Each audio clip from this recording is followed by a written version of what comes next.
Welcome back, brothers, to Warhammer. Tonight we're diving into the lore of the White Templars. Before we get to the madness, be sure to like and comment any videos and topics you want to see in the future. Be sure to subscribe from that beer. I want to thank you guys for the support. You've been killing it. Now, let's get to the madness. Sanctum was not a gentle world. It had never pretended to be. From orbit, it shone like a blade left too long in ash. Pale mountains, black valleys, iron rivers, and the dull red scars of ancient bombardments that no forest had ever dared reclaim. Cloud banks crawled across its northern hemisphere like burial shrouds. Storms scraped lightning against the highest citadel peaks. The oceans were cold, mineral-heavy, and dark enough that the tribes said dead warriors sank there and kept sinking forever, down through water, rock, and memory, until the Emperor judged whether their bones had been useful. The tribes of Sanctum did not build cities. Cities made men soft. They built keeps, oath rings, cremation towers, and killing grounds. They raised walls against the wind and each other. They carved names into stone only after a warrior died facing an enemy. A man who died in bed was ash without inscription. The boys of those tribes learned 3 truths before they learned letters. Pain was instruction. Fear was a debt. Weakness belonged to someone else. On the morning of the blood trials, the valley of Varrock's Teeth filled with smoke from greenwood fires and the stink of old iron. The tribes came down from their cliff forts in columns of hides, chainmail, bone charms, and rusted autoguns passed from father to son for generations. Their chieftains walked barefoot over frost to prove they still had worth. Their priests carried oath stones on their backs until their spines bent like bows. Their executioners sharpened cleavers on the steps of black altars where failures were not sacrificed, not honored, not damned, simply ended. The White Templars watched from the fortress road above. They stood in silence, 9 giants in white power armor, their black shoulder guards catching the weak sun. Their armor was not the white of innocence. No one on Sanctum believed in innocence. It was the white of a wall before the first execution, the white of bone before the marrow showed, the white of parchment before a death sentence was written. It was a color made to display blood. Brother Sergeant Malrek of the 1st Company stood at their center, his Terminator plate making him seem less like a warrior than a moving bastion. His helm was locked at his waist, exposing a face that might have been cut from old granite. Service studs marked his brow. One eye was augmetic, red and unblinking, set in scar tissue that pulled his expression into something colder than anger. Below him, 300 boys waited in the mud. By nightfall, fewer than 20 would still be standing. Malrek turned his head slightly. Begin. No trumpet sounded. No priest gave blessing. No mortal chieftain was asked permission. The first gates opened, and the trial beasts came out. They were not true predators by the standards of the wider galaxy. The White Templars had hunted worse things beneath worse suns. But to unaugmented children with knives of chipped steel, the Sanctum Ashhounds were death-given muscle, long-limbed, blind, hairless creatures with plates of natural bone along their spines and mouths, wide enough to take a boy's face in one bite. The boys surged forward, screaming their tribal oaths. The Ashhounds met them without sound. The valley became redwork. One boy leapt too early and had his thigh opened from hip to knee. He fell into the mud, hands trying to hold in ropes of meat that steamed in the cold. Another drove a spear into an Ashhound's throat and vanished beneath its weight when it died on top of him. A third stood frozen, knife shaking, until another aspirant shoved him aside and took the beast's jaws across his shoulder. Bones snapped, blood sprayed. The frozen boy lived. Malrek saw. His red eye clicked once. "Mark the coward," he said. A chapter serf beside him scratched a note into a wax slate with a stylus of bone. The serf did not look down into the valley. He had looked once, years ago. He had learned. The trial lasted 9 minutes. That was considered acceptable. When it was done, the survivors were dragged before the White Templars. Not all were whole. One boy held his own severed fingers in his remaining hand, refusing to drop them, as if possession might persuade the apothecaries to restore what weakness had cost him. Another had blood on his teeth, and laughed until he vomited. A third stood with the ash-hound's severed tongue tied around his neck like a trophy. The boy who had frozen was brought last. Malrek descended the stone stairway to the valley floor. The crowd parted from him. Even chieftains stepped back. They had killed men. Malrek had killed histories. He stopped before the child. "You lived," the Terminator said. The boy swallowed. His chin shook despite his effort to master it. "Yes, Lord. You did not fight." The boy looked at the bodies in the mud. "I was afraid." The words were honest. That did not save him. Malrek stared down at him for a long moment. "Fear is not failure." The boy's eyes widened with something like hope. Malrek continued, "Obedience to it is." He turned away. The tribe understood. The boy's own chieftain stepped forward with a stone knife.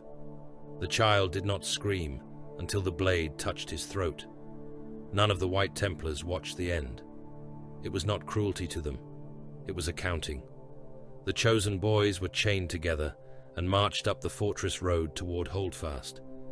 They did not know that most of them would die under knives, drills, organ implantation, poison trials, hypno-indoctrination, bone-hardening agonies, and the cold judgment of gene seed. They did not know that their names would be removed from tribal memory. They did not know that success would not make them men, but weapons. They knew only that the white giants had taken them. On Sanctum, that was the closest thing to grace.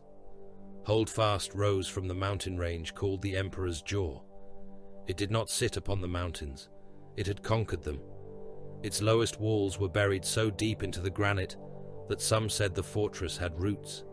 Its highest spires pierced storm cloud and carried orbital defense arrays like crowns of black iron. Macro-cannon shrines jutted from cliff faces in ranks, their barrels large enough for cargo crawlers to drive through. Missile silos slept beneath armored chapels. Void shield pylons stood around the fortress in concentric rings, each one carved with litanies against fire, darkness, treachery, and the alien. Fortress roads approached Holdfast from 12 directions. All were straight, all were exposed, all were designed to kill armies. No pilgrims came to Holdfast. Supplicants came, prisoners came, recruits came, tithe-bearers came. Men came in chains, in uniforms, in robes, in coffins. But no one came as a pilgrim, because pilgrimage implied welcome at the end of the road. Holdfast welcomed nothing. Its gates were named after dead brothers. Its walls were carved with high Gothic oaths. Its murder holes were sanctified with ash from executed traitors. Its corridors narrowed at deliberate intervals so that one space marine could hold against 100 mortals, or 10 could hold against a swarm.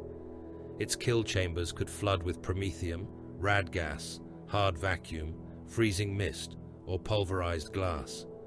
Its reliquary vaults held weapons too old to trust and too sacred to discard. Its reclusium halls smelled of incense, hot metal, and the faint copper stink that never truly left stone once enough men had died nearby. Beneath it all lay the gene seed crypts. No mortal spoke of them above a whisper. Apothecary Tavor Halbrecht walked those crypts alone when he could. He was a tall figure, even among the Adeptus Astartes, his white armor marked by the red of his office and the black crosslet of his chapter. Servo skulls drifted around him, bearing lumen globes, surgical hooks, and silver sensors. The air was cold enough to frost exposed skin. Rows of armored reliquary caskets lined the walls, each containing the future of the chapter in preserved flesh. Halbrecht paused before one casket. "Purity is survival," he said. The machine spirit clicked in response. Halbrecht did not believe machines spoke in words. He had served beside Tech Marine Sarkalda long enough to know the sons of Mars heard meaning in static, reluctance in jammed gears, and grief in failing engines. Halbrecht heard only function. A gene seed was viable or flawed. A recruit lived or died. A chapter endured or vanished. There was no mystery in flesh. That belief had comforted him once. It did not comfort him now. Far above the gene vault, beyond the crypts and reliquaries and sealed surgical theatres, the great strategium of Holdfast looked out over the mountains through armor-glass windows 9 meters thick. The chamber was circular, built around a hololithic table that could project battlefields from squad scale to system war. Servo skulls drifted through beams of green light. Scribes stood in recessed alcoves, chained to their stations by duty and iron both. Every at the north wall stood a statue of Rogel Dawn, or what passed for one. The face was noble, severe, and cold. The hands rested upon the pommel of a great sword. The armor had been carved with the details favored by the imperial fists and their successors: layered plate, fortified lines, the stern geometry of siege and endurance. Yet some details were wrong, too recent, too clean. The stone of the face did not match the stone of the body. The base had been recarved, and beneath the newer inscription, older chisel marks lurked like scar tissue beneath a fresh brand. Enoch Varn had noticed. He wished he had not. Enoch was a bondsman scribe of the fortress archives, 3rd generation in service to the chapter. His grandfather had copied munitions tallies until blindness took him. His father had catalogued relic fragments until a cracked rad seal took his lungs. Enoch had been assigned to forbidden records because he was accurate, forgettable, and terrified enough to obey. He stood now at the edge of the strategium, ink-stained hands folded inside his sleeves, trying not to stare at the damaged plinth beneath the Primarch's statue. A shadow fell over him. "You are looking at something you should not." Enoch's mouth dried. Tech Marine Sarkalda stood beside him, red armor partially hidden beneath a white tabard of chapter allegiance. Mechadendrites shifted behind his shoulders like patient metal serpents. "One Helder, my lord," Enoch said. "I was not." "You were." Enoch lowered his head. "Yes, my lord." Calder's augmetic eyes glowed a dull amber. "What did you see?" The safe answer was nothing, but Enoch had served long enough to know that safe answers were often the first step toward execution. "The plinth has been altered," he said. "More than once." Calder was silent for 3 heartbeats. Then he said, "Good. Continue seeing. Speak of it only when commanded." "Yes, my lord." "If you speak without command, you will be made useful in another form." Enoch knew what that meant. He had seen servitors with familiar eyes. "Yes, my lord." Calder turned back to the statue. "Stone remembers damage. Men pretend it does not." Before Enoch could answer, the doors to the strategium opened. All sound diminished. Chapter Master Cruxor Stavro entered without ceremony. He wore white artificer armor edged in black, its surfaces marked not by ostentation, but by repairs. A cloak of dark cloth hung from his shoulders, fastened by a clasp shaped like the chapter's 8-pointed crosslet. At his hip rested a power sword in a plain scabbard. His helm was carried by a serf 2 steps behind him, skull white and expressionless, its eye lenses black. Stavro's face was pale, harsh, and clean-shaven. Not youthful, not old. Astartes did not age like men. They weathered. His gaze was steady enough to make mortal officers forget rehearsed speeches. He did not radiate fury. Fury was heat, and Stavro was cold iron. Captain Garin Vald of the 3rd Company followed at his right. Vald was broad even for a space marine, with a storm shield mag-locked to his back and a sheathed power sword that had split the armor of traitor champions, Xenos tyrants, and once the engine block of a fleeing command crawler. His face carried old burns from a melter detonation. His expression suggested he considered conversation a poor substitute for useful violence. At Stavro's left walked Reclusiarch Odramek. If Stavro was cold iron, Odremek was the grave bell after battle. His skull helm hung from a chain at his waist, polished black and bone white. His Crozius Arcanum was clutched in one gauntlet, its head shaped as a fortified cross. Scripture strips covered his armor. Some were parchment, some were flayed skin, cured and inked with the names of brothers who had died without retreat. Behind them came veteran Sergeant Malrek, still stained from the trials below, and Apothecary Halbrecht, silent as a blade in a surgical tray. The chapter's senior officers gathered around the hololith. Stavro looked at none of them at first. His gaze went to the projection above the table. Hold fast.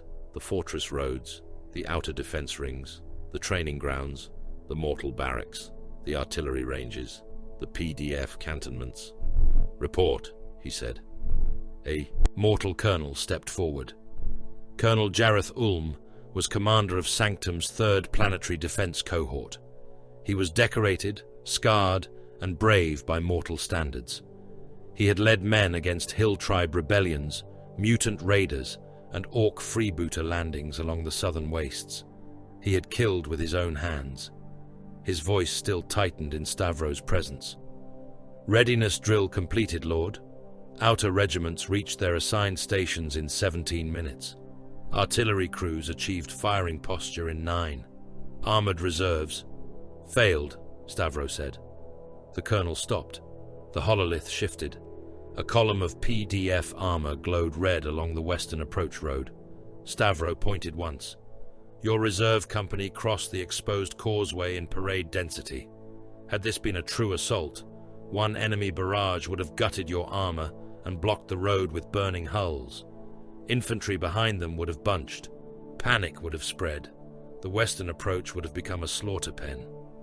Ulm swallowed. My lord, the company commander misread the timing rune. I accept responsibility. Yes, Stavro said. You do. The colonel drew himself upright.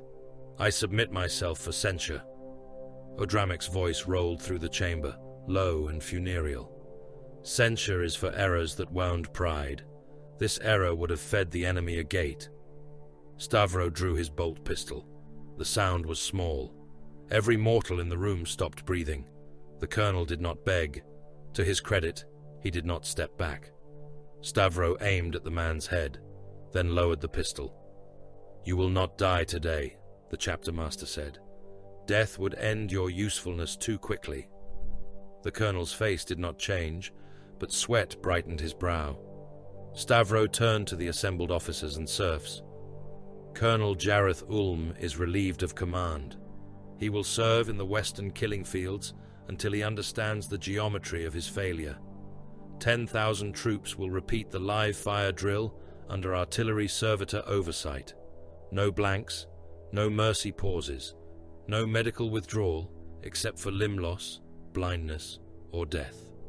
Vald nodded once. Efficient. Stavro looked back at Ulm. Duty is not a virtue. Duty is the minimum price of breath. You have been breathing beyond your means. The colonel bowed his head. By your will, Lord. By necessity, Stavro said. The drill began within the hour. From the western ramparts, Enoch Varn watched 10,000 mortal soldiers run beneath the guns. Artillery servitors tracked them with wet, clicking obedience. Heavy stubbers cracked. Mortar shells burst in marked danger zones. Men threw themselves into trenches, dragged the wounded, lost rifles, found them again, vomited behind barricades, and ran until their lungs tore at the cold air. One squad bunched too tightly, and a training shell burst close enough to pulp 3 men against a rockcrete wall. Another soldier tripped and had his teeth kicked through his cheek by the boot of the man behind him. Medici orderlies ran with stretchers until they too were ordered into the drill lanes. By dusk, the western killing fields stank of cordite, vomit, burst lungs, hot metal, and crushed teeth. The White Templars watched without comment. They did not slaughter loyal men for pleasure. They did something worse. They improved them. The sealed findings from Terra arrived at midnight. A black-hulled courier cutter descended through the storm, escorted by 2 Thunderhawks, and a ring of servo-skull cherubim broadcasting clearance codes in Binharic, High Gothic, and Dead Administratum cipher. It landed on the upper pad beneath the guns of Holdfast's East Bastion. Frost hissed around its landing claws. Armed chapter serfs formed two lines. White Templars stood at the far end, still as statues. 3 Genitoria Logi emerged from the cutter. They were thin men swaddled in layered robes, rebreather masks, and parchment seals. Each carried a stavro received them in the Chamber of Oaths. No feast was prepared.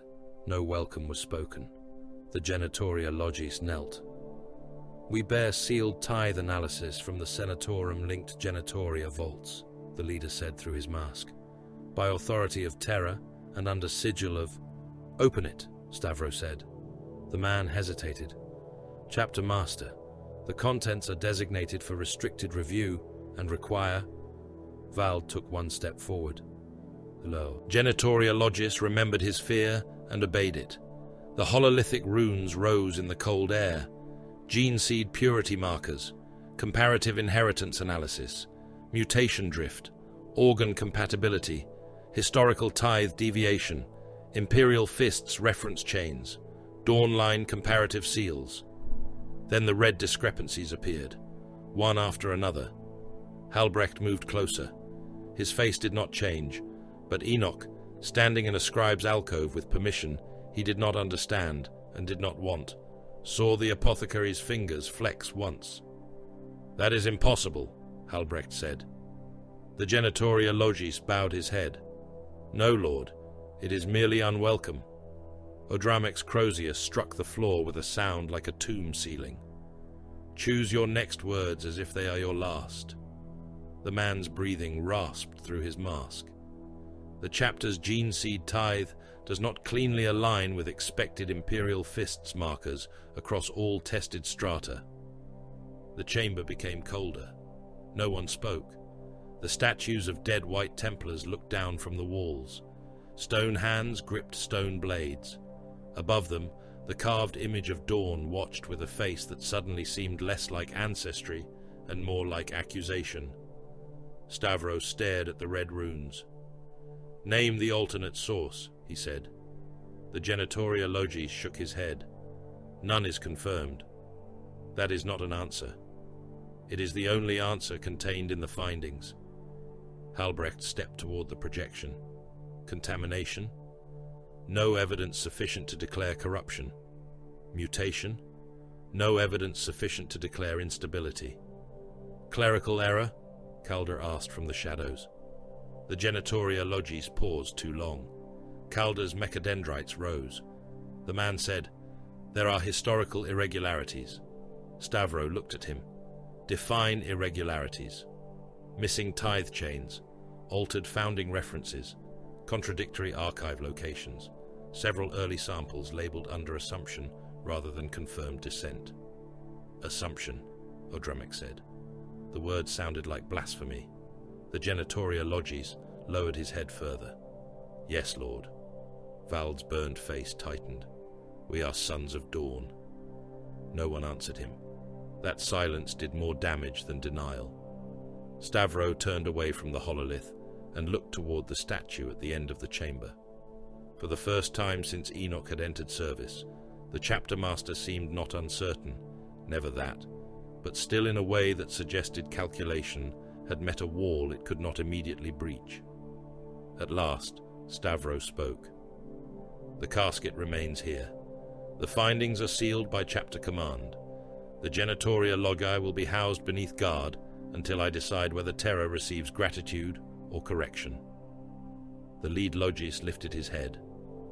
"My lord, Terra must be informed of your formal acceptance." Stavro looked at him. Terra sent the question too late to demand the answer quickly. Odramec turned his skull-pale gaze toward the mortal scribes. "All who heard these words are bound by silence. Break it, and your tongues will be nailed to the reclusium doors before the rest of you is burned." Enoch lowered his eyes. He felt the fortress around him. Not stone, not metal. A beast holding its breath. The crusade was declared 3 days later. not publicly as panic, not privately as desperation. The White Templars did not admit to either. It was called an oath of recovery. 7 strike cruisers, 3 rapid strike vessels, 2 forge barges, and a spearhead of escorts assembled above Sanctum. Thunderhawks ferried relic arms, gene seed escorts, Terminator cadres, Librarium sealed archives, chaplaincy warrants, and kill teams selected for void war and archive seizure. Most of the chapter would depart. The first company would be divided. The third would remain under Captain Vald. Stavro would remain with Holdfast. Malrek would lead the deep retrieval elements. Halbrecht would remain with the gene vaults. Calder would remain because the Fortress Machine archives had begun behaving like guilty men. Reclusiarch Odramek preached before the departing brothers in the Hall of Unbroken Stone. "Blood may lie," he intoned. "Records may rot. Flesh may fail. But an oath is a blade held against the throat of doubt. We are White Templars, not because parchment names us, not because dead men carved a father's face above our gates. We are White Templars because we endure, and because the enemies of man end beneath our hands." 1,000 armored fists struck breastplates as one. The sound rolled through Holdfast like controlled thunder. Stavro stood before them. He did not raise his voice. "You will go to dead archives, sealed moons, Mechanicus vaults, Administratum ossuaries, forgotten war zones, and any world that holds a fragment of our beginning. You will ask once. If denied, you will take. If opposed, you will kill. If deceived, you will remember the face of the liar and return with fire." The warriors listened.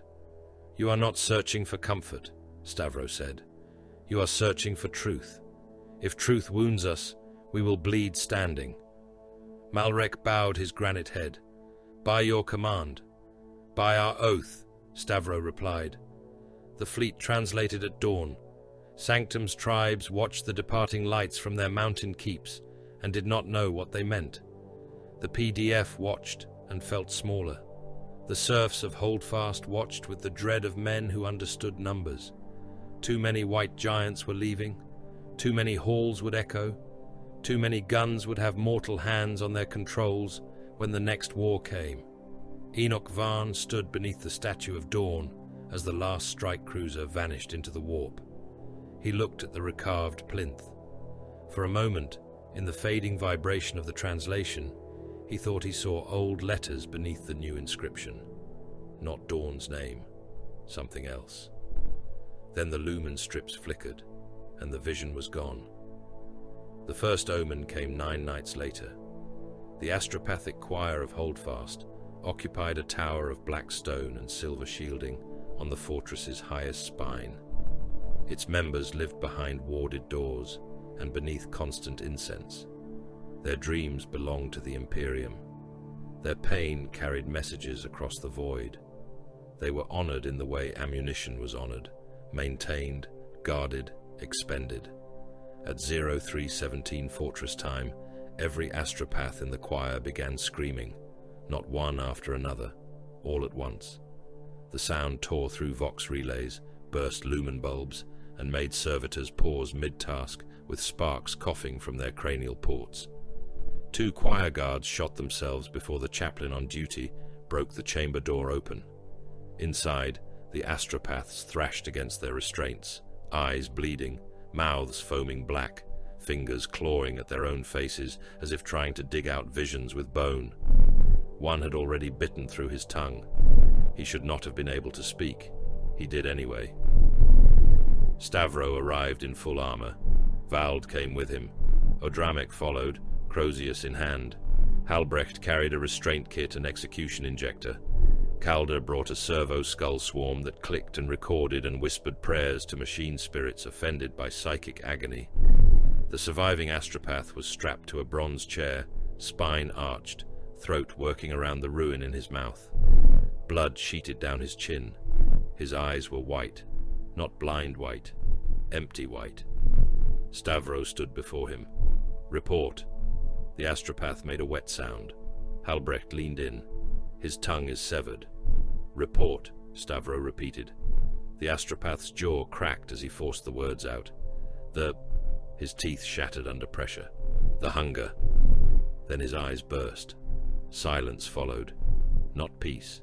Never peace. The deeper kind of silence that comes when every warrior in a chamber understands that a shot has been fired, but not yet heard. Calder turned toward the tower's armor-glass window. His augmetics focused beyond the fortress, beyond the mountains, beyond the clouds. "Chapter Master," he said. Stavro looked. Above Sanctum, the stars were going out. One by one, they vanished behind something vast and lightless, moving through the void between the system and eternity. Not cloud, not storm, not night, a shadow with teeth. Odramik placed his skull helm over his face. His vox grill breathed static for half a second before his voice emerged, deeper than before. "The Emperor tests us."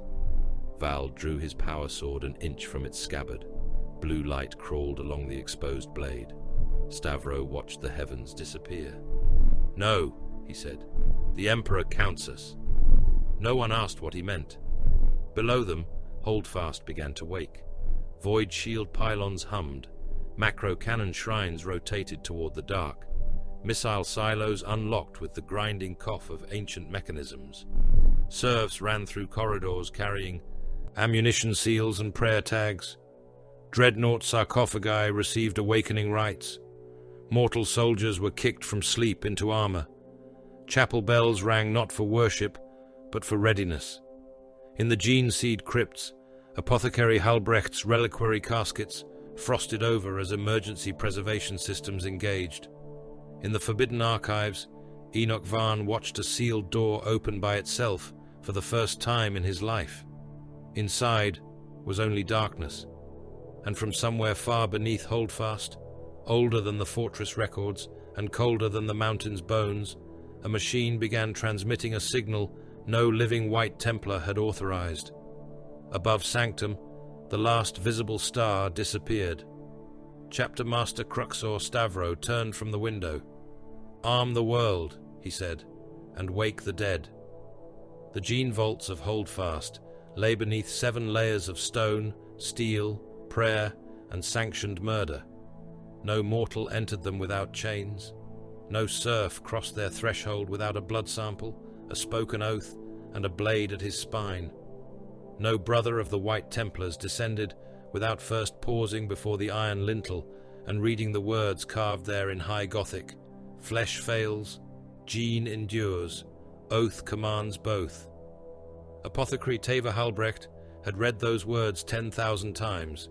Tonight, they felt less like doctrine and more like accusation. He descended alone at first, his armored boots striking the black steps in a slow, measured rhythm. The stairway spiraled down through the mountain's bones, past servo-skull alcoves and slumbering gun servitors sealed in wall niches. The air grew colder with each level. Moisture froze against the edges of his warplate. His narthecium hummed softly on his left vambrace, surgical teeth folded and locked, reductor sanctified and loaded, injector reservoirs filled with clotting agents, paralytics, pain suppressants, combat stimulants, and last-rite poisons. Behind him drifted 3 servo skulls bearing incense burners, lumen rods, and silver gene keys. Their suspensor fields purred in the dark. Their empty eye sockets glowed with dull red light. One had belonged to a chapter serf who had served the apothecarian for 79 years before his hands began to tremble. Halbrecht had ordered the man euthanized, decapitated, cleaned, fitted with augmetics, and returned to service. The serf had become more useful after death. That, too, was doctrine. The vault doors awaited him at the base of the descent. They were immense things of adamantium and ceramite, each carved with the names of chapter apothecaries who had died preserving the future. Above them stood a statue of Rogel Dawn. The Primarch's face was severe, his hands resting upon a fortress-shaped shield. Frost clung to his stone brow. His eyes gazed down at the vault doors as if daring corruption to enter. Halbrecht stopped beneath the statue. He raised his blood sensor. Inside it burned powdered bone, blessed machine oil, and a single drop of preserved gene fluid taken from the chapter's first recorded master of the apothecarian. The smoke came out white, then grey, then red where the lumen touched it. By blade, by bolt, by oath, by blood, Halbrecht intoned. Let weakness be cut away, let corruption be named, let the sons of sanctum endure. The skulls clicked their approval. The vault doors opened. Cold rolled out like a living thing. Inside, the gene vault was not beautiful. Beauty had no function here. It was sacred, which was colder and crueler. Rows of cryogenic reliquaries stretched into the depths, each one sealed behind armored glass and warded by machine locks. Progenoid stores hung suspended in nutrient suspension, pale and glistening, the future of the chapter reduced to preserved organs in numbered vessels. Stasis caskets lined the walls in tiers. Surgical tables stood in the central nave, each with restraints sized for children, adolescents, and newly transformed neophytes whose bodies had not yet learned whether they wished to survive ascension. The far wall bore another statue of Dawn, and another, and another. Their stone faces watched over the vault in ranks, white-eyed and silent, as if the entire primarchal line had gathered to witness every incision. Halbrecht walked past the aspirant theatre. It was empty now, but old blood lived in its cracks. Here, boys became weapons. First came the testing: bone density, blood purity, pain response, neural pliability, aggression, obedience, capacity for fear, capacity to master fear. Boys who failed early were not wasted. Their bodies went to the teaching slabs. Their organs went to study jars. Their bones were powdered for ritual chalk. A dead aspirant could still instruct the living. Those who passed were opened.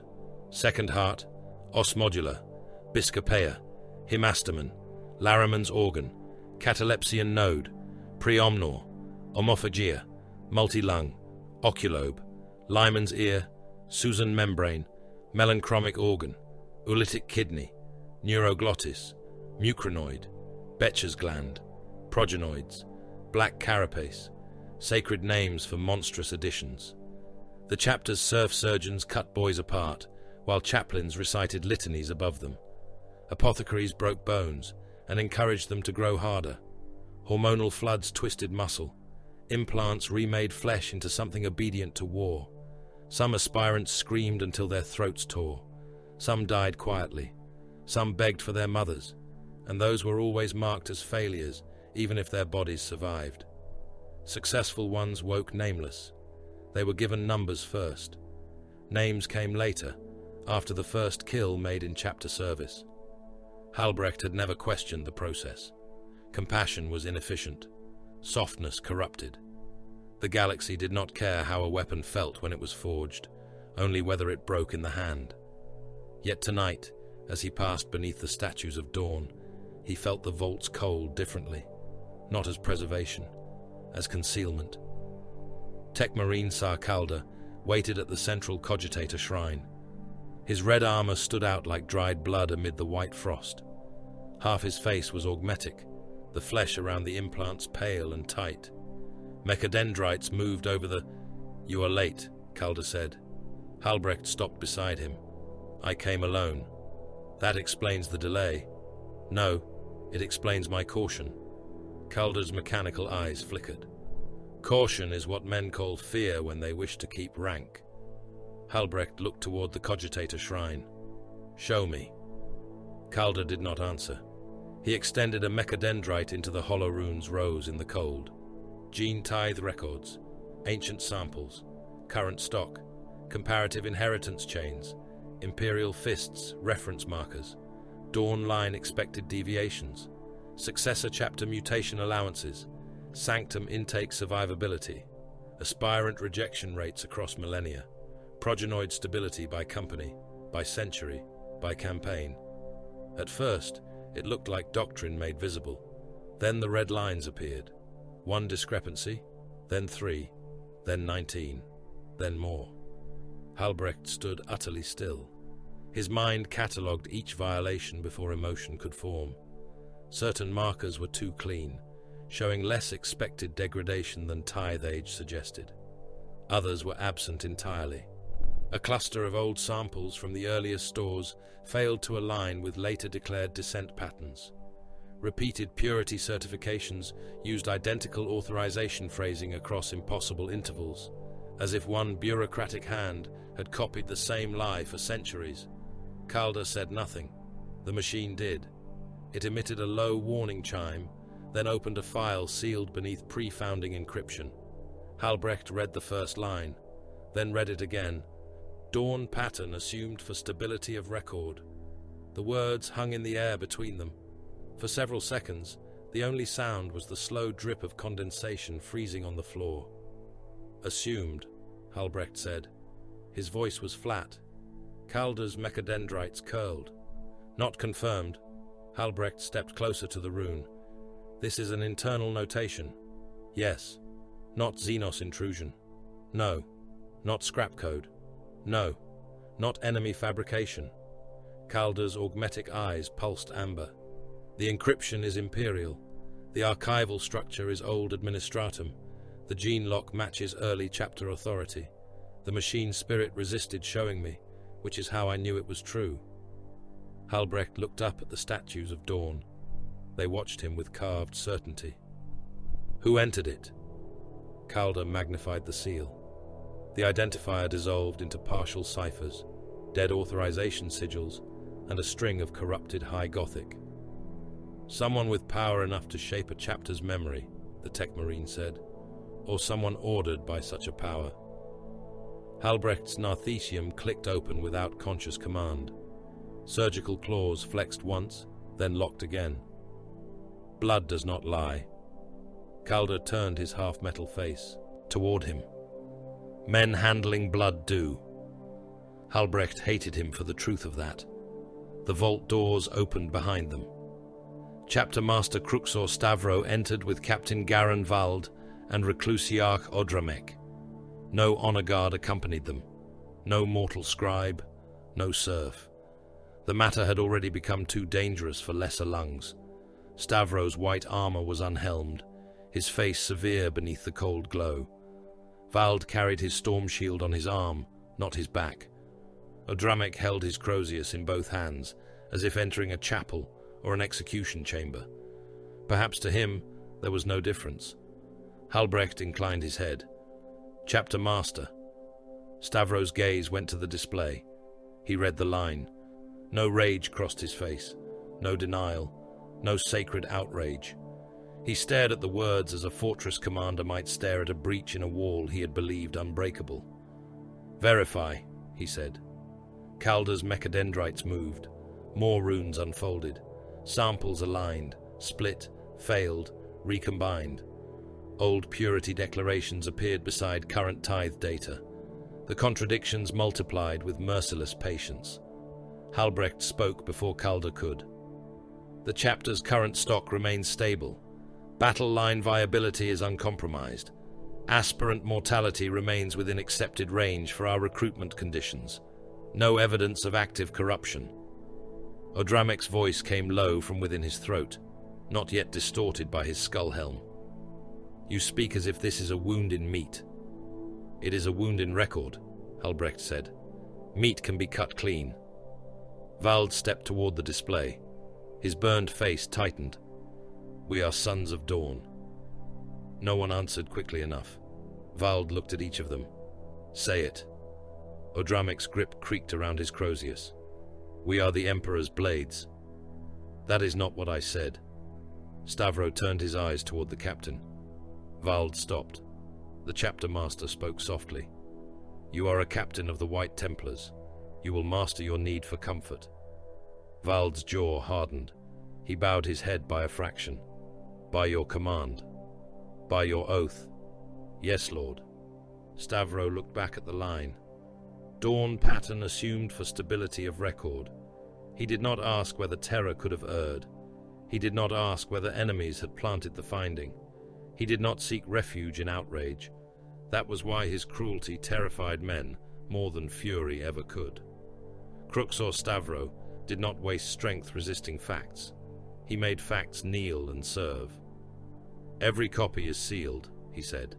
Every derivative record is placed under chapter master authority. Every mortal adept who handled the terror casket is to be isolated. Every servitor memory core that processed these runes is to be burned clean. Calder nodded once. Complete erasure risks losing. Not erased, Stavro said. Sealed. I will not kill a truth until I know whether it is enemy or inheritance. Odramik turned his skull-pale gaze toward him. Truth can corrupt. So can ignorance. The Reclusiarch said nothing. Stavro looked to Halbrecht. The Genitoria Logi. 3 remain under guard, Halbrecht said. 1 is unstable. 1 prays without pause.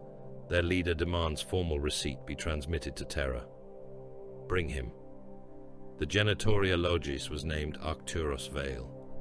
He looked smaller without the authority rod in his hands. 2 chapter serfs dragged him into the vault antechamber, though he had not resisted. His robes were creased, his rebreather mask removed, his thin face grey with exhaustion. He tried not to look at the surgical tables. He failed. Stavro stood before him. The Logis bowed so low his forehead touched the frost-slick floor. My lord, Vale said, I beg clarity of process. The findings must be acknowledged by astropathic seal. Terra must be informed that the White Templars have received the corrected tithe analysis. Corrected, Vald said from the shadows. Vale flinched but continued. That is the designation, Lord. The administratum misplaces worlds, Calder said. It can misplace guilt. Vale swallowed. I do not speak for guilt. I speak for procedure. Stavro walked closer. Vale's breath quickened. Procedure told my chapter it was of dawn, Stavro said. Procedure fed that certainty into our chaplains, our banners, our aspirants, our dead. Procedure carved a father's face above our gates. My lord, I am only the bearer of... You are the only bearer within reach. Vale shut his mouth. Stavro drew his bolt pistol. The sound of leather, metal, and mass-reactive death leaving its holster filled the chamber more fully than a shout. Vale closed his eyes. Stavro aimed at his forehead, then lowered the weapon. No, the chapter master said. You will not die with answers still trapped behind your teeth. The Logis opened his eyes, trembling. Terror must be informed, he whispered. Stavro leaned down until his shadow covered the man. Terror already lied. The words did not echo. They did not need to. Stavro turned to the serfs. Cell beneath the Reclusiam. No visitors save Odramik's confessors. He will speak daily. He will sleep when permitted. He will eat when useful. His tongue remains until I am done with it. Vale's restraint shattered. You cannot do this. I came under seal of terror. Odramik stepped forward. The Reclusiarch had donned his skull helm. When he spoke, his voice emerged through the vox grill as a funeral bell dragged across stone. Terror is not here. The serfs took Vale away. His protests faded before the vault doors sealed. Stavro holstered his pistol. Begin the sermon. Odramik inclined his skull helm. To the officers? To all assembled battle brothers. Vald looked up. All? All, Stavro said. Doubt grows best in sealed rooms. We will give it air, then chain it. The White Templars gathered in the Hall of Unbroken Stone. Not the whole chapter. Much of it was already preparing to depart on the Oath of Recovery, loading strike cruisers and rapid strike vessels in orbit, checking armor seals, consecrating bolter magazines, and receiving mission ciphers for dead archives and Mechanicus vaults. But enough came to fill the hall with white armor and black pauldrons, enough to make the chamber seem built not of stone, but of restrained violence. Above them hung banners claiming descent from dawn. Some were ancient. Some, Enoch Varn now realized, only looked ancient. He stood chained in a scribe's alcove, stylus ready, hands cold. He had been ordered to record the sermon. He had also been told that any copy he made would be reviewed, sealed, and perhaps burned with him still holding it. Reclusiarch Odramek ascended the pulpit. His skull helm glared down at the assembled warriors. Candlelight crawled along his crozius. Purity seals stirred in the cold air. When he spoke, his voice filled every helm, every vox bead, every listening skull. Brothers, a blade does not ask the mind that birthed its ore whether it may cut. Silence answered. A wall does not ask the mountain whether it may stand. The crozier struck the pulpit once. A warrior does not ask blood for permission to obey. A few helms shifted, not many. The White Templars did not fidget, but the words had struck. Odramek let them sink in like hooks. We are told there is doubt. Good. Let it come. Let it stand before us. Let it show its throat. Doubt is not new. Doubt whispered when your bones broke under implantation. Doubt whispered when your first squadmate died. Doubt whispered when you first saw a world burn and understood that loyalty is not kindness. He leaned forward. Doubt is contamination only when permitted to breed. His voice lowered. Any brother who whispers alternative lineage as gossip will be censured. Any brother who lets uncertainty weaken his hand will be branded. Any brother who places hunger for ancestry above duty will be sent into the deadliest breach when war comes, so that his doubt may bleed usefully into the Emperor's soil. No one spoke. Odramek raised the crozius. We are not White Templars because a scribe said dawn. We are not White Templars because a statue watches us. We are White Templars because we hold, we cut, and we endure. 1,000 fists struck breastplates. Hold, Odramek said. Hold, the brothers answered. Cut, cut, endure, endure. The sound rolled through Holdfast like the closing of fortress gates. Stavro watched from below the pulpit, expression unreadable. Enoch wrote every word, and knew that every word was both truth and chain. The trial of the White Stone began before dawn. It took place on the north face of Mount Carados, where the glacier descended in a blade of blue-white, ice from the storm line to the lower rocks. The cliff had no carved handholds, no safety lines, no mercy platforms. The aspirants were stripped to trousers, boots, and iron collars carrying their trial numbers. Each boy was given a knife and nothing else. At the summit waited a slab of white stone. Touch it, and the boy remained in consideration. Fail, and the mountain kept him. Servitors lined the ridges. Their flesh had gone waxen from cold. Their weapon limbs did not tremble. Autoguns, long-last rigs, and stubber arrays tracked the cliff face with pitiless machine patience. Captain Vald observed from the lower bastion with Malrek and Halbrecht. Live fire? One mortal training overseer asked, though he already knew. Vald turned his burned face toward the man. The overseer lowered his head. Live fire! The first aspirants began climbing. The guns opened after 30 meters. Ice spat around small hands. Rock chips sliced cheeks. One boy took a round through the calf and nearly fell, but drove his knife into the ice and hung there, teeth bared, blood running into his boot. Another climbed too quickly, panicked, and exposed his back. A last shot burned through his shoulder. He lost his grip and fell 300 meters without a sound until the rocks broke him. No one marked his name. Names belonged to those who survived long enough to be useful.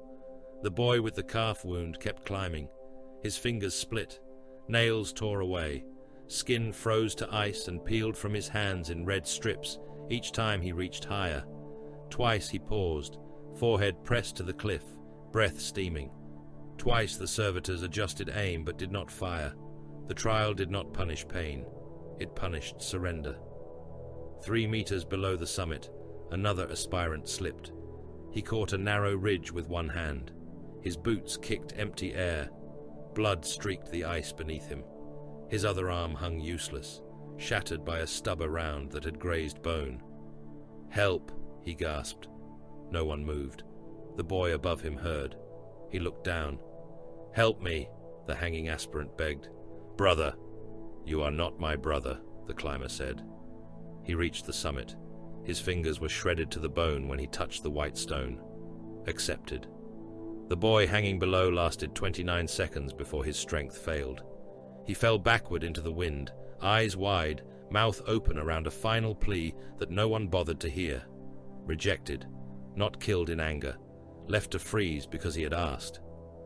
Halbrecht watched the accepted boy collapse beside the stone. Serfs moved to retrieve him. "That one may live through implantation," the apothecary said. Vald looked up at the summit, where blood steamed on white rock. "Then he has begun well." The Crusade fleet departed under a sky that had not yet gone fully dark. Strike cruisers hung above Sanctum like execution blades. Rapid strike vessels formed in disciplined patterns. Thunderhawks ferried the last brothers aboard. Fuel tenders withdrew. Docking arms disengaged. Vox traffic became curt, formal, and ritualized. Malrek stood aboard the strike cruiser, Oath Without Grave, encased in Terminator armor, one gauntlet resting on a teleport Homer mounted beside the embarkation shrine. Around him, First Company veterans checked storm bolters, thunderhammers, chain fists, assault cannons, heavy flamers, and relic blades. They were not numerous. They did not need to be numerous to change the fate of worlds. A chaplain walked between them, touching each helm with a bone reliquary. "Find the first lie," the chaplain said. "Break it," each warrior answered. "Find the first oath. Keep it. Find the first father." No answer came at first. Then Malrek said, "Or kill the need for one." The chaplain paused, then moved on. Below, Holdfast receded into cloud and mountain. Malrek watched through the armored viewport until the fortress became a white scar in black stone. He did not know he was looking at it for the last time before the hunger came. He did not know that the homeworld beneath him had already been marked by a mind vast enough to swallow maps, prayers, and suns. The fleet translated. Reality tore open. The warp took them. Warriors left to find their father. Their mother world remained behind, alone beneath a whitening sky. Then came the mortal tide. Orders bearing the seal of Lord Solar Arcadian Leontus arrived in hard copy. Triple encoded vox and astropathic fragments before the choir finally collapsed into screaming blindness. The orders did not request Sanctum's cooperation.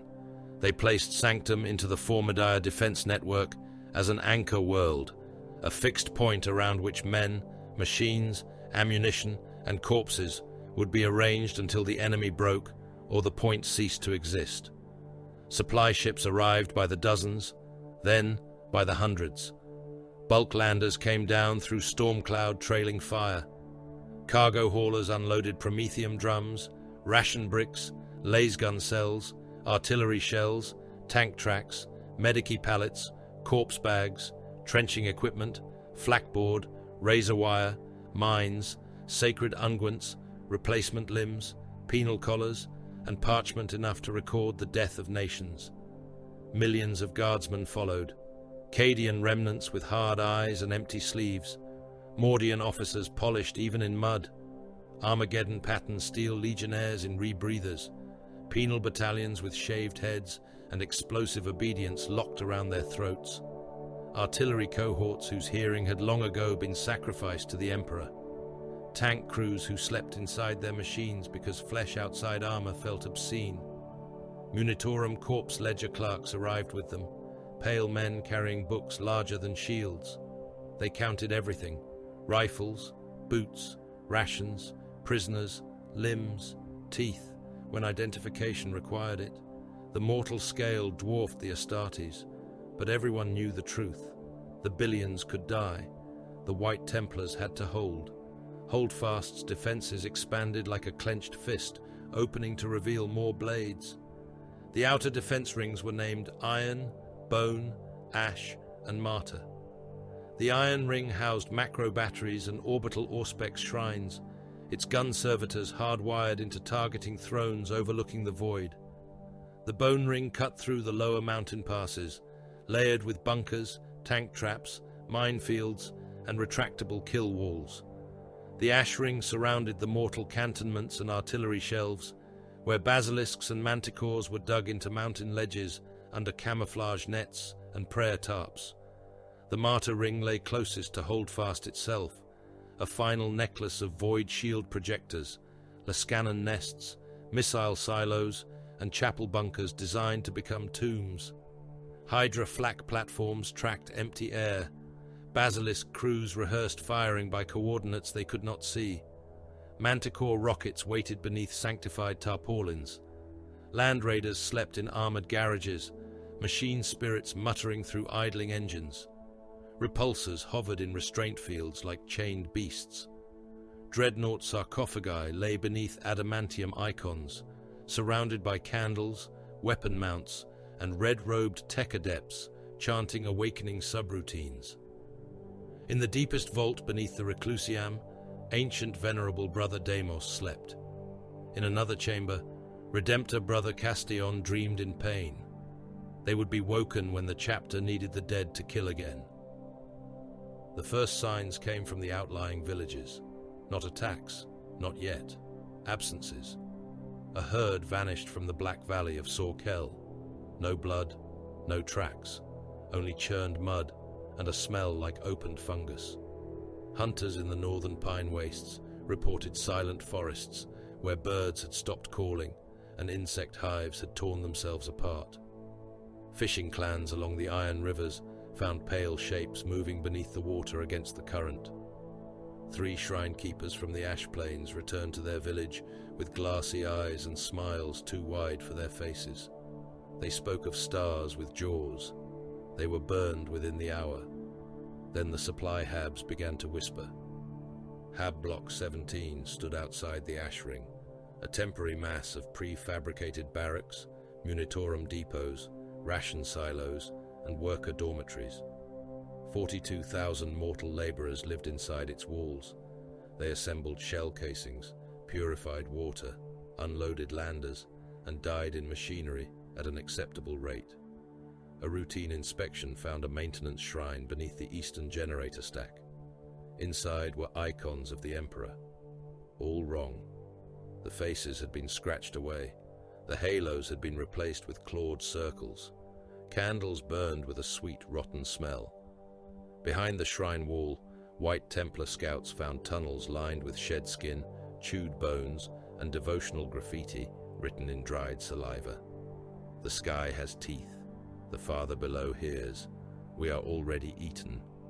Captain Vald arrived with 2 squads of intercessors, a flamer-armed support section, and Reclusiarch Odramek.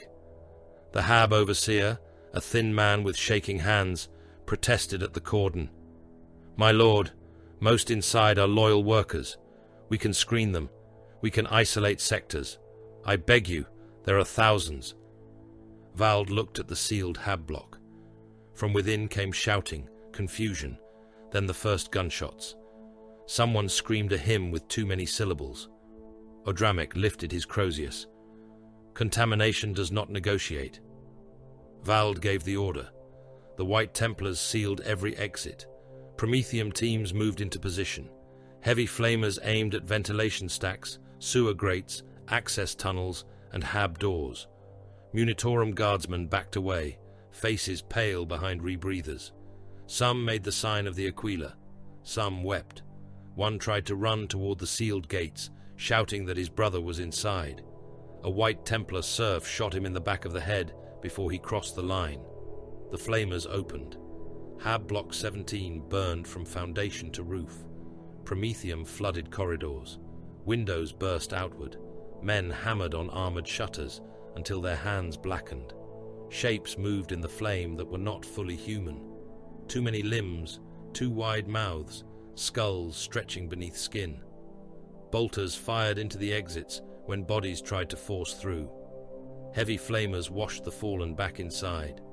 The block became a furnace, then a pyre, then a blackened skeleton. 42,000 names went into the corpse ledgers. The entry beside cause of death read, Strategic Purification. No apology was issued. No investigation followed. The White Templars had found infection. They had answered in fire. Enoch Varn found the map at 2:03 Fortress time. 3 hours after Hab Block 17 stopped screaming. He should not have been in Archive Sub-Level 9. He had been ordered to collate altered founding references under Tech Marine Calder's cipher authority, which meant he had permission to open cabinets whose locks had not recognized mortal hands in centuries. Permission did not make him safe. It only meant that if he died, someone important might ask why before disposing of the body. The archive smelled of dust, old parchment, machine oil, and sealed secrets. Enoch's lumen skull hovered beside him, painting the rows of... He did not like that phrase. Then he found the map. It was sealed behind a devotional panel, showing Dawn standing upon a fortress wall. The panel opened when Enoch brushed frost from its lower edge and exposed a hidden latch. Inside lay a cylinder of black metal, gene-locked, but degraded enough that its machine spirit woke confused and accepted his archival cipher as higher authority than it should have. The map projected across the room. Sanctum appeared in pale light, then shifted. Segmentum Solar. The label flickered. Segmentum Pacificus. It flickered again. Bastior Subsector. Again. Formidaia System. Enoch stared, breathing shallowly. No world moved between segmentums. Not in truth. Records could be wrong. Routes could be lost. Warp storms could isolate. Administratum scribes could misfile an army, a moon, even a war. But this was not misfiling. The changes were layered, deliberate, repeated over eras. Each new location had seals. Each seal had authority. Each authority contradicted the last, while preserving the same conclusion. Sanctum remained important. Sanctum remained hidden. Sanctum remained White Templar. Someone had been moving the chapter's homeworld through Imperial memory, not across space, across record. Enoch stepped back. His spine touched something cold. A mechadendrite rested against his shoulder. He did not cry out. Terror stole the sound. Tech Marine Sar Calder stood behind him, half his face lit by the shifting map. "How much did you see?" Calder asked. Enoch closed his eyes. "Enough to die," he thought. Aloud he said, "Enough to serve, my lord." Calder's metal limbs clicked softly. A better answer than denial. The map shifted again, showing Sanctum under an older designation in a cipher Enoch could not read. Calder could. The Tech Marine's augmetic eyes narrowed. "This is not clerical drift," Enoch whispered. "No," Calder said. "Why would someone do this?" The Tech Marine watched the world move through lies. To hide a thing, little scribe, one may bury it in darkness. The map flickered. Segmentum Solar. Segmentum Pacificus. Bastior. Formidaia. Calder's voice dropped to a mechanical murmur. "Or one may bury it beneath too many lamps." From somewhere above them, the warning bells began again. Not drill bells, not readiness chimes, war bells. The lumen skull beside Enoch turned toward the ceiling and spoke in a dead man's voice, relaying fortress command. Outer villages silent, northern forests non-responsive, ash ring quarantine expanded, orbital auspex degraded, all archives sealed, all defense rings to condition crimson. The map continued to flicker. Sanctum, sanctum, sanctum. A world hidden in plain sight. A chapter built on an assumed father. A fortress preparing for a hunger that had already begun to crawl through the dark. Calder withdrew his mechadendrite from Enoch's shoulder. "Copy nothing," the Tech Marine said.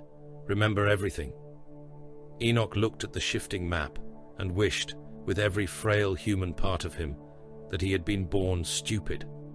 Above Holdfast, unseen behind cloud and void, and the first crawling shadow of the swarm, the stars continued to disappear. The astropathic choir died before the enemy arrived. That was how Sanctum learned the scale of the hunger. Not by the sight of claws in the trenches, not by the thunder of biocannon fire, not by the first fortress wall cracking beneath alien mass. Those things would come later, in the proper sequence of war, with casualty tallies and ammunition reports and orders screamed through blood-wet Vox grills.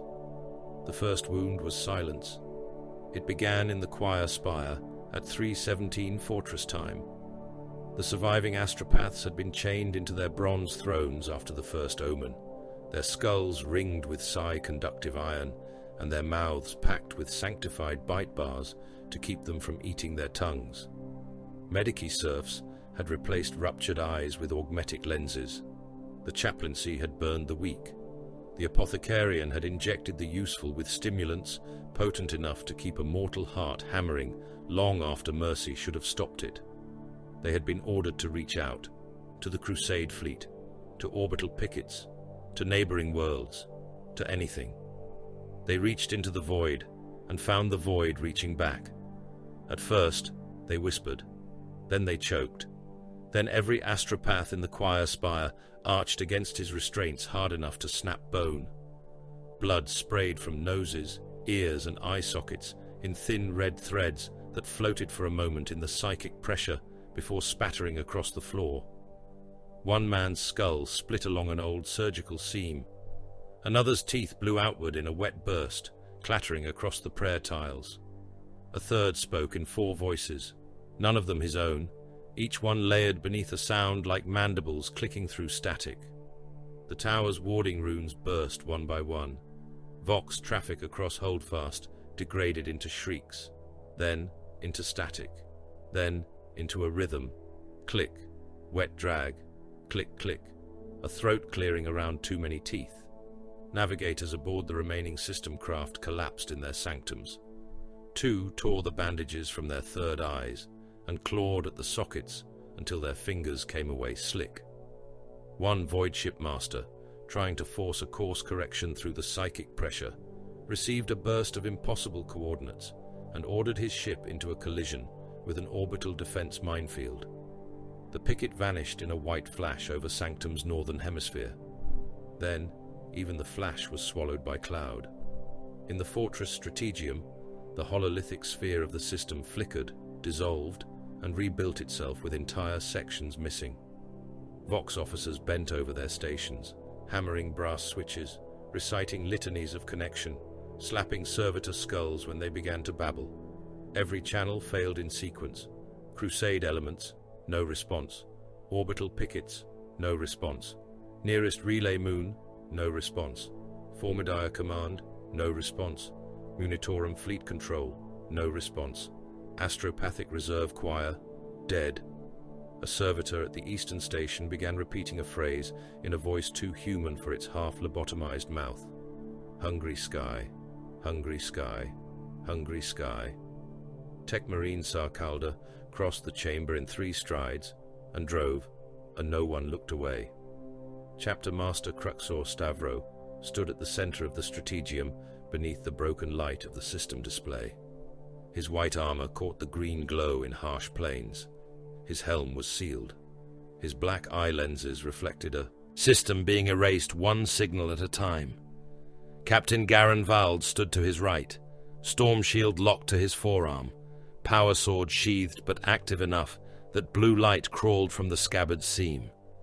Reclusiarch Odramek stood to his left, skull helm bowed, one gauntlet closed around his Crozius, as if he might crush the haft through hatred alone. Apothecary Halbrecht entered last, red helm marked by streaks of blood that were not his. "The choir is gone," he said. Stavro did not turn. All useful members. 3 bodies persist biologically. Their minds are empty. Burn them. Already ordered. Calder's voice came from the dead servitor station. We have lost outer system confirmation. Signal returns are being swallowed or reflected with false structure. Auspex sees mass. It cannot define it. Vald looked toward the display. How much mass? Calder's mechadendrites flexed. Enough to make the instruments afraid. Odramek lifted his skull helm. The instruments do not feel fear. No, Calder said. They fail in patterns men recognize. Stavro raised one hand. The chamber silenced. Sanctum is alone, he said. No one contradicted him. No one asked if certainty was premature. The shadow in the warp had descended like a lid over the world, and beneath that psychic weight, doubt had no room to breathe. Stavro turned to the mortal command staff, arrayed below the hololith. Generals, colonels, munitorum prefects, naval liaisons, logistics adepts, trench engineers, fortress scribes. Men who had believed until minutes ago that the Imperium was a network of commands, reinforcements, fleets, routes, and sacred bureaucracy. Now they understood what every Astartes already knew. A world could die alone. By authority of the Adeptus Astartes, and by necessity of survival, Sanctum is placed under chapter law, Stavro said. Civil authority is suspended. Noble privilege is suspended. Munitorum objection is suspended. Refugee movement is suspended, except by fortress designation. All food stores are seized.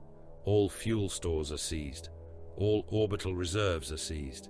Any settlement unable to contribute to holdfast defense will be abandoned, stripped, or razed. A governor's proxy in gold-trimmed robes found enough courage to speak. Chapter Master, those settlements contain loyal populations, families, workers, tribal holdings. The evacuation capacity? Stavro looked at him. The man stopped. They are biomass, Stavro said, or they are labor. They will not become both. The proxy's mouth opened soundlessly. Val turned his burned face toward the mortal officers. The enemy consumes flesh. You will bring flesh behind guns or deny it to the enemy. There is no third category. Odramic's vox grill crackled. Mercy feeds the alien. The words passed through the strategium like a verdict. Stavro pointed to the hololith. Defense rings brightened one by one. Iron, bone, ash, martyr. Begin contraction. Outer settlements contribute fighting-age males, food animals, promethium, metals, and any child marked for potential induction. Everything else burns if it cannot march. The Munitorum prefect whispered. By whose ledger? Stavro heard him. Mine. By sunrise, Sanctum had become a machine for delay. Not victory, not yet. Delay. Millions of guardsmen dug trenches across valleys and mountain passes until the black earth became a wound web. Trencher engines chewed through frozen soil. Penal battalions laid razor wire beneath the guns of commissarial servitors. Men sank plasteel stakes into mud, while priests shouted that blisters were the emperor's handwriting upon weak flesh. The air filled with the cough of engines, the bark of orders, the scrape of shovels, and the endless wet hacking of soldiers unaccustomed to Sanctum's mineral dust. Billions of lasgun charge packs passed through Munitorum counting houses. Billions of ration bricks were stamped, blessed, spoiled, restamped, and issued. Artillery shells arrived in cathedral-sized lifters, each shell marked with batch code, weight, explosive class, destination battery, and projected usefulness in seconds of enemy delay. Promethium drums were stacked in fields so vast they looked like metal harvests. Corpse tags were distributed in sacks, then crates, then cargo loads, and still the quartermasters requested more. Tank regiments, assembled in kilometer-long columns along fortress roads. Lehman Russ battle tanks growled beneath tarpaulins of frost. Rogel Dawn battle tanks anchored crossroads like squat fortress shrines. Chimera transports sat in formation, while tech priests anointed their tracks with oil and muttered resentfully at the cold. Basilisks and manticores were dug into mountain shelves, with their barrels elevated toward map coordinates not yet occupied by the enemy. Men spoke of casualty projections before the first true battle. One general told another that the western lowland belts could hold for 9 hours at 68% loss. A colonel argued he could hold 12 hours if given penal reserves and permission to detonate the lower trench levels after withdrawal. A Munitorum clerk adjusted both estimates downward because ration distribution to the western belt had already failed by 17%. Human life became tonnage, delay time, consumable resistance. Enoch Vaughn recorded it all from a fortified command alcove overlooking the Ash Ring assembly grounds. His stylus shook only when no one important was watching. He had copied execution orders, archive seals, gene tithe discrepancies, and now mass displacement commands sending entire settlements to labor columns or fire. He had stopped thinking of numbers as people. Then a refugee column would pass below the window, and he would fail. Thousands moved along the fortress road under servo skull supervision. Men from mountain tribes, hab workers from burned supply sectors, ash farmers dragging tool carts, boys with shaven heads and induction brands fresh on their necks, old men carrying ammunition boxes because no one cared if their backs broke before they reached the lines. A child fell. His father tried to stop. A chapter serf struck the father with a shock maul and pointed him forward. The child rose or did not rise. The column moved. Enoch wrote, Labour Group Varrock 7 redirected to Ash Ring entrenchment detail. Estimated useful bodies, 8,391. He did not write the child. There was no category for him. Stavro inspected the mortal lines on the second day of silence. He did not tore them like a lord accepting loyalty. He moved through them like an executioner measuring necks. Captain Vald accompanied him with 2 squads of intercessors and a Hellblaster fire team. Their white armor drew every eye. Guardsmen rose from trench work as the Astartes passed, some making the sign of the Aquila, some staring, some trying not to stare at the dried blood still caught in the joints of their armor. The western lowland trench belt stretched for 40 kilometers between 2 black mountain ridges. 5 trench lines, 3 fallback lines, minefields, wire webs, tank hull revetments, heavy bolter nests, Lascannon pits, mortar trenches, medici holes, ammunition tunnels, and flooded sump ditches cut the land into geometry meant to kill and be killed in. General Orvan Kast, commander of the Lowland Defense, waited beside a command chimera half buried in sandbags. He was a broad-shouldered man with augmetic lungs, a steel jaw, and the careful expression of someone smart enough to fear space marines, but experienced enough to fear the coming enemy more. Chapter Master, Kast said. General. Kast gestured to the trench lines. We have 3 million men in the lowland belt, 5 armored regiments in reserve, 12 artillery cohorts above the ridges. Mine density is below my preference, but acceptable if the enemy approaches in mass. They will, Vald said. Kast looked at him. You are certain? Vald's face did not move. They are hunger. Hunger comes forward. The general took that in. He turned to Stavro. Do you believe the defenses can hold? The nearby officers went very still. Stavro looked across the trench belts. He saw the gun pits, the wire, the armor, the men. He saw the gaps. He saw where mud would collapse under pressure. He saw where fear would spread if the second line watched the first line drown. He saw where the enemy would learn. No wall holds forever, he said. That is why the Emperor made us. Kast nodded slowly, as if that answer had cost him something. Vald looked down into the nearest trench, where guardsmen pretended not to listen. Your men will die in rows, the captain said. Make sure they die facing outward. One soldier made the sign of the Aquila with shaking fingers. Another checked his lasgun charge pack. A third vomited quietly into the mud.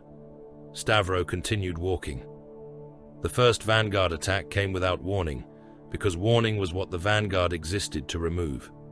Command post. Theta 9 died at 14:22. Its final transmission was 6 seconds of static, 2 bolter shots from a naval armsman, and a wet clicking sound close enough to the Vox mic that the listening officer in Holdfast removed his headset and backed away from the station. A white Templar patrol reached Theta 9 17 minutes later. The command post had not been overrun. It had been dissected. Bodies hung from the Vox masts by loops of their own intestines, stretched and tied with obscene precision. Officers were pinned to the walls by chitin spines through the throat, wrists, and groin. Their skulls had been opened, not smashed, opened. Bone peeled back, brains scooped out or sampled, grey matter glistening in cold air.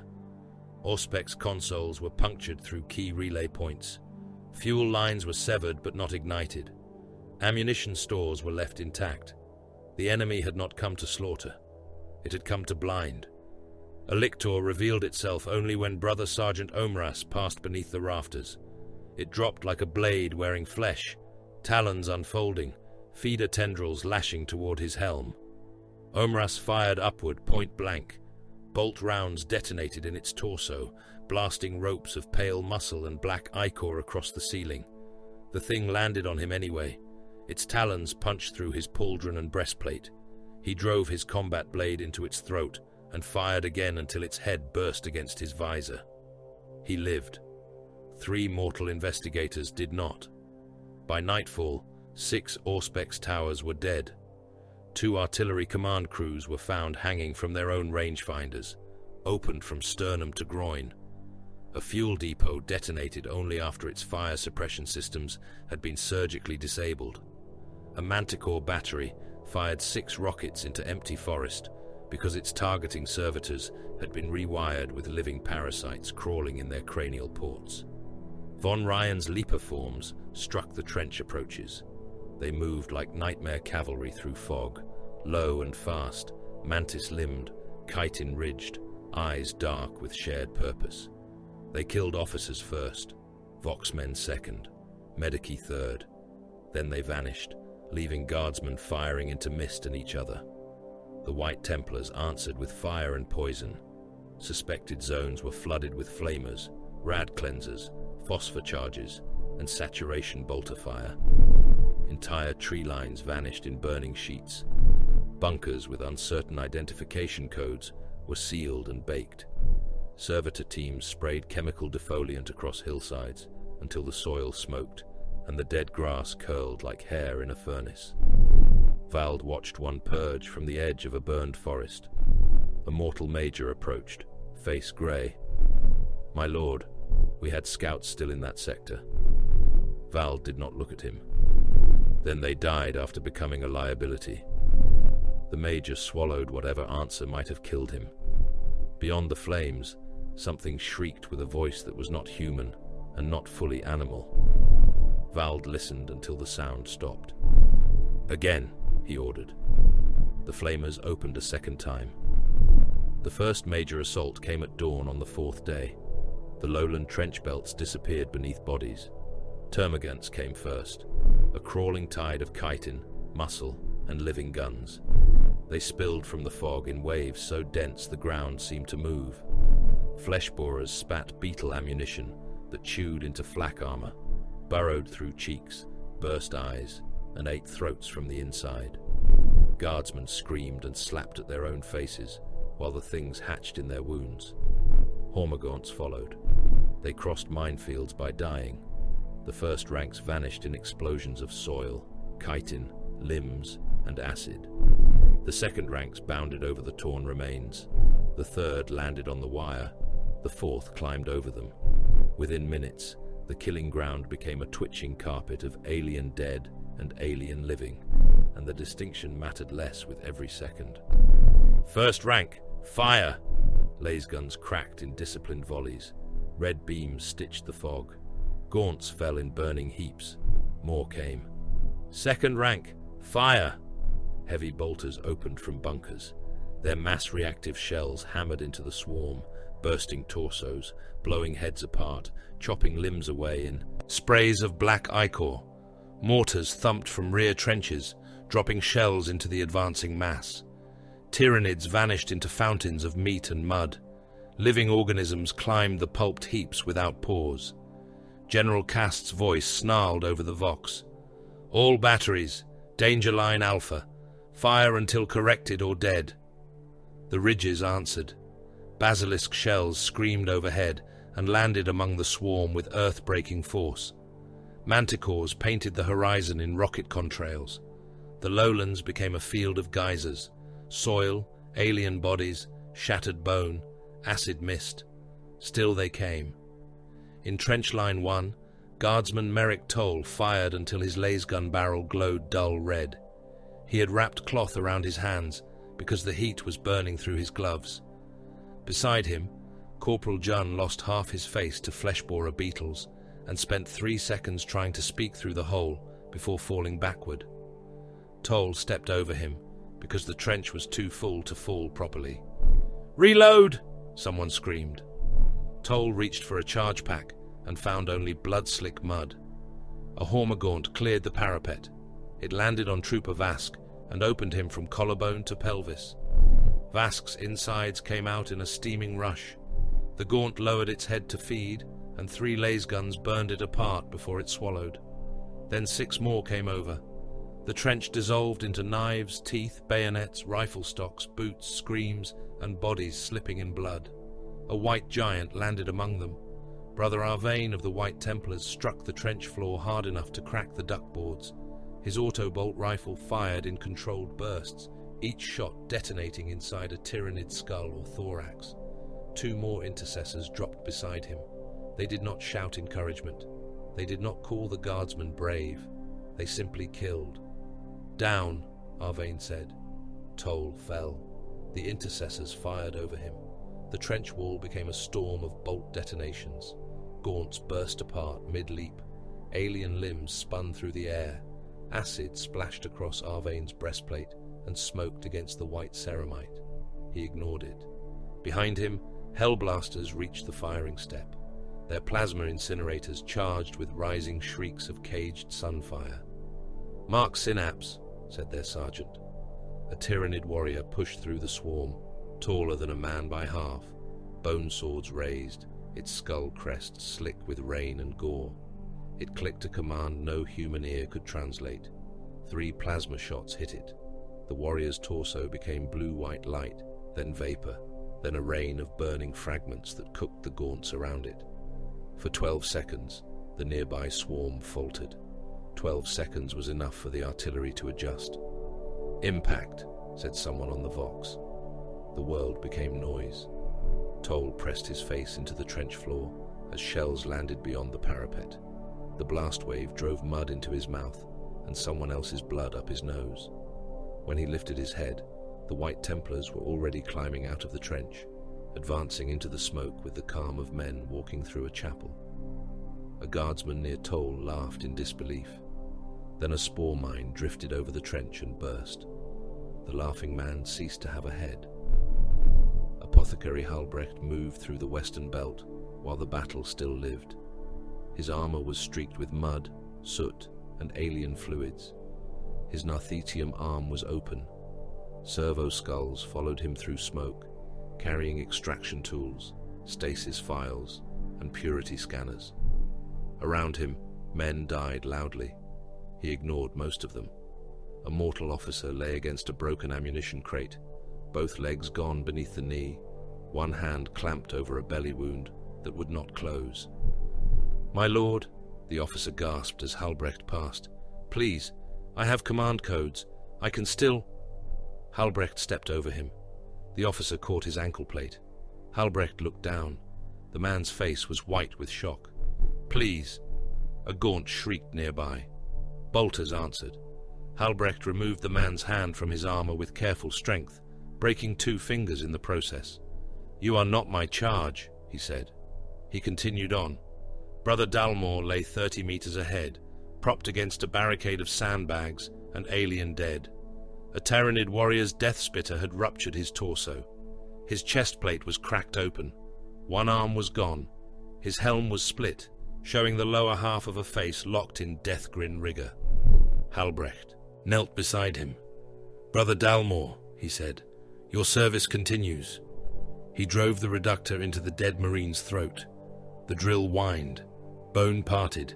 Tissue opened. Halbrecht worked quickly, reverently, without tenderness. The first progenoid came free, in a wet, glistening mass. He sealed it into a stasis vial and passed it to a servo skull.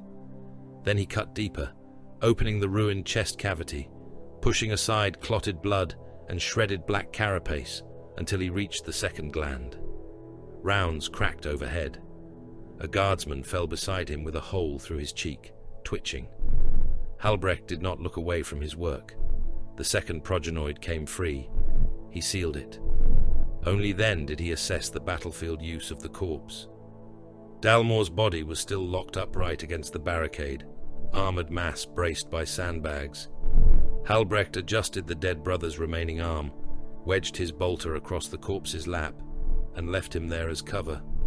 A fallen White Templar was still ceramite, mass, and intimidation. Even death could be useful. The legless officer had stopped begging by the time Halbrecht passed him again. A Hormagaunt had found him. Halbrecht did not slow. By the fifth assault, the Tyranids had learned. They died in their millions, but they died with purpose. The first waves had mapped the guns. The second had tested the minefields. The third found the weakness in the western sump trenches, where mud swallowed barricade supports. The fourth sent burrowing organisms beneath the fallback routes. The fifth avoided the strongest kill lanes entirely and flowed toward the seams between regimental sectors. Spore mines drifted low under smoke cover toward ammunition dumps. Gargoyle things circled flak zones until Hydra platforms revealed their tracking arcs, then veered aside as heavier winged beasts struck from another angle. Burrowers collapsed trenches beneath command Vox stations. Gaunts feigned mass charges, then split before artillery landed, leaving shells to pulverize empty ground, already carpeted with dead. In the strategium, the red marks on the hololith changed faster than mortal staff could update them. General Cast's voice came in broken bursts. Enemy pressure shifting north. Line 3 requests permission to withdraw. Ammunition dump Gamma compromised. We have burrowers under static. Repeat, under the Medici trench. The Vox dissolved into clicking. Calder cut the channel before the sound spread into adjacent systems. Stavro watched the map. Vald stood beside him, armor scorched from the lowland counterattack. They adapt quickly, Vald said. They are not adapting, Calder replied. They are remembering through death. Odramic's skullhelm turned toward the tech marine. Do not make poetry of Xenos' hunger. It is not poetry, Calder said. It is worse. Stavro lifted his gauntlet and opened a command channel to all defense authorities. Assume the enemy has already learned your habits, he said. Change firing cycles. Shift reserves before requested. Rotate Vox codes every 9 minutes. Destroy any ammunition site approached by spore organisms. If you're wounded, slow withdrawal. Leave them armed or leave them burning. The swarm does not punish sentiment. It consumes it. A dozen mortal commanders acknowledged. 2 protested. 1 stopped mid-sentence when Vald leaned toward the command lectern and said, "Obey faster." The protests ended. Stavro turned to Calder. The old defense cogitators. The tech marine's expression did not change, but several mechadendrites stilled. What of them? You have found something. Calder's silence answered before his words did. Yes. The oldest defense cogitators of Holdfast did not rest in the strategium. They rested beneath it, far beneath it.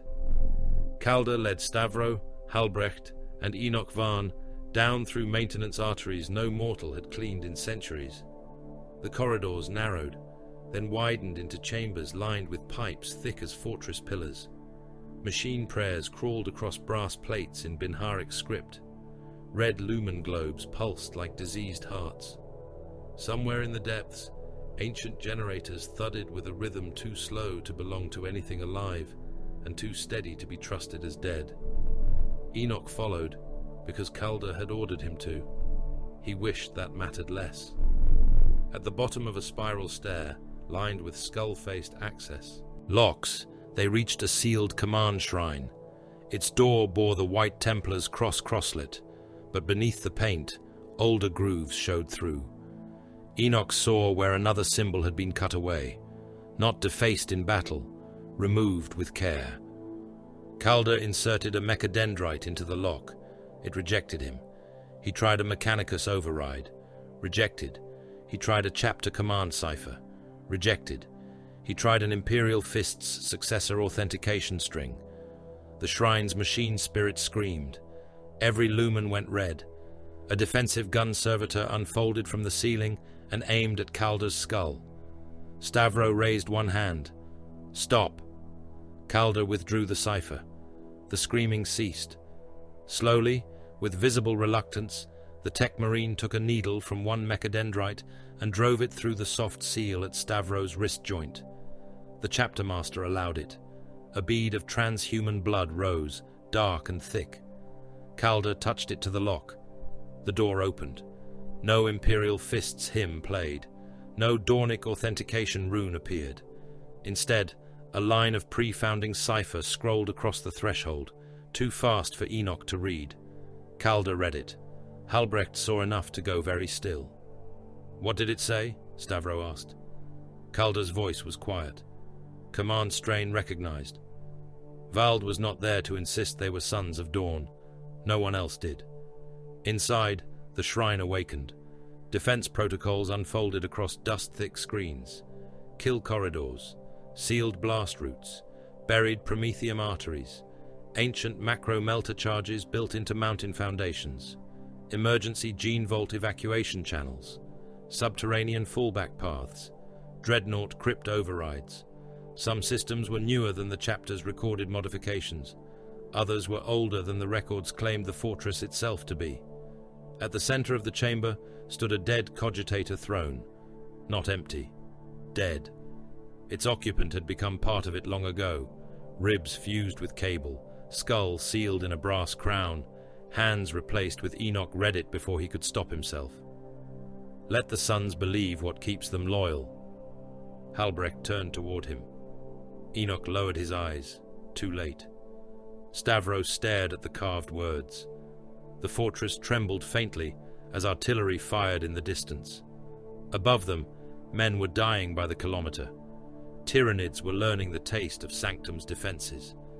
The sky was darkening beneath things not yet close enough to land. And here, beneath stone and oath, Holdfast was confessing that it had known something all along.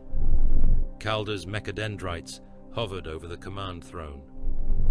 "The fortress remembers us," he said, "not as we remember ourselves." Stavro looked at the sealed protocols. "Can these systems be made ready?" "Yes," Calder said, "if the machine spirit permits." "Make it permit."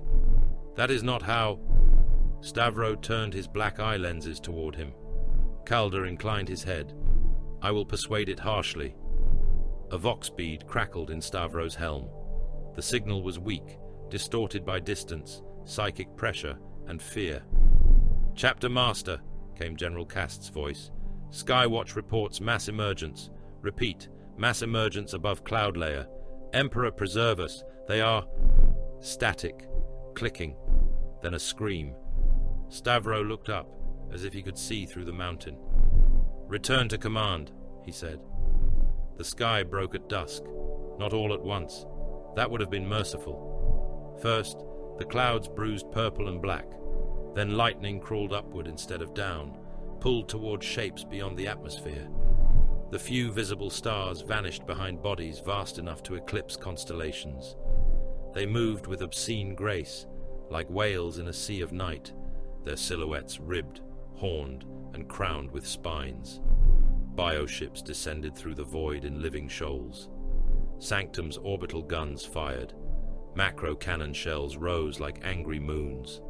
Lance beams stabbed upward from Holdfast and the Iron Ring, burning holes through cloud and striking chitinous hulls in bursts of white fire. One bioship ruptured above the northern hemisphere, spilling burning fluids and embryo things that died screaming in vacuum before gravity took them. The defenders cheered. Then the rest of the Hive fleet answered. Spores fell, millions at first, then beyond counting. They entered the atmosphere in burning curtains, seeds of invasion wrapped in meat and shell. Some burst high, releasing clouds of poison and winged organisms. Some struck mountain slopes and split open, vomiting gaunts into snow. Some hit defense shields and dissolved into acid rain. Others came down intact, punching into mud, rock, trenches, and hab ruins with the force of artillery shells. The night became a storm of birth. In the western lowland trench belts, Guardsman Merrick Toll looked up. He had survived 2 days by luck, obedience, and the fact that men near him kept dying first. His lasgun was not the one he had been issued. His helmet was cracked. His left ear no longer heard anything except a steady whine. Dried blood glued his collar to his neck, not all of it his. Around him, men stared skyward, despite orders not to. The clouds glowed from orbital fire. Something huge moved behind them. A mycetic spore descended through the smoke directly above Trench Line 2. It was larger than a bunker, armored in ridged plates, trailing cords of slime and burning atmosphere. Flak guns hammered it. Shells burst across its hide. Chunks of meat tore away and fell steaming into the trench. It did not die. It opened. Not landed. Opened. The underside split like a wound. Birth fluid poured down in ropes, hot and acidic, hissing where it struck flak armor and exposed skin. Men screamed as it ate through gloves, faces, eyes. Claws unfolded from the spore's interior. Pale shapes dropped through the fluid, slick and new, and already killing. One landed on Sergeant Pell and drove talons through his shoulders, pinning him upright as a second organism pushed out of the spore and tore his head free with a twist. Toll raised his lasgun. Something wet hit his face. He wiped it away and saw that it was not rain. Above him, more spores split open across the sky. The trench became birth canal, slaughterhouse, and grave in the same breath. Over the vox, beneath static and screams, a white Templar voice cut through with cold clarity. Hold formation, fire upward, die facing outward.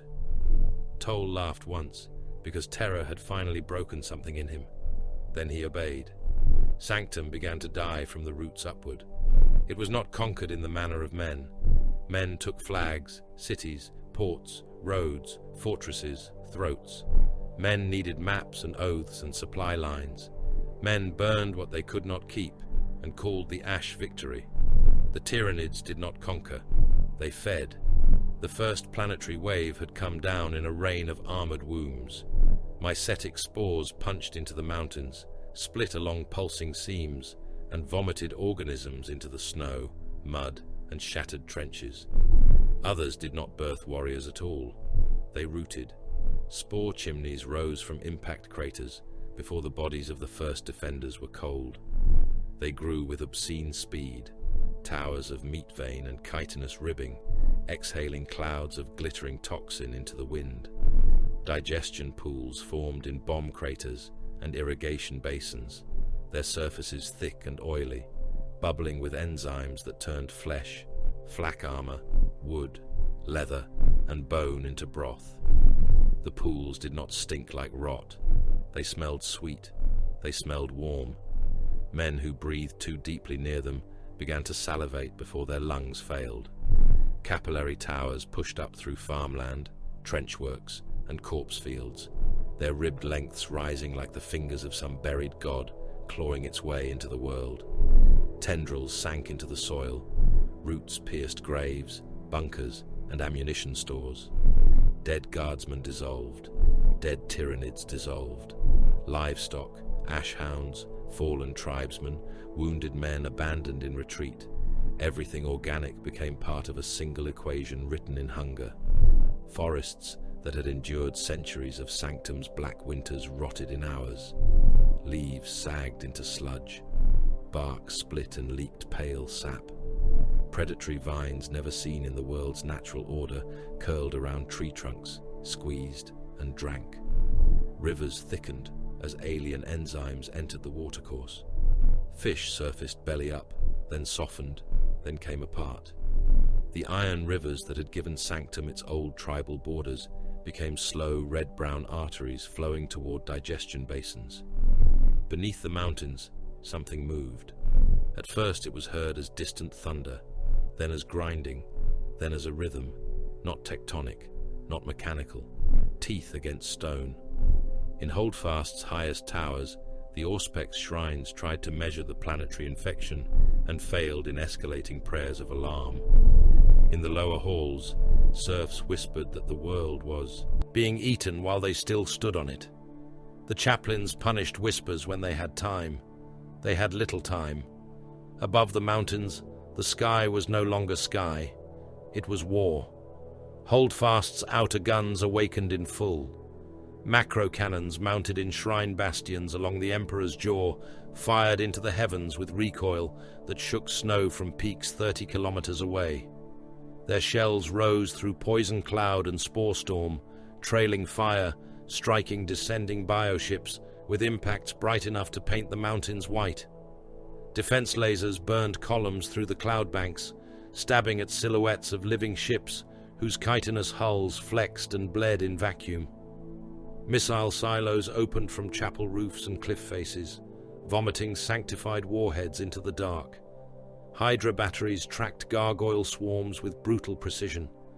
Their quad autocannons spat streams of tracer fire into the winged masses, until the sky rained shredded membrane, talons, and chunks of smoking meat.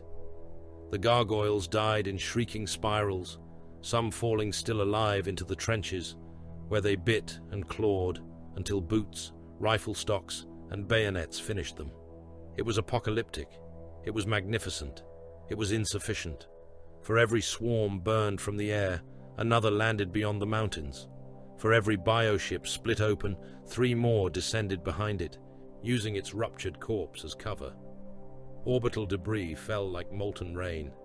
Chunks of living hull crashed into the glaciers, still twitching, still disgorging parasite organisms from their torn cavities. Acid snow hissed against armored bastions. Spores pattered against void shields like hail, each impact flaring white before burning away. Holdfast stood in the middle of it, immense and cold, its void shields shimmering over black stone and white towers. It did not look frightened. Fortresses did not fear. They only measured how long they could remain. Captain Garen Vald received his orders in the ash ring, where the trenches had become a slaughter yard between the outer mortal belts and the lower approaches to Holdfast. The hololith flickered above a command plinth mounted inside a repulsor executioner's armored hold. Chapter Master Stavro appeared in static-laced blue, his helm sealed, his voice flattened by vox distortion. Synapse concentration identified beyond Ash 7. Warrior broods, psychic nodes, possible prime organism. Mortal lines cannot hold, while the swarm remains coordinated. Vald checked the ammunition rune of his plasma pistol, then the power output of his sword. Objective? Remove the nerve. No retrieval? No. No prisoners? Stavro's black eye lenses turned toward him through the projection. Do not insult me by asking again. Vald bowed his head. By your command. By necessity. The hololith died. Vald turned to his strike force. They stood within a storm of mud, smoke, and alien rain, white armor darkened by ash and gore. Blade Guard veterans locked storm shields to their arms and tested the power fields of their swords. Assault intercessors checked chain blades already fouled from trench fighting. Inceptors stood in gravplate harness, jump systems whining, assault bolters feeding ammunition from armored packs. Hellblasters knelt beside plasma incinerators, murmuring weapon litanies as heat coils built to war glow. Behind them, Brother Castion awakened fully. The Redemptor dreadnought towered over the assembled warriors, like a walking reliquary built from rage. His sarcophagus was set deep within slabs of white and black armor, the chapter cross stark across his chassis. One arm bore a heavy onslaught Gatling cannon. The other mounted a macro-plasma incinerator whose coils pulsed caged blue. Beneath the armor plating, ancient life support systems hissed around the remains of the warrior interred within. Castion's vox came alive, with a sound like stone grinding under a cathedral door. Designation of enemy. Vald looked toward the smoke-choked lowland beyond Ash 7. Synapse organisms, Tyranid, heavy resistance. Acceptable. Expected casualties severe. Acceptable. Vald almost smiled. Almost. He raised his sword. No speech followed. White Templars did not waste fury on words when ammunition was available. Advance. They struck like executioners. Repulsors surged forward first, grav engines howling as they skimmed over churned mud and corpse heaps. Their heavy bolters and onslaught cannons opened into the advancing swarm, mowing down termagants by the dozen. Fragstorm launchers hammered trench lips clear. Iron hail stubbers stitched through leaping hormagaunts. The vehicles drove not to rescue the collapsing mortal line, but to open a corridor through it. The White Templars followed in disciplined silence. Autobolt rifles roared at close range, their mass-reactive shells detonating inside chitinous skulls and bursting torsos into wet black sprays. Assault intercessors met the first Hormagaunt wave blade first, chainswords shrieking through shell, muscle, tendon, and bone. One blade jammed in the thigh joint of a warrior-sized beast, its teeth locked in fibrous alien sinew. Brother Sarvan cleared it by slamming the revving weapon into a broken rockcrete barrier until the clogged meat tore loose in ropes. Functional, he voxed. Continue, Vald answered. Inceptors came down through smoke like falling gun towers.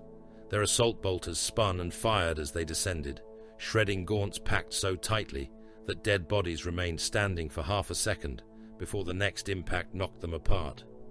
Flamestorm gauntlets from aggressor support teams washed broods in burning promethium, cooking organisms inside their own shells until pressure burst them open.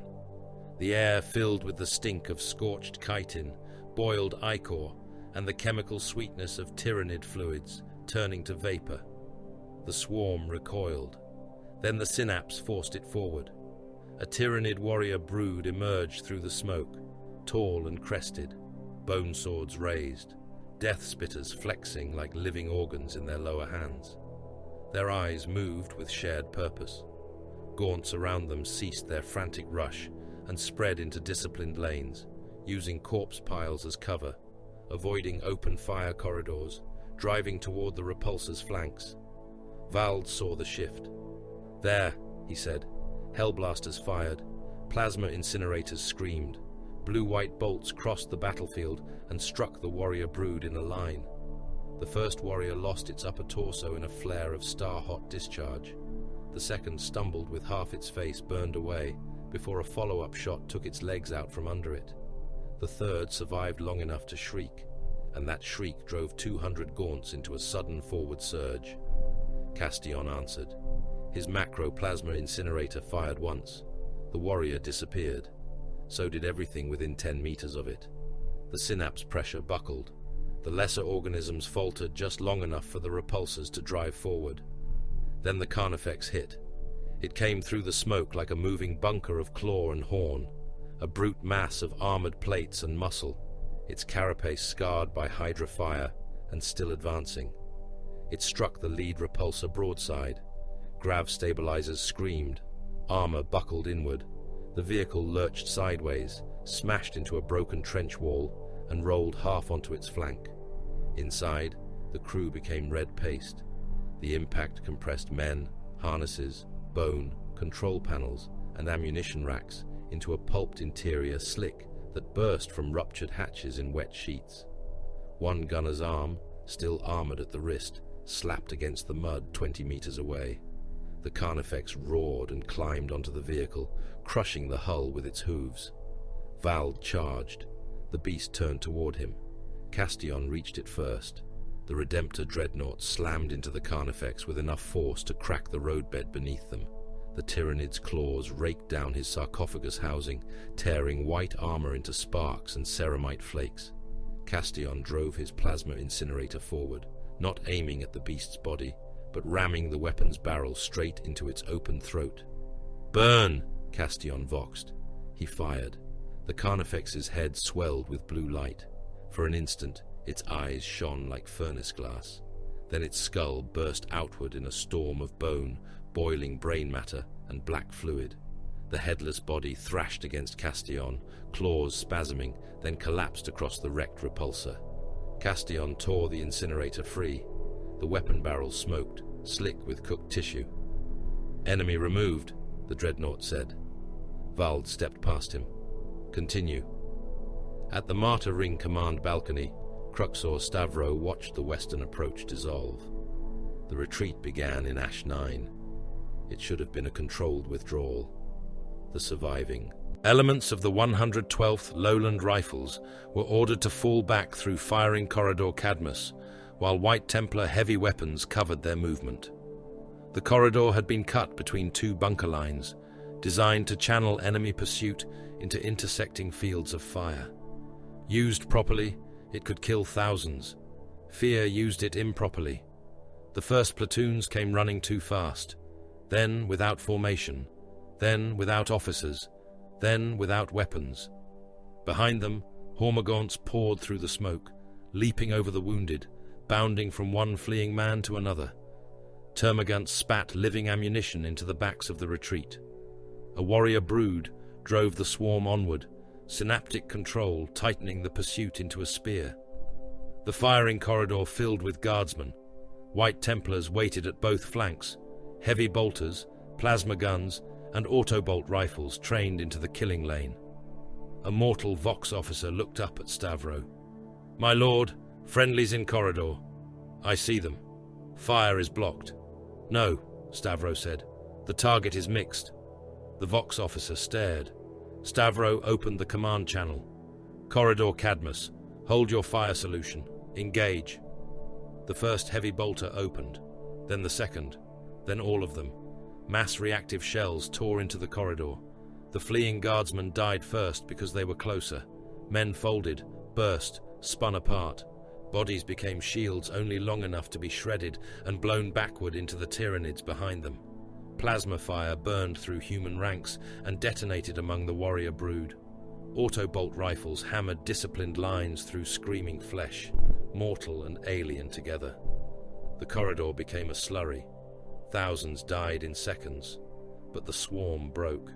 The first Tyranid wave, packed tightly behind the retreat, was annihilated in the firestorm. The warrior brood vanished under plasma and Lascanon strikes. Hormagaunts piled against the ruptured bodies in the corridor, lost momentum, and were scythed down by overlapping fire. The breach sealed in blood. A surviving colonel of the 112th staggered onto the command balcony 20 minutes later, dragged by 2 military police. His uniform was burned. His left cheek hung open, showing teeth and jawbone. He saluted with a hand missing 2 fingers. Then he looked at Stavro. That was murder. Stavro turned from the hololith. The command staff froze. Even the servitors seemed to still. The colonel's voice shook, but he did not stop. "They were our men." "They were dead men running," Stavro said. "You killed them. I spent them." The colonel's breath came in ragged pulls. "For a corridor. For a breach. They trusted your line." Stavro stepped closer. The colonel had to look up. Their trust did not stop the swarm. Their deaths did. "That is murder." Stavro's voice remained calm. "It was arithmetic." The colonel's face twisted. For a moment, it seemed he might reach for his sidearm. Vald, watching from the lower Vox display through a battle feed, said nothing. Stavro almost seemed to invite the attempt. The colonel's hand trembled, then fell. Stavro looked to the military police. "Return him to command." One of the MPs blinked. "My lord?" "He still has one eye, one hand, and hatred enough to be useful." The colonel stared at him. Stavro turned away. "Send his regiment replacements. Penal stock if nothing better remains." The colonel was dragged out. Behind him, the corridor burned. Reclusiarch Odramek walked among the dying as if crossing a field of kneeling petitioners. The Medici trenches behind Ash 7 had overflowed before noon. By dusk, they had ceased pretending to be Medici stations and become sorting pits. Men with survivable wounds were dragged left. Men who could still hold a rifle were propped up where they lay. Men who could neither move nor fire were given last rites if a priest was nearby, a mercy shot if ammunition allowed, or nothing if neither was available. Odramek offered comfort to no one. comfort softened the edge of fear. He wanted fear sharp. A guardsman with both legs gone lay against a sandbag wall, his stumps wrapped in tourniquets already soaked through. He clutched a devotional medal in one hand and the empty air with the other. His lips moved around a prayer, but no sound came out. Odramec stopped before him. The man looked up at the skull helm. "My lord," he whispered, "can you see?" The man blinked through blood. "Yes." "Can you pull a trigger?" I think so." Odramec reached down, took a lasgun from a nearby corpse, and placed it in the man's hands. Then he grabbed the soldier by the straps of his webbing and hauled him upright against the sandbags. The man screamed. Bone and meat shifted under the bandages. Fresh blood spilled down the wall. Odramec ignored the sound. He positioned the lasgun across the parapet. "There," he said. The soldier's teeth chattered. "Does the Emperor see me?" Odramec leaned close. His skull helm filled the man's vision. "He sees whether you stop." The guardsman began to cry. Then he laughed. Then he fired. The lasgun cracked once, twice, again. A hormagaunt vaulted the trench lip, all scything limbs and wet hunger. The guardsman hit it in the chest, but did not kill it. It landed on him and opened his skull with one talon, splitting it from brow to jaw. Brain and bone sprayed across the sandbags. Odramec crushed the beast's head with his crozius. He looked down at the dead man. "Absolved," he said. Then he moved on. By nightfall, the Tyranid stopped pretending to be a tide of lesser beasts. The heavier organisms came forward. Warriors strode through the gaunts, coordinating broods with clicks and psychic pressure. Zoanthropes drifted above the battlefield, like swollen skulls trailing spinal cords, their brains pulsing under translucent domes. Where they passed, men screamed without wounds, clutched their heads, and died with blood jetting from their noses. Commissars shot the broken until they too began to hear the pressure. Carnifexes drove into bunker lines, smashing through rockcrete, crushing heavy weapon teams beneath hoof and claw. Trigons erupted from beneath trenches in fountains of mud, bodies, and razor wire, their massive serpentine forms coiling through dugouts and snapping men in half with mandibles wide enough to swallow a torso whole.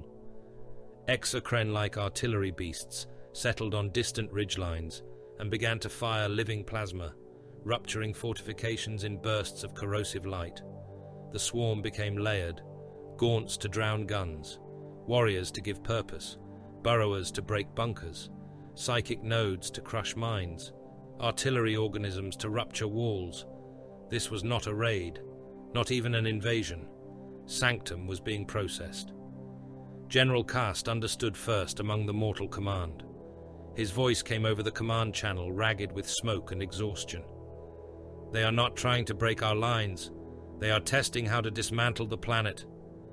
Stavro listened from the forward command bastion, watching red threat runes multiply across the hololith. "Yes," he said. Cast laughed once. It sounded like a cough through blood. "That was not comfort, Lord. I was not offering any." A tremor shook the command bastion. Dust fell from the ceiling. Calder's voice cut into the channel. "Burrower pressure beneath ash ring, multiple contacts, stone stress increasing." Vald's strike force rune flashed near Ash 7. Stavro touched the display. "Vald, status." The captain answered amid bolter fire. "Synapse node damaged, not destroyed. Heavy organism resistance. Castion functional. Repulsor losses at 2. Mortal lines collapsing behind us. Seal breach from front. Acknowledged." Stavro turned from the hololith and drew his sword. The blade came free with a low power field hum. His storm shield locked onto his left arm. The command staff watched him. Odramec arrived from the Medicae trenches, his crozius dripping black alien fluid and red human blood. "Where do you go?" the Reclusiarch asked. Stavro placed his helm over his head. "To correct the line." "Alone?"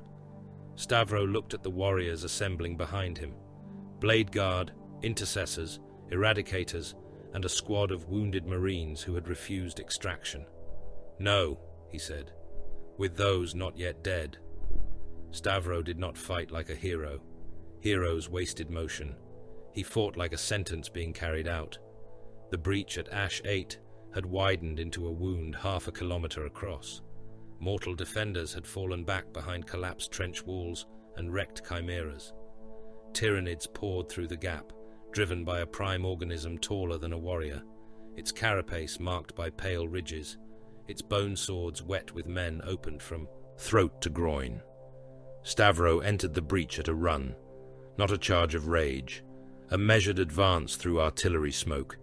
His storm shield took the first death spitter burst, acid splashing across its field in hissing ribbons. His sword cut the first hormigaunt at the neck, the second through the pelvis, the third through both forelimbs, before his boot crushed its skull. Intercessors formed behind him, firing around his shoulders. Bladeguard locked shields and drove forward, turning the breach into a narrowing wedge. The Tyranid Prime saw him. It came forward through its own swarm, shoving gaunts aside, bone swords raised. Its synaptic presence pressed against the minds of nearby mortals until several guardsmen dropped their weapons and clawed at their eyes. White Templars endured, their helms filled with static, their hearts hammered, their fingers tightened on triggers. Stavro did not slow. The Prime struck. One bone sword crashed against his storm shield, driving him back half a step. The other cut low, scoring across his thigh plate and biting deep enough to draw transhuman blood. Stavro angled the shield, trapped the first blade against its surface, and stepped inside the creature's reach. The Prime screamed into his helm. Not sound, command, hunger, unity, a billion mouths closing. Stavro headbutted it. The blow cracked chitin around its facial crest. Its jaws snapped. He drove his sword upward, but the beast twisted, taking the blade through the side of its neck instead of the skull. One talon punched into his left shoulder guard and tore Ceramite free. Warning runes flashed across his visor. Vald's voice crackled over the vox. "Chapter Master, hold your channel." The Prime raised its second blade. Stavro slammed his shield forward, pinning both talons and one sword arm against its torso. Then he drove his power sword through its open mouth. The blade went in under the palate, up through the skull, into the synaptic brain case. The Prime spasmed. Stavro twisted the sword. The back of the creature's head burst open in a spray of grey-black neural matter and shattered chitin. The psychic pressure in the breach snapped like a cut cable. Gaunts faltered. Warriors staggered. Mortal soldiers screamed, then found themselves alive, armed, and standing before confused prey. Stavro tore the sword free. "Forward," he voxed. The White Templars advanced. They did not cheer. They amputated the breach from the battlefield. Far beneath Holdfast, Enoch Vaughn watched a door open that had not existed the day before. Archive Sub-Level 9 had sealed itself when the planetary alarms reached Condition Crimson. Enoch had been trapped there for 6 hours with a lumen skull, 3 dead. The fortress had other intentions. At 1944, the floor trembled under distant bombardment. Dust fell from the ceiling. A panel behind a row of obsolete cartographic engines split down the middle. Hidden pistons groaned. A section of wall withdrew, revealing black steps descending into colder dark. The lumen skull turned toward the opening. Its dead mouth clicked. Unauthorized route identified. Enoch swallowed. By whose authority? The skull spun once, red eye lenses flickering. Authority recognized. That is not an answer. Authority recognized. Enoch almost laughed. He did not. Laughter was dangerous underground. He should have waited for Calder. He should have sealed the archive and prayed until someone remembered he existed. Instead, he took the lumen skull and descended. The stairway went deeper than the gene vaults. The air tasted of old metal and sealed dust. The walls were not carved like the rest of Holdfast. They were smoother, darker, older. No chapter banners hung here. No crosslets marked the stone. No names of White Templars dead, only grooves where symbols had been removed with tools precise enough to erase history without damaging the wall around it. At the bottom lay a chamber vast enough to hold a company at prayer. Enoch raised the lumen. Statues stood in ranks, not dawn. He knew that instantly, and wished he did not. Their armor was wrong. Their proportions were wrong. The faces had been destroyed, not broken by battle, not eroded by time, deliberately cut away. Chisel marks crossed every brow, every nose, every mouth, leaving blank wounds where identity should have been. Beneath the central statue, words had been carved into a black plinth. Enoch stepped closer. His lips moved as he read, "Let the sons believe what keeps them loyal." The same phrase. Here, not on a cogitator corpse. Here, beneath faceless fathers. His hands began to shake. Behind the statues, the chamber continued into shadow. He saw reliquary niches, empty weapon racks, shattered heraldic shields, gene-lock panels, a sealed archway bearing a name cut deep into the stone, the first bastion. The lumen skull drifted forward without his command. "Stop," Enoch whispered. It did not. The skull's light passed across one of the destroyed faces. For a moment, the shadows made it seem as if the statue still had eyes. Then the fortress shook hard enough to throw Enoch to his knees. Above him, somewhere far away and impossibly close, stone cracked. The ash ring was dying. The collapse began beneath the trenches. Trigons erupted across Ash 9, Ash 7, and Ash 12 in a coordinated subterranean strike that no mortal commander could comprehend quickly enough to survive. The first sign was not movement, but disappearance. Sections of trench simply dropped, taking men, guns, sandbags, vox lines, and medici stations into black holes lined with teeth. Then the burrowers came out. Serpentine monsters burst upward, armored heads smashing through rockcrete. Raveners followed, pouring from tunnels in slashing knots. Gaunts swarmed after them, climbing out of the earth behind the lines the defenders had faced outward to hold. At the same moment, spores saturated the ash ring from above. Mycetic pods landed among artillery shelves. Birthing sacks burst inside ammunition parks. Floating spore mines drifted into manticore batteries and detonated in chains of green-white fire.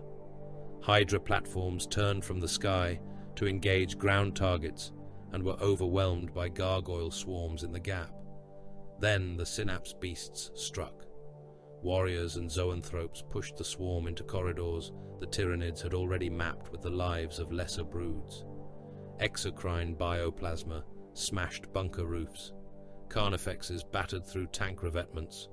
One Rogel Dawn battle tank fired point-blank into a Carnifex's chest, blew its torso open, and was immediately dragged down by 3 more, its crew screaming through the vox as claws peeled the turret away. The ash ring did not break like a wall. It came apart like meat under knives. Vald's strike force completed its objective as the ring collapsed around them. The final synapse beast in Ash 7 died under Brother Castellon's Gatling fire, reduced from command organism to twitching pulp in less than 4 seconds. But the victory arrived too late to matter for the mortal lines. "Withdrawal," Stavro ordered over the chapter vox. Vald looked across the battlefield. Mortal armies were dissolving in kilometers of screaming confusion. Men ran through their own minefields. Officers shot fleeing soldiers until gaunts dragged them down. Vox channels overlapped into prayers, orders, static, and wet alien clicks. Whole companies vanished into burrow holes. Artillery guns fired without spotters until their barrels ruptured. Promethium tanks exploded, turning retreat routes into rivers of flame. "We can recover Ash 7, Vald voxed. "No," Stavro said. "We can kill more. You will kill more at the martyr ring." A pause. Then Vald answered, "Acknowledged." White Templars withdrew in order. They walked backward through Apocalypse, firing as they went. Intercessors fell back by squad, never turning their backs. Blade Guard formed shield walls over wounded brothers. Inceptors lifted in bursts, covering movement from above. Castion strode last, his plasma incinerator venting heat, his armor torn open in 6 places, one leg actuator grinding with each step. A guardsman grabbed at Vald's greave as the captain passed. "Lord, take us with you." Vald looked down. Behind the man, hundreds of mortals surged toward the Astartes' withdrawal route, panic turning them into a living blockage. Behind them came Tyranids. Vald raised his pistol and fired past the man's head into the swarm. "Run faster," he said. Then he kept moving. Some mortals followed. Most died. The Ashring's final gate sealed 37 seconds after the last White Templar crossed. Thousands of guardsmen were still outside. They hammered on the closing blast doors, screaming, begging, cursing, praying. A sergeant tried to wedge his rifle into the gap and lost both arms when the gate crushed shut. Faces pressed against vision slits. Hands slapped bloody prints across the outer surface. Then the Tyranids reached them. The screams lasted 9 minutes. Inside the martyr ring, the White Templars reloaded. No one spoke. Above them, Holdfast's guns continued to fire into a sky full of spores. Below them, in the newly opened first bastion, Enoch Varn knelt among faceless statues and listened to the fortress bleed. The ash ring was gone. Holdfast had not fallen. But for the first time since its founding, the mountain fortress had given ground, and the hunger had tasted stone. The White Templars did not know Sanctum was burning. They knew only that the warp had grown foul. Aboard the strike cruiser Oath Without Grave, the Geller fields moaned in their iron housings, and the navigator screamed behind 9 locked doors. The ship's corridors were lit in crimson. Servo skulls drifted on emergency routes, whispering damage canticles to bulkheads that bled sparks. Chapter serfs moved in disciplined silence, their eyes lowered, their boots magnetized to decking slick with condensation and machine oil. Somewhere deep in the vessel, a plasma relay had overheated during translation and cooked 23 bondsmen inside their work alcove. Their bodies had not yet been removed. The ship needed power more than it needed cleanliness. Veteran Sergeant Malrek stood in the teleportarium, encased in tactical dreadnought armor, surrounded by the warriors of his strike cadre. Terminator plate made every White Templar seem less like a soldier than a siege tower given will. White ceramite, black pauldrons, crosslets marked over hearts that had stopped being human organs a lifetime ago. Storm bolters locked to gauntlets, chain fists growling in idle restraint, lightning claws folded like steel talons, heavy flamers slung beneath the arms of brothers who would rather burn a library than allow one useful lie to survive inside it. The mission had begun as recovery. It was becoming interrogation. On the hololithic altar before Malrek hung the shape of a moon, pale, dead, and girdled by the debris of failed bureaucracy.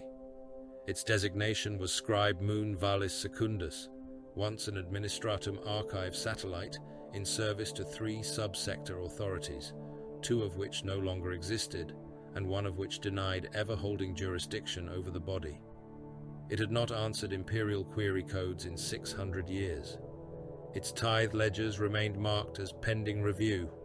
Its population registers listed 17 billion archive adepts, then 6 million, then functionally uninhabited, then awaiting correction. The Administratum had never corrected it. That was why Malrek had come. A dead moon could still hold a living lie. Captain Roden Kest of the 5th Company stood beside him, helm maglocked at his hip. His face was narrow, severe, and marked with oath scars across both cheeks. "Orbital guns are dormant," Kest said. "No surface heat blooms beyond machine residue, no fleet signatures, no astropathic reply." "Dead things do not reply," Malrek said. "Dead things sometimes bite." Malrek looked at him. Kest inclined his head. "I did not say we should avoid the bite." The teleportarium priest, a red-robed Mechanicus adept with half his skull replaced by brass, raised a mechadendrite. "Translation coordinates confirmed." Brother Teravon flexed his lightning claws. Parchment mass. The Terminator beside him, Brother Halvar, answered through his helm vox. A moon of paper, the Imperium's greatest weapon. Several warriors emitted low, humorless clicks over the squad channel. It was as close to laughter as First Company allowed. Malrek did not join them. Primary objective, he said. Recover all records tied to the White Templars' founding, tithe lineage, gene seed origin, or chapter designation irregularity. Secondary objective, secure archive ciphers. Tertiary objective, silence obstruction. Kest looked toward him. Define silence. One warning, Malrek said. Then tools. The teleportarian priest bowed his metal skull. The machine awaits. Malrek sealed his helm. The world became targeting runes, atmospheric readouts, heartbeat markers, ammo counts, brother identifiers, and the cold green geometry of war. Begin. Lightning swallowed them. Scribe Moon Vallis Secundus was not empty. It was worse. It was still functioning. Malrek materialized in the nave of a dead archive cathedral, his armor boots punching through a carpet of ancient parchment and bone dust. His squad appeared around him in thunderclaps of displaced air. Stormbolters came up. Lightning claws unfolded. Auspec's runes washed the chamber in threat light. Nothing attacked. Above them, archive stacks rose into darkness. They were not shelves as mortal men understood them. They were cities, towers of iron and brass, each packed with scrolls, slates, ledgers, oath copies, tax burdens, execution confirmations, troop movement registries, land disputes, tithe assessments, planetary death warrants, colonist birth tallies, and perhaps, buried somewhere within that continent of dust, the first useful truth of the White Templars. Servo skulls still patrolled the aisles. They drifted in slow loops, eye lenses dim, quills hanging from jaw mounts, parchment strips trailing behind them like funeral ribbons. Some had gone mad. One circled the same collapsed lectern again and again, stamping a rotted page with an approval mark until nothing remained but pulp. Another whispered dates in a language dead before Malrek's implantation. A third bumped gently against Brother Halvar's pauldron, scanned his armor, and declared him overdue for filing. Halvar crushed it in his fist. The skull cracked like an egg. Brass, bone, and old ink spilled over his gauntlet. Filed, he said. Malrek ignored him. Across the nave, a procession of archive adepts emerged from between the stacks. They were alive, in the technical sense. Pale men in parchment robes, rebreather masks, ink-stained fingers, spine braces, ocular implants clouded by age and dust. Each carried a ledger chained to his chest. Their leader moved with the stiffness of someone whose body had been preserved by duty long after life should have ended. He bowed. Unauthorized intrusion into restricted archive city primus.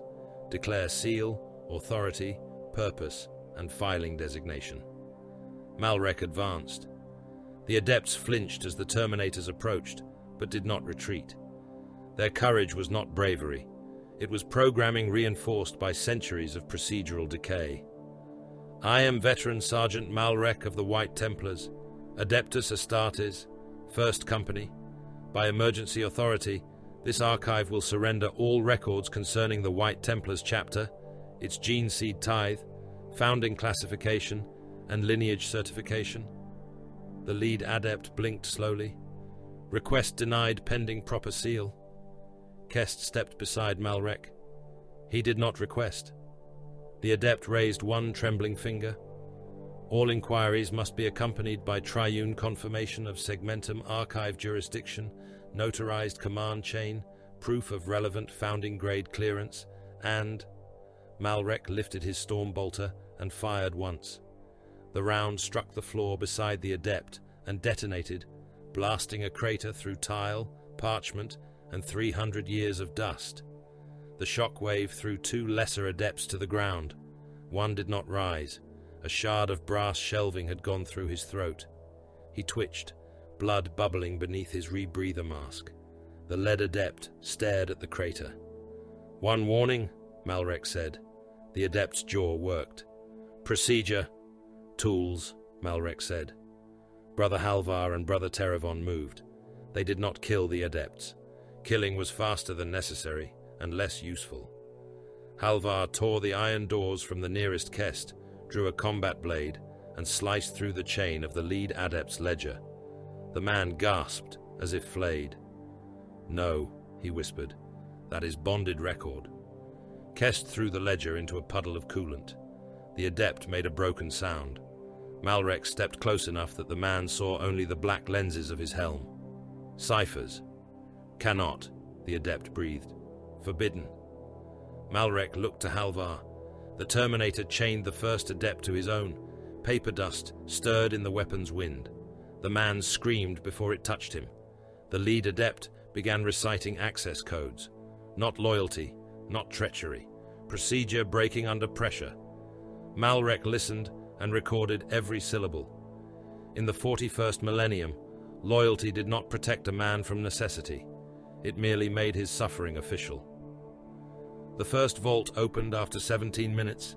The second opened after a hand was removed. The third opened when Malrek ordered a row of sealed ancestor ledgers burned, and the Adepts realized he would reduce the entire moon to ash before leaving empty-handed. Inside the deepest White Templars, Imperial Fist's successor, verified by traditional claim. Another record, White Templars, founding classification, unclear, acceptable for deployment.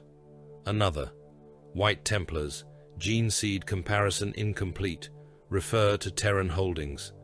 Another, White Templars, unknown but acceptable. Kest read that one aloud. "Unknown," he said. "Acceptable." Terravon's lightning claws clicked open and shut. A bureaucrat's blessing. Halvar stepped over the corpse of an Adept who had died from shock during the second vault breach. "It sounds like a ration grade." Malrek stared at the record. Unknown, but acceptable. The phrase did not wound him. He did not permit it. But it entered his thoughts and stood there, armored in contempt. Acceptable to whom? For what purpose? He gestured to the surrounding stacks. "Extract all related data." The serf savants attached to the Terminator cadre rushed forward with portable cogitator reliquaries.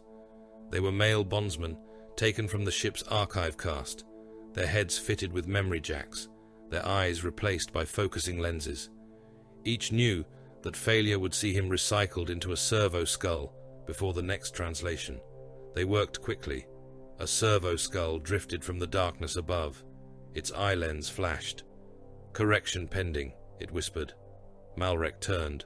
"Repeat." The skull rotated in the air. "Argent Shroud Protocol. Correction pending." Every White Templar in the vault went still. Kest looked at Malrek. "That phrase is not in our archive." "No," Malrek said. "It is in theirs." The skull began drifting away. Terravon seized it. It shrieked in binary and spilled parchment tags from its jaw. Malrek took the skull in both hands, careful not to crush it. "Access Argent Shroud Protocol." The skull vibrated. "Restricted under Inquisitorial, Administratum, and Genitoria seal. Inquiry requires..." Malrek's fingers tightened. Bone cracked. The skull changed its answer. "Partial access granted." A hidden panel opened at the rear of the vault. Beyond it lay a black casket with no chapter markings. Kest exhaled through his nose. There. Before Malrek could move, the Auspex runes across his visor flared. Motion. Below, above, inside the walls. Then the parchment stacks began to breathe. The Tyranid vanguard had slept inside the moon for longer than any man there had lived. Perhaps a void spore had reached Vallis Secundus decades earlier. Perhaps a Genestila strain had entered with some forgotten pilgrim, labor ship, or tithe convoy. Perhaps the moon had been infected while still pretending to serve the Imperium, its adepts filing contamination reports under the wrong heading until claws grew in the dark. It did not matter. The hidden things woke. The first Genestila came down through a tower of ledgers, exploding from parchment and brass, like a nightmare born from bureaucracy. It landed on Brother Halvar's back, talons screeching across Terminator plate, secondary arms clawing for joints. Halvar slammed himself backward into the stack. Iron shelving collapsed. 10,000 records fell around him in a choking blizzard. The Genestealer's jaws found a soft seal near his gorget and tore, but not deep enough. Halvar's chain fist came over his shoulder. The weapon bit into alien flesh and tore the creature from his back in halves. Purple-black blood sprayed across the records. The halves kept twitching until he crushed both beneath his boots. Then, the vault erupted. Genestealers poured from the archive stacks, pale-limbed and needle-clawed, their bodies marked by generations spent in dust and darkness. Some wore tatters of adept robes still fused to their skin. Some had scraps of parchment stuck to their chitin. One had an administratum seal hanging from its jaw like a grotesque medal. "Contact," Malrek voxed. "Close engagement. Fire discipline." Stormbolters answered. The vault became thunder. Mass reactive shells shredded paper, bone and chitin into storms of ash and gore. Genestealers moved with terrible speed, bounding from shelves, walls, ceiling beams. One reached Brother Cadron and drove all 4 claws into his chest plate, carving through ceramite by strength and repetition. Cadron grabbed it by the throat and fired his stormbolter point-blank into its abdomen until the creature came apart across his armor. Lightning claws flashed. Teravon moved through the swarm with cold precision, each strike removing limbs, heads, torsos. A Genestealer leapt for his helm. He caught it mid-air on 3 claws, split it open from pelvis to skull, and let the halves fall steaming into a pile of burning tax ledgers. Heavy flamers ignited. Brother Othrak washed the left archive aisle in promethium.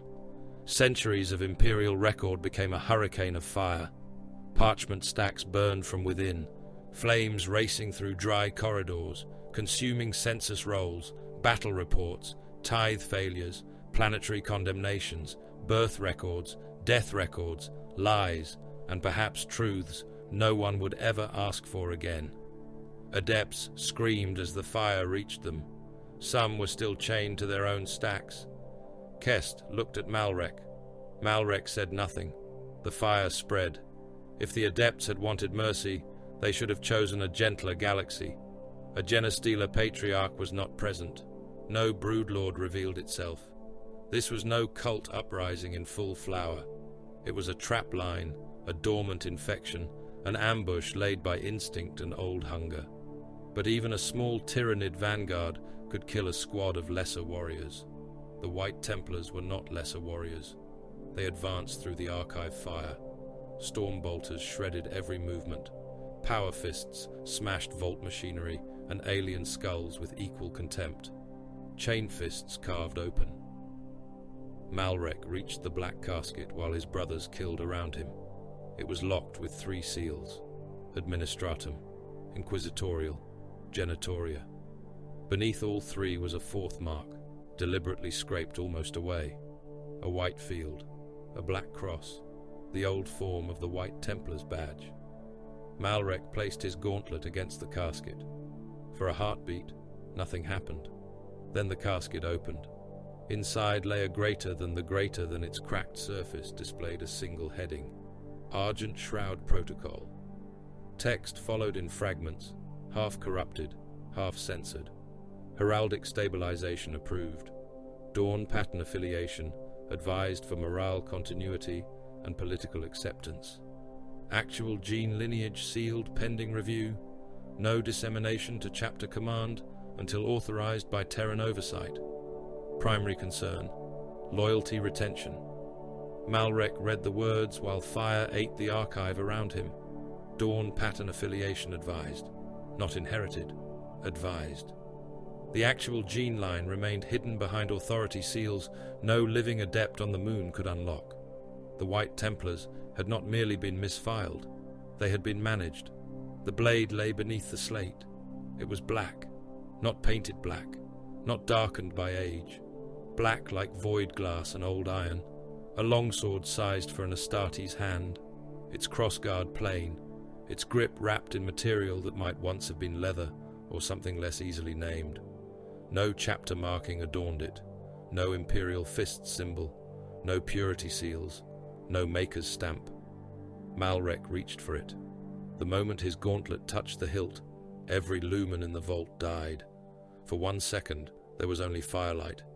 Then the blade's internal rune woke. A thin line of white light ran along the fuller. His helm display filled with a warning not transmitted by his armor. White Templar command strain recognized. Malrek did not move. Kest voxed through the static. "Sergeant!" Malrek lifted the sword. It was heavier than it looked, or perhaps it carried weight of another kind. "Take the slate," he said. "Take the blade. Burn the rest if it moves." Sanctum bled in the distance, though no one aboard the Crusade fleet yet saw the wound clearly. The first distress call reached them as the Oath Without Grave withdrew from Vallis Secundus under emergency burn. It came through a storm of warp distortion, astropathic backlash, and wet alien static. The ship's vox deck filled with screams before words formed. 3 mortal astropathic attendants died at their posts. One smashed his face into a brass receiver until his skull opened. Another bit through 2 fingers while trying not to speak in a voice that was not his. Malrek stood in the command pulpit, still in scorched Terminator plate, the black sword mag-locked across his back beneath purity clamps. Ash from the archive moon clung to his armor. So did alien ichor. So did scraps of burned parchment that had fused to ceramite in the heat. The shipmaster, a hollow-eyed mortal named Vaust, leaned over the Vox throne. "My lord, signal fragment repeating, source uncertain, warp bent, possibly sanctum, possibly false. Play it," the bridge speakers screamed, then static, then a voice drowning beneath psychic pressure. "Anctum, Grendillus, repeat, Hive Fleet," clicking, a sound like rain striking meat. "Hold fast engaged, Ash Ring compromised, chapter absent, by the throne, they are in the transmission collapsed into a wet roar. Then one final phrase came through, spoken by a voice Malrek recognized. Stavro, distorted, distant, buried beneath the shadow in the warp. "Arm the world, wake the dead." The bridge fell silent. No one asked if the message was true. Every White Templar knew. Malrek turned to the hololith. Sanctum's rune pulsed at the edge of impossible distance, surrounded by interference. Kest stood beside him. "We left the fortress under strength. We obeyed orders. That does not alter the wound." "No," Malrek said. "It names the knife." Captain Roden Kest looked toward the other officers gathering by hololith projection. Captain Deimos of the 7th, Captain Orthane of the Fleet Reserve, Chaplain Merov, Tech Marine Adjunct Palos, and the commanders of the accompanying strike vessels. Their images flickered, ghosted by poor connection and warp static. Deimos spoke first. "Our mission remains incomplete. Vallis Secundus confirmed conspiracy, not origin. We have thread, not answer." Orthane added, "Other archive targets may hold the gene line. If we return now, we may lose the trail forever." Chaplain Merov's skull helm turned toward Malrek. "A chapter that does not know its father risks rot." Kest answered before Malrek did. "A chapter with no homeworld risks extinction."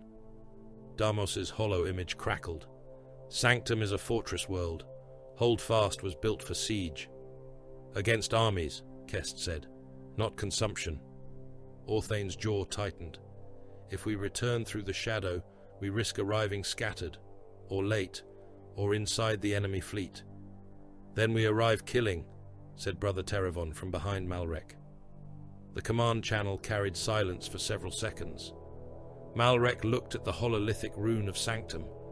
He thought of the gene vaults beneath Holdfast, the aspirant slabs, the white stone, the fortress roads, the statues with wrong faces, the boys taken from ash valleys to be remade as weapons. He thought of the words in the casket. Primary concern, loyalty retention. Loyalty, not ancestry, not comfort. Loyalty was not a memory, it was an act. Our origin does not matter if the gene vault burns, Malrek said. Our father does not matter if our sons are eaten before they are born. Chaplain Meroff lowered his Crozius. You would abandon the search? No. I would carry the question home and kill whatever stands between us and asking it. Deimos said, the crusade was ordered by Stavro, and Stavro now fights without us. Another silence. Then Malrek said the words that ended the debate. A chapter with no homeworld and no gene seed has no future to define. One by one, the captains bowed their heads. Practicality won. It usually did among White Templars. Faith guided, hatred sharpened, pride sustained. But practicality decided who survived long enough to make those things useful. Malrek turned to Shipmaster Voust. Plot return translation. The mortal went pale. My lord, the warp routes near Sanctum are unstable. Navigators report pressure consistent with a Tyranid shadow. We may not translate safely. Define safely. We may arrive days late, or centuries displaced, or inside the gravity well, or within the enemy bioships, or we may not arrive at all. Malrek stepped down from the pulpit. His Terminator armor shook the deck. The shipmaster did not retreat, though his hands trembled. Better to die on the road home, Malrek said, than live as orphans with answers. Voust swallowed. By your command, by our oath.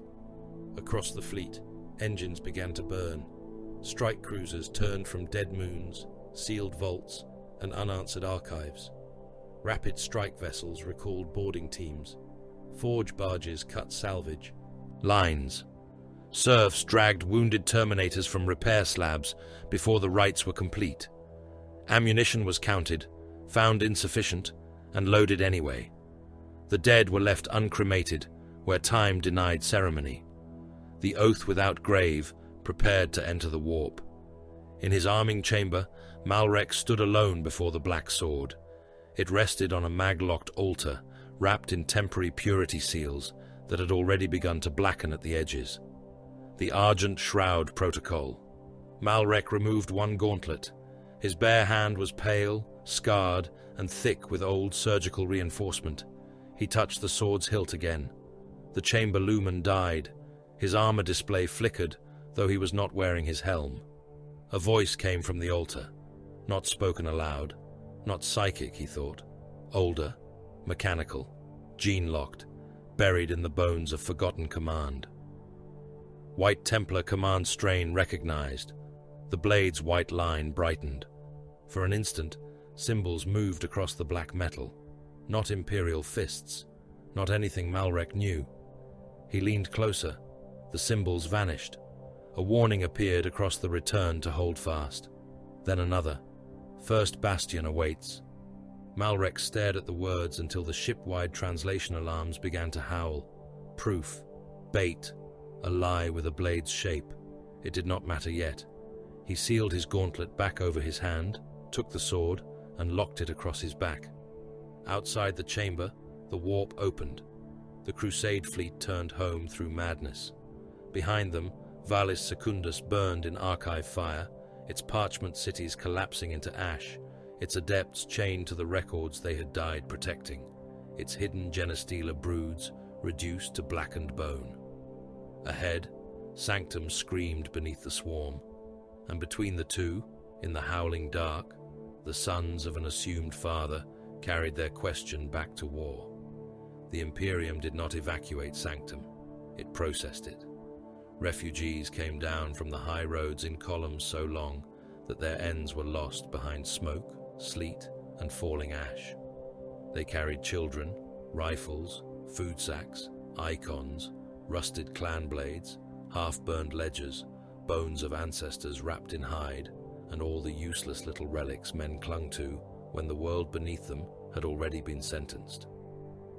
At the first checkpoint beyond the Bone Ring, the White Templars took everything from them. Food was seized, weapons were counted, men of fighting age were marked with black paint and redirected toward trench labor, ammunition hauling, or penal screening companies if their tribes had failed previous tithe obligations. Boys strong enough to carry shell crates were separated into fortress work gangs. The old were assessed by servitor logic: useful hands, weak backs, diseased lungs, no value. Those who could dig were given shovels. Those who could not were sent toward the corpse pits to sort boots, belts, teeth, and charge packs from the dead. No one asked where the rest should go. There was no rest. Enoch Vaughn watched from an armored Munitorum platform as the refugee columns were broken into smaller, more useful units. An old tribal chief protested when 3 of his sons were taken for labor battalions. He had a frost-white beard braided with iron rings and a scarred hand gripping an oath stone blackened by generations of blood.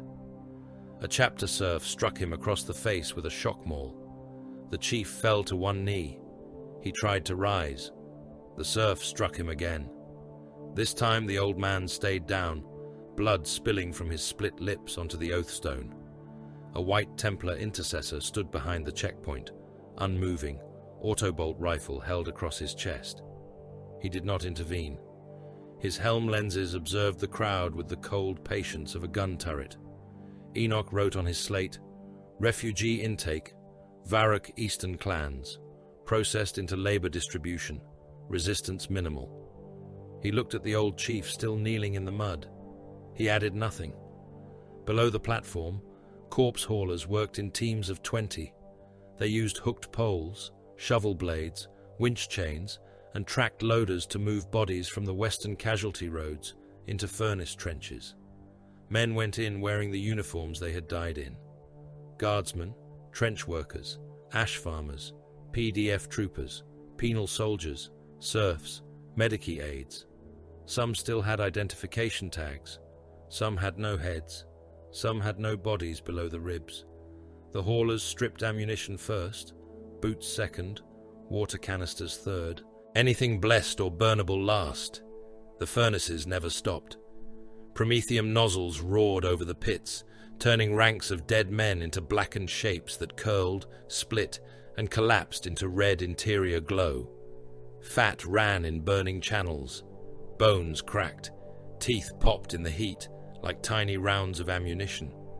A priest walked the furnace line, coughing through a rebreather as he recited the same sentence over and over. "Your flesh is denied to the alien. Your flesh is denied to the alien. Your flesh is denied to the alien." Beyond him, the medici tents had become butcher houses. Men were dragged inside screaming and dragged out quieter. Limbs were removed by saws that did not pause for prayers. Combat stimulants were injected into soldiers who should have died hours before. Then those same men were returned to the line with stapled wounds, missing hands, blind eyes, and laser guns tied to their wrists. A medici orderly passed Enoch, carrying a bucket of severed fingers, each one still bearing a ring, a glove, or a scrap of burnt skin. No one asked why he carried them. Everything on Sanctum was counted now. Everything except mercy. That had no column in the ledger. The penal troops were fitted before noon. They stood in rows behind the Ash Ring's ruin, 6,000 men in grey fatigues, shaved heads shining with frost and sweat. Some were murderers, some were deserters, some had stolen food, some had signed the wrong receipt under the wrong quartermaster and been condemned by parchment rather than crime. The collars made them equal, each iron band locked around the throat with a pneumatic snap. Each held enough explosive to remove the head and open the chest. Red runes blinked on their control boxes. Commissarial servitors moved down the rows, scanning collar signals. A Munitorum prefect read their duty in a voice bored by its own cruelty. Spore growth clearance, sector bone east, issued weapons, flamer, entrenching blade, 2 promethium canisters per unit, survival bonus, sentence review, pending strategic viability, retreat beyond marked boundary, detonation, failure to ignite assigned target, detonation, attempted collar removal, detonation, prayer without forward movement, detonation. The men listened. Some shook, some laughed, One began screaming before he was even armed. A White Templar chaplain silenced him by placing a bolt pistol to his forehead. The man stopped. The chaplain did not fire. "Fear may walk," the skull-helmed giant said. "It may not sit." The penal companies moved out, carrying flamers toward the spore fields. The growths had risen where the first mycetic impacts had landed behind the broken ash ring. Pale towers pulsed from the mud. Membranous sacs hung from them, swelling and contracting. The ground around the fields was carpeted in fibrous tendrils that twitched when touched. Dead men, dead animals, dead gaunts, even splintered trees had already begun to sink into it. The penal troops burned it. Promethium washed across the alien growth in sheets of orange-white flame. The spore sacs burst, spraying acid and half-formed organisms across the men. Collars detonated as troops panicked and ran. Heads vanished in red mist. Bodies stumbled for several steps before collapsing. The rest kept firing because the only thing worse than the spore field was the line behind them. The flames grew higher. In the distance, something beneath the ground screamed, not in pain, in anger. The Tyranids began digestion in earnest after the fall of the ash ring. Capillary towers rose across the conquered valleys like a forest of organs. Some were as tall as fortress spires, ribbed with chitin and wet muscle, their tips opening and closing to drink the poisoned air. They pumped biomass upward from pools below, sending it through vein-thick tubes that writhed across the ground toward larger digestion nodes.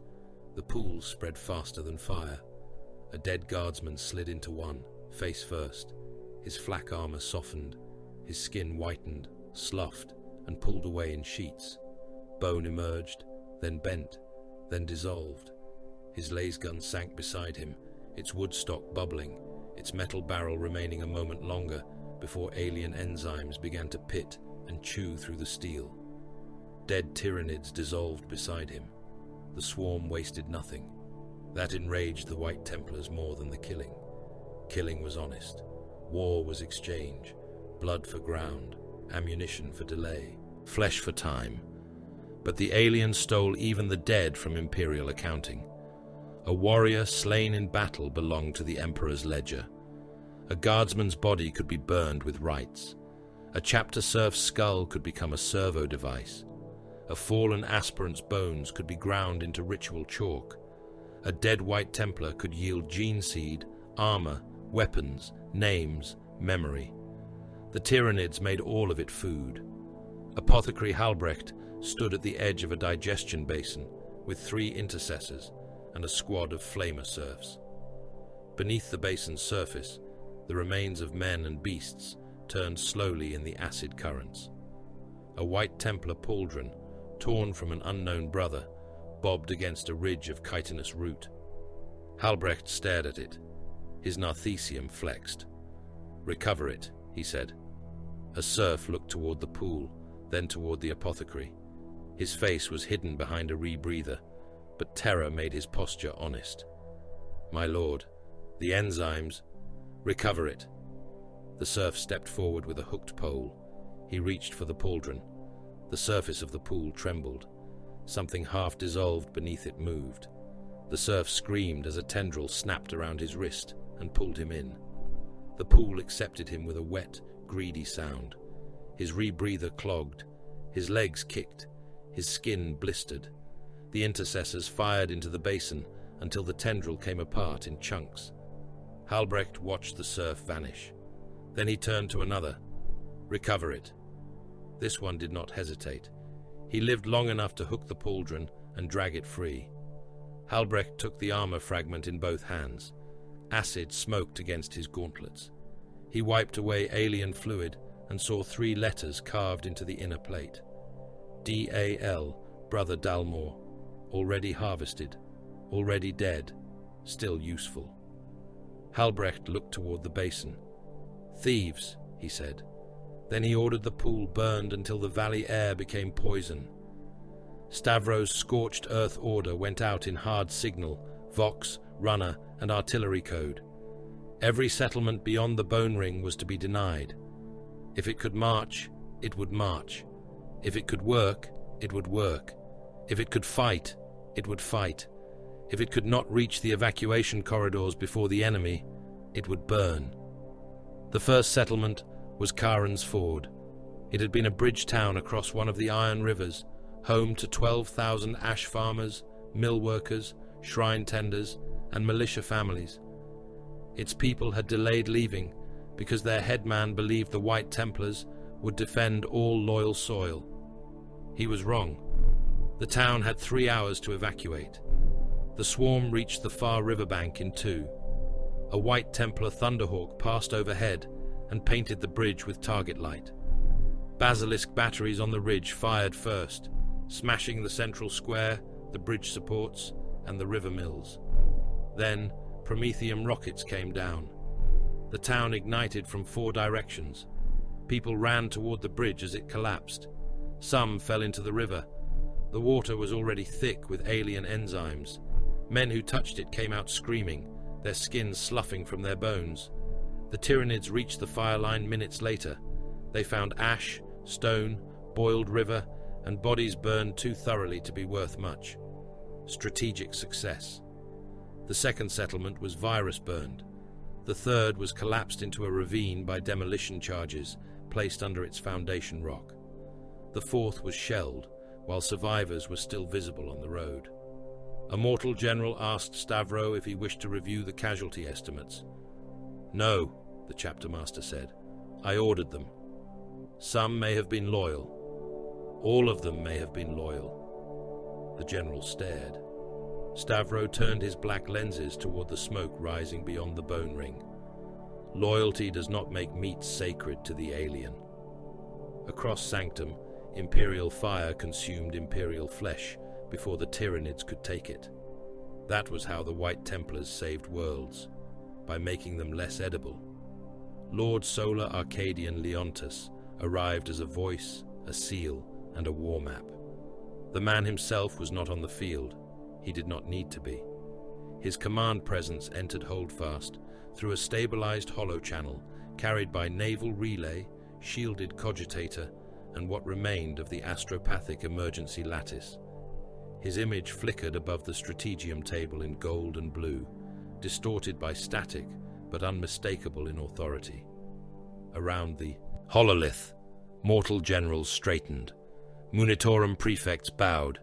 Even hardened tank commanders remembered posture. The White Templars did not bow. Stavro stood opposite the projection, helm removed, face pale and expressionless. Vald stood at his right, armor scorched from the ash ring. Odramek stood at his left, skull helm on, Crozius held like judgment. Halbrecht and Calder remained behind him, one smelling of antiseptic and blood, the other of sacred oil and hot metal. Leontus studied the map in silence. That was the first reason Stavro did not dismiss him as a decorated mortal. Most men filled silence to hide fear. Leontus used it to see. The hololith showed a dying continent. Ash ring gone. Bone ring pressured across 7 sectors. Tyranid digestion zones spreading. Capillary towers multiplying. Mortal formations breaking, reforming, being reassigned, dying. White Templar strike markers burned like small white knives along the front. Leontus spoke at last. 3 army groups are already dead. 2 more are dying. The enemy is not overextended. It is feeding forward. Your counterattacks are effective but too localized. Stavro said, "Localized kills matter when they remove synapse." "They matter," Leontus said. "They do not replace theater geometry." Vald's eyes narrowed. Leontus continued, unbothered. "I am redirecting armor reserves from Bone West to Bone Central. Penal clearance units will be pulled back from spore fields and used as mine runners. Navy bombers will strike the valley towers in rotation. Artillery Group Helkar will continue firing until its tubes fail. It will not withdraw." A general in the lower tiers went pale. "Lord Solar, Helkar has 900,000 men in support trenches." "I know. They will be overrun if not withdrawn. They will be overrun 6 hours after they begin firing. Those 6 hours are required." No one spoke. Stavro looked at the projection with something close to recognition. Leontus turned to him. Chapter Master, I require your strike forces held in reserve for decisive synapse decapitation, not every breach. Every breach unanswered grows teeth. You cannot sword thrust a planetary invasion. Stavro's gaze did not move. No, he said, but I can cut out its nerves. For the first time, the Lord Solar's expression changed. Not amusement, understanding. Then I will hold the body still long enough for you to do it. Stavro inclined his head by the smallest degree. Acceptable. That was all. A partnership was born without friendship, warmth, or trust. Leontus would control the war's body. Stavro would be its killing hand. Between them, millions of men became numbers on a map, and the numbers began to move. The Battle of the Bone Ring began under a sky the colour of a bruise. The Tyranid spearhead came through the valley of St. Corda's Teeth, where the mountains narrowed into a natural killing ground 15 kilometres wide. The Bone Ring had been strongest there. Layered trenches, tank emplacements, mine belts, Hydra towers, basilica bunkers, and armoured causeways. The defenders had believed the valley could hold for days. Leontus gave it 9 hours. He was almost right. The first wave was gaunts. The second wave was gaunts over dead gaunts. The third was warriors and living artillery. Then the valley floor split open, and the heavier beasts came with them. Astra Militarum tanks opened fire in ranks. Lehman Russ battle cannons turned the front of the swarm into craters. Rogel Dawn tanks fired oppressor cannons and pulverized warrior broods into black spray. Baneblade variants anchored the line like mobile fortresses, their mega battle cannons throwing shells into Carnifex packs, their lascannons punching through thick carapace, their heavy bolters stitching the gaps until barrels glowed. Valkyries screamed overhead, dropping stormtroopers into doomed hardpoints and lifting off under clouds of gargoyles. Imperial Navy bombers followed, releasing payloads that flattened whole sections of valley. The explosions hurled Tyranid bodies upward in torn knots, but some of the beasts struck by the blast were still crawling when they landed, their limbs gone, jaws still snapping. Artillery made the world shake. Basilisk shells came down in rolling walls. Manticore rockets painted the sky. Mortars thudded from rear trenches until the crews bled from their ears. Whole hillsides vanished under repeated strikes. The valley became a machine for grinding meat, and still the swarm pushed through. The gore was industrial. Men vaporized where bioplasma struck bunkers. Tank crews were pulped inside hulls when carnifexes hit with enough force to cave armor inward.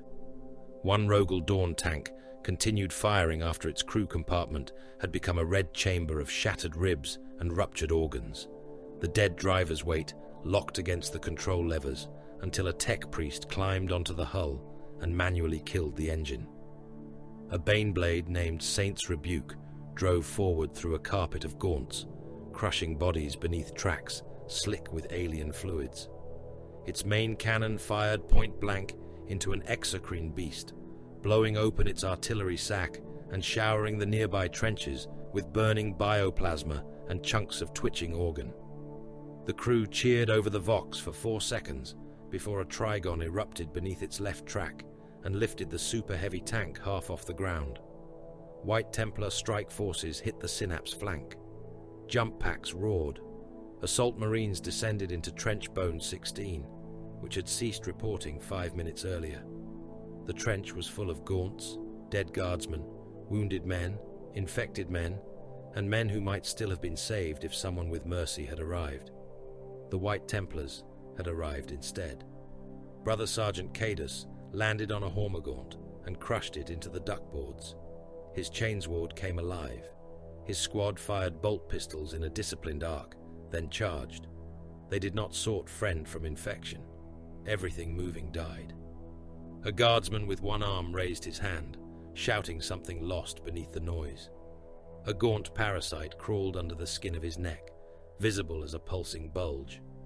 Cadus cut him from shoulder to hip and kicked both halves into the trench wall. Another soldier fired wildly at the White Templars. Brother Joran shot him through the chest and continued forward without comment. Chainswords chewed through gaunts packed tight against the parapet. Bolt pistols blew apart skulls at arm's length. A flamer washed the trench from end to end. Men, aliens, corpses, ammunition crates, prayer flags, and spilled ration packs burned together. When it was over, Cadus looked down the blackened trench. Nothing moved except flames. He opened a Vox channel. Breach sterilized. No triumph, no remorse, only completion. In Holdfast's gene vaults, Halbrecht prepared for failure. Not defeat. Failure. Defeat was a battlefield term. Failure was what happened when a chapter's future became enemy biomass. The progenoid reliquaries glowed within their cryogenic housings. The preserved organs hung in stasis suspension, pale, small, almost pathetic to look upon.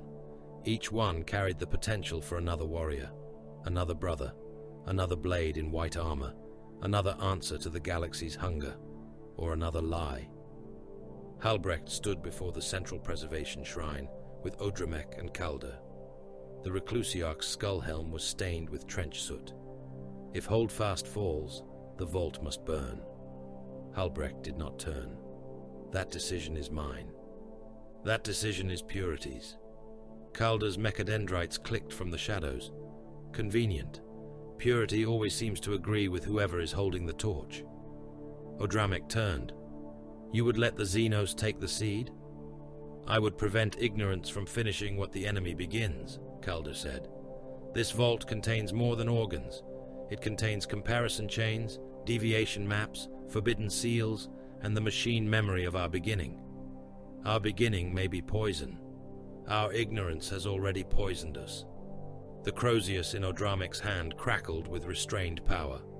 Halbrecht raised his Narthesium between them. Both warriors looked at him. If the enemy reaches this vault, the apothecary said, I will destroy the organic stock before consumption. I will preserve the records if possible.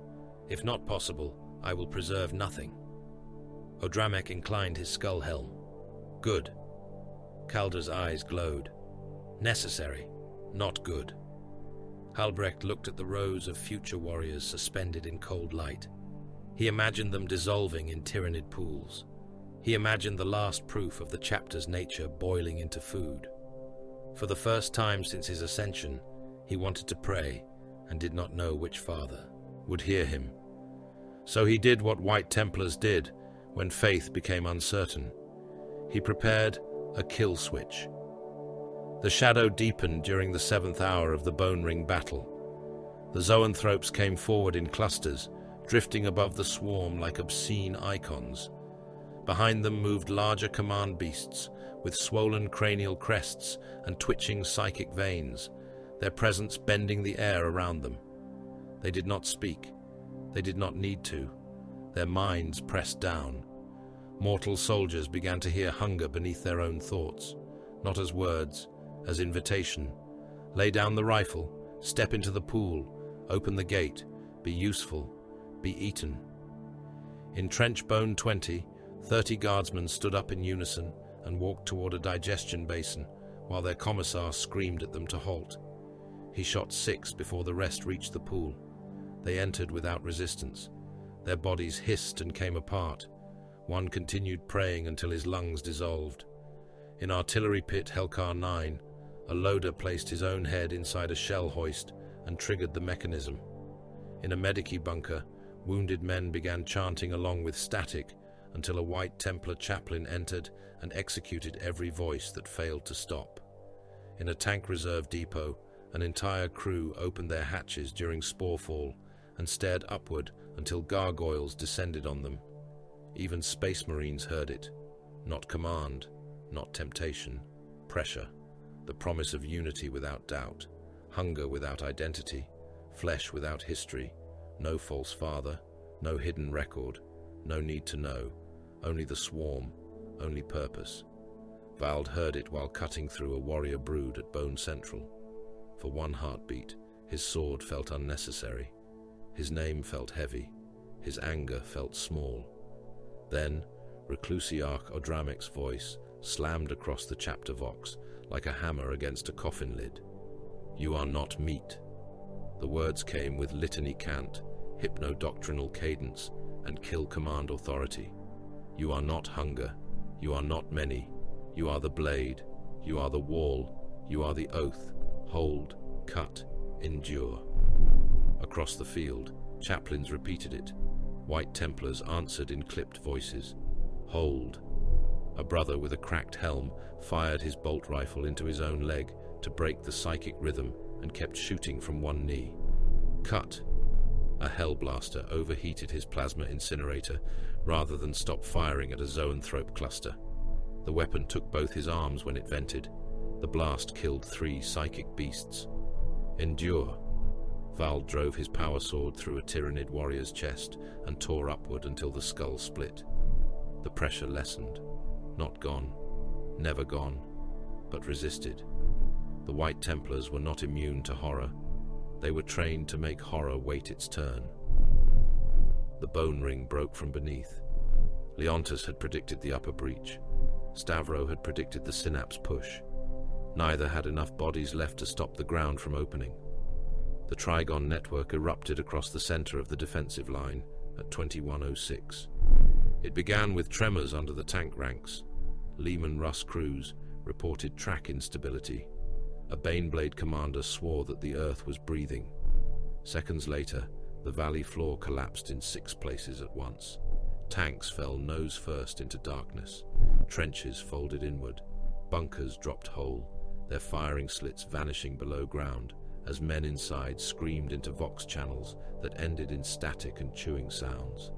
A basilisk battery tilted, slid, and disappeared into a sinkhole, guns still elevated toward a sky it would never fire upon again. Then the Trigons rose.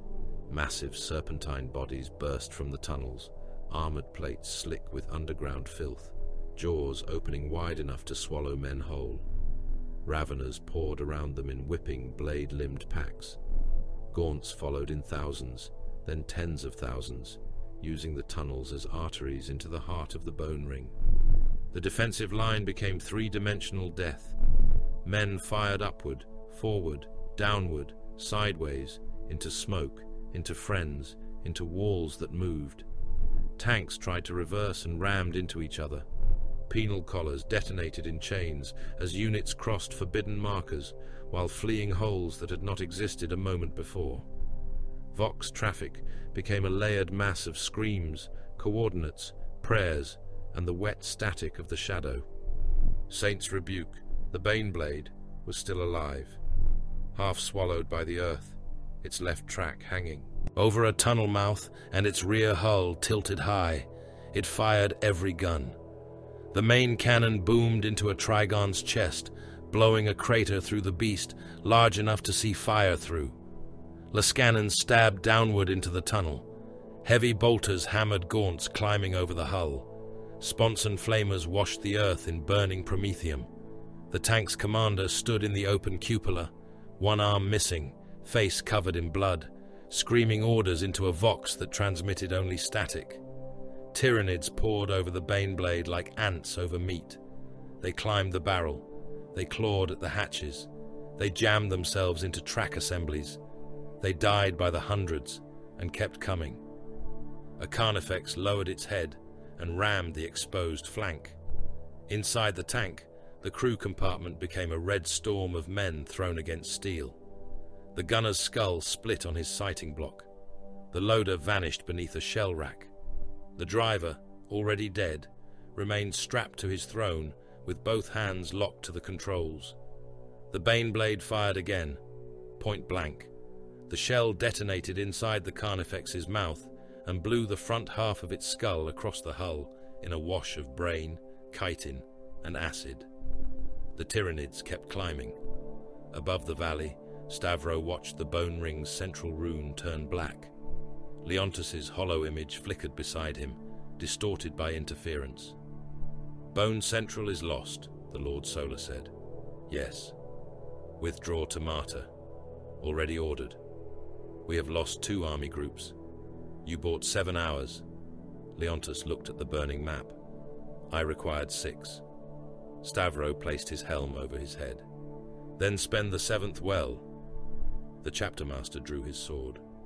Outside, the bone ring collapsed into living darkness. The Baneblade fired one last time from inside the earth. Then the swarm covered it completely. The counteroffensive began before the bone ring finished dying. That was Stavro's way. He did not wait for the enemy to settle. He did not wait for the mortal armies to reform. He did not waste breath lamenting the kilometers of broken trench, the buried tanks, the screams still rising from collapsed bunker lines, or the vast black wounds in the valley floor where Trigon tunnels had opened like hungry mouths. He watched the hololith. He saw the pattern beneath the massacre. The Tyranids had not simply broken the bone ring, they had anchored a synapse lattice beneath it. Warrior broods, zoanthrope clusters, burrowing command beasts, feeder organisms, lictor scouts, and something larger moving under the ground at the valley's throat. The lesser swarm poured around that hidden nerve like blood around a heart. The mortal armies saw disaster. Stavro saw anatomy. He opened the chapter vox. All White Templar strike elements, decapitation protocol, target designation, bone nerve, objective, kill synapse, collateral, irrelevant, survival, secondary, execution begins in 90 seconds. No one questioned him. Across the front, white-armored warriors stopped withdrawing. They turned. Drop pods fell from the low clouds, their retros burning through spore haze. Teleport homers activated in ruined bunkers, dead chapels, and half-buried command posts. Land raiders growled forward from martyr ring garages, machine spirits bellowing through blessed engines. Dreadnought sarcophagi screamed awake in their armored frames.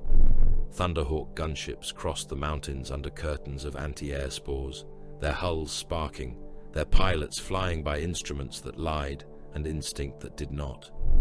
Orbital fire stabbed down through gaps in the storm, not enough to win the battle, enough to mark where the White Templars would strike. Stavro stood in the forward assault bay of the Land Raider Oath of Iron, helm sealed, sword mag-locked at his hip, storm shield chained to his left forearm. Around him, Blade Guard veterans held their weapons upright in silence. Their armor bore acid scars, cracked plates, dried gore, and fresh purity seals already curling from heat. Captain Vald's voice entered the command channel. Bone nerve confirmed. Heavy resistance. Mortal survivability negligible. Good, Stavro said. Vald paused for less than a second. Good. Then no one will obstruct the kill. The Land Raiders' assault ramp slammed down. The White Templars went to work. Drop pod Spear 9 struck the rear edge of the collapsed bone. Ring hard enough to throw alien bodies into the air. Its doors blew outward in a cross of explosive bolts. Brother Sergeant Cadus emerged first, autobolt rifle firing before his boots touched mud. 4 intercessors followed, each taking a lane, each firing in measured bursts. They had landed inside a swarm node that had killed 30,000 guardsmen in under an hour. That number meant nothing to them except scale. 30,000 dead mortals had bought the location of the nerve. The White Templars purchased the rest with bolt shells. Termagants turned toward them, flesh borers twitching. The first volley shredded them. Mass reactive rounds punched into chitin and detonated inside. Skulls burst. Rib cages opened. Limbs flew spinning into the mud. Black ichor sprayed across white armor and steamed where it touched heated gun barrels. Left, Cadus voxed. Brother Joran shifted 3 steps and fired into a brood, trying to flank through a trench filled with dead Cadians. The Gaunts climbed over the corpses. Bolt rounds tore them apart so thoroughly that pieces of them slapped wetly against the faces of the dead men beneath. A Tyranid warrior strode into view, bone swords raised. 3 intercessors fired at once. The warrior's left leg vanished at the knee. Its chest ruptured. Its skull split down the center, each half peeling away from the pressure of detonating rounds. It fell, synaptic fluid pumping from the stump of its neck. The gaunts around it lost rhythm. "Node weakening," Cadus said. "Advance," came Stavro's reply. Not praise. Never praise. Praise did not kill. The squad advanced. 5 White Templars broke the swarm node in 92 seconds. 30,000 guardsmen had died finding it. That, too, was arithmetic. At Bone Central, Hellblasters burned holes through the warrior broods. Their plasma incinerators howled like caged suns. Blue-white bolts crossed the battlefield and punched through living armor, turning Tyranid torsos into expanding clouds of vapor and blackened shell. A warrior brood tried to coordinate a countercharge through the wreckage of a Baneblade. The first rank died in plasma fire. The second staggered, limbs melting. The third came on over the steaming remains. Brother Lyron's incinerator overheated. Warning runes flared across his visor. He did not vent. He held the trigger down until the weapon screamed. The shot punched through 2 warriors and detonated in the abdomen of a third, blowing all 3 apart in a wash of superheated gore. Then the incinerator vented through the wrong channels. Lyron's hands disappeared in light. His forearms followed. Armor, bone, black carapace and meat peeled away in an instant. He fell to one knee, both arms gone below the elbow. "Weapon lost," he voxed. "Can you move?" asked his sergeant. "Yes." "Then move." Lyron rose, blood pumping in sealed pulses from emergency clamps. Pain suppressants flooded his body. The black carapace kept his armor listening, even where flesh failed. He walked forward beside his brothers, while his ruined arm stumps smoked. Behind him, aggressors advanced through acid rain. Spores burst overhead, drenching them in corrosive fluid that hissed against ceramite, ate purity seals, and stripped paint from their pauldrons. They kept walking. Their flamestorm gauntlets roared. Entire broods cooked inside their own shells. Termagants curled inward, bursting from heat pressure. Hormagaunts leapt through fire and died mid-air, their muscles contracting so hard their limbs snapped before they hit the ground. The aggressors fired until their gauntlets glowed red, then orange, then white.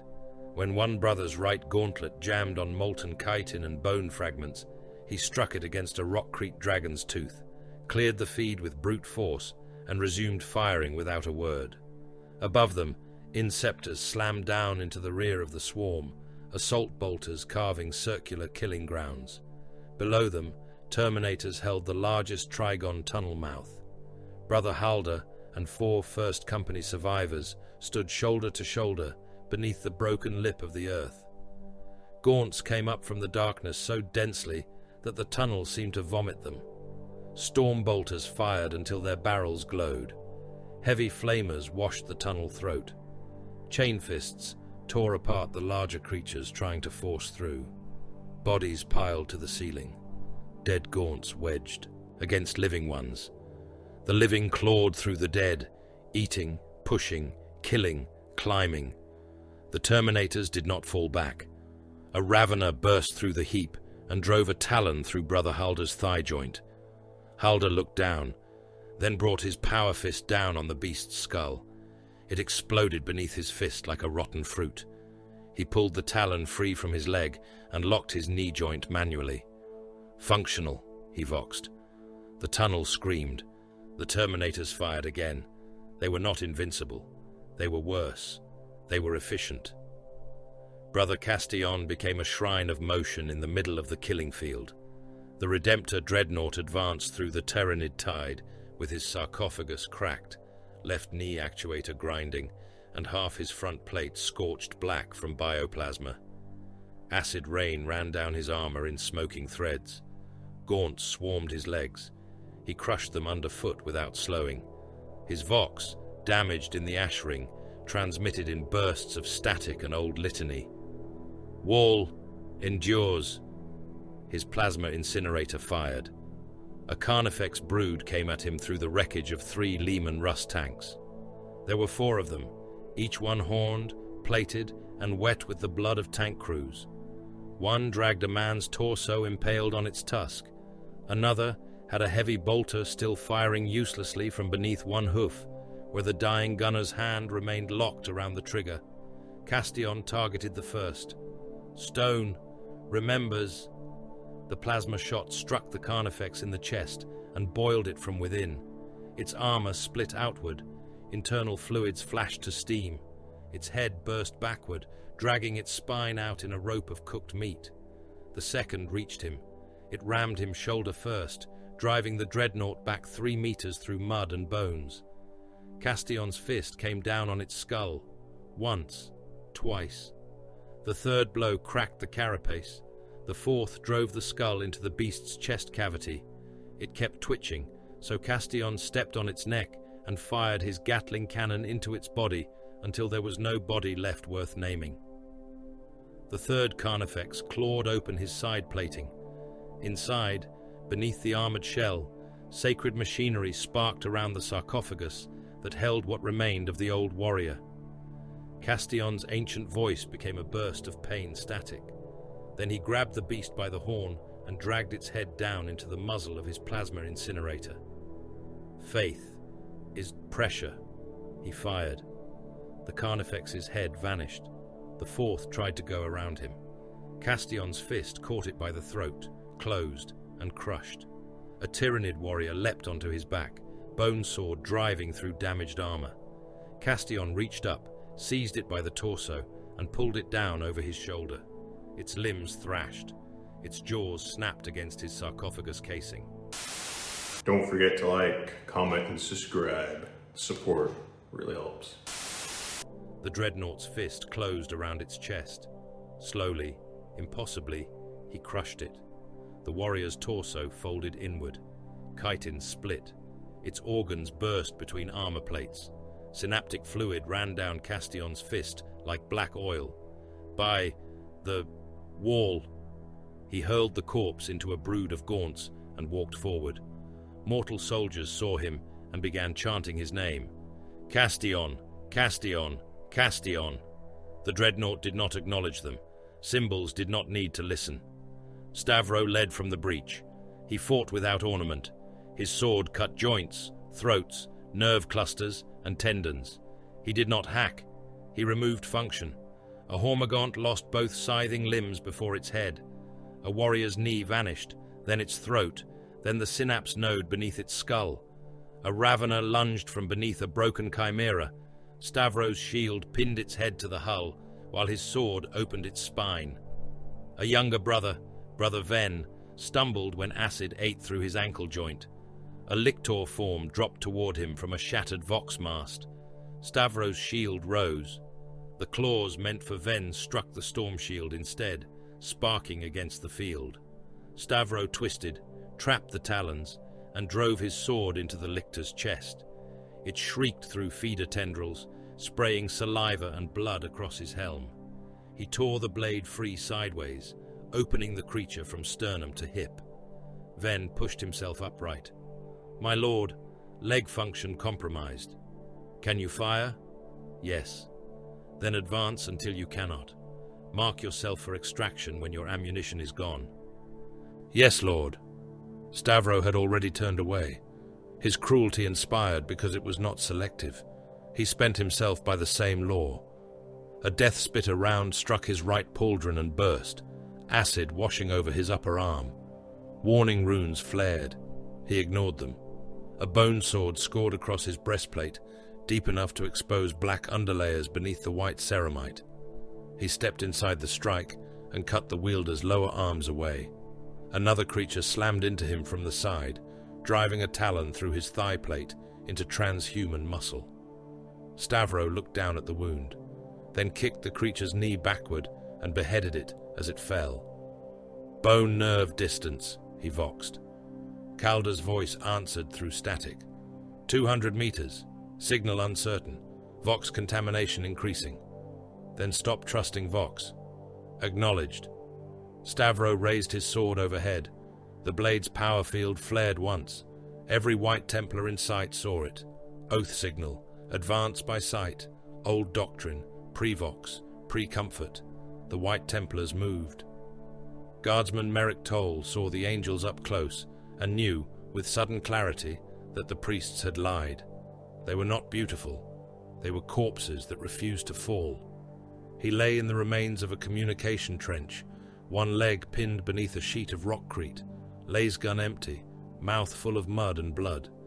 He had survived the lowland belts, The spore storm, the ash collapse, the bone breach. Survival had ceased to feel like fortune. It felt like being misplaced by death. A white Templar fell 3 meters from him. The Space Marine hit the trench wall shoulder first and slid down, leaving a smear of red and black against the sandbags. Half his face was gone. Not his helm, his face. The helm had been torn open from brow to jaw. Beneath it, the warrior's left side was exposed, teeth bared through missing cheek, one eye hanging dark and ruined, jaw muscle visible, skin peeled away in ragged strips.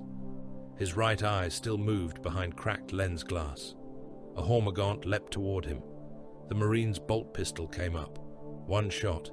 The gaunt's skull detonated, spraying Toll with hot alien matter. The Marine rose, half-faced, bleeding, teeth exposed in what was not a snarl because there was no lip left to shape it. His black carapace still fed commands into his armor. Pain suppressants still burned through his blood. His secondary heart still hammered. His primary heart might have been damaged. It did not matter yet. He looked down at Toll.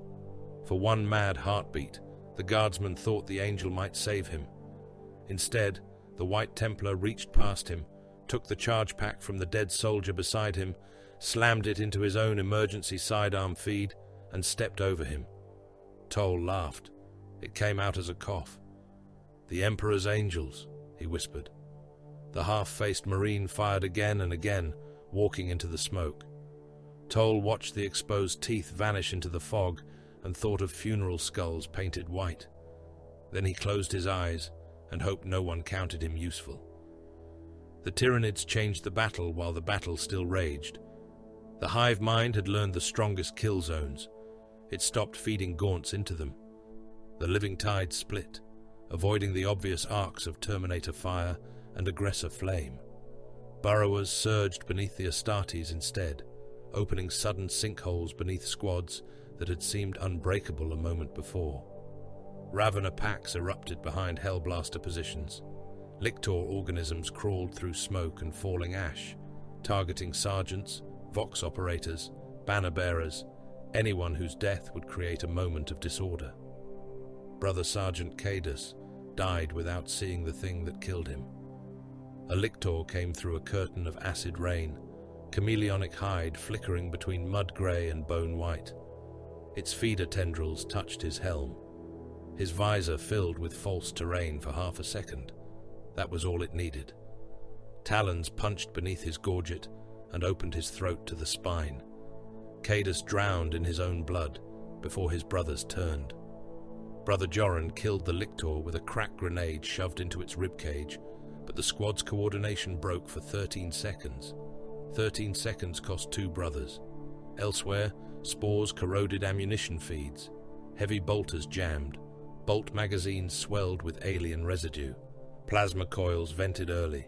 The Tyranids had filled the air with fine, corrosive mist that ate machine tolerances and turned sacred mechanisms treacherous.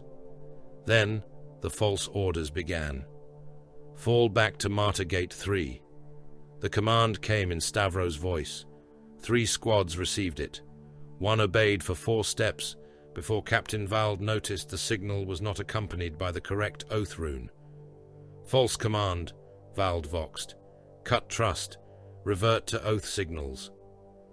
A neurolictor-like beast was found inside the corpse of a command servitor 15 minutes later, its tendrils threaded through the Vox relay stack, its pale body curled within the hollowed chest cavity like a parasite inside a shrine. Odremek killed it with his Crozius, then ordered the entire relay burned. From that moment, the White Templars fought by prearranged signs. Sword raised, advance, shield vertical, hold.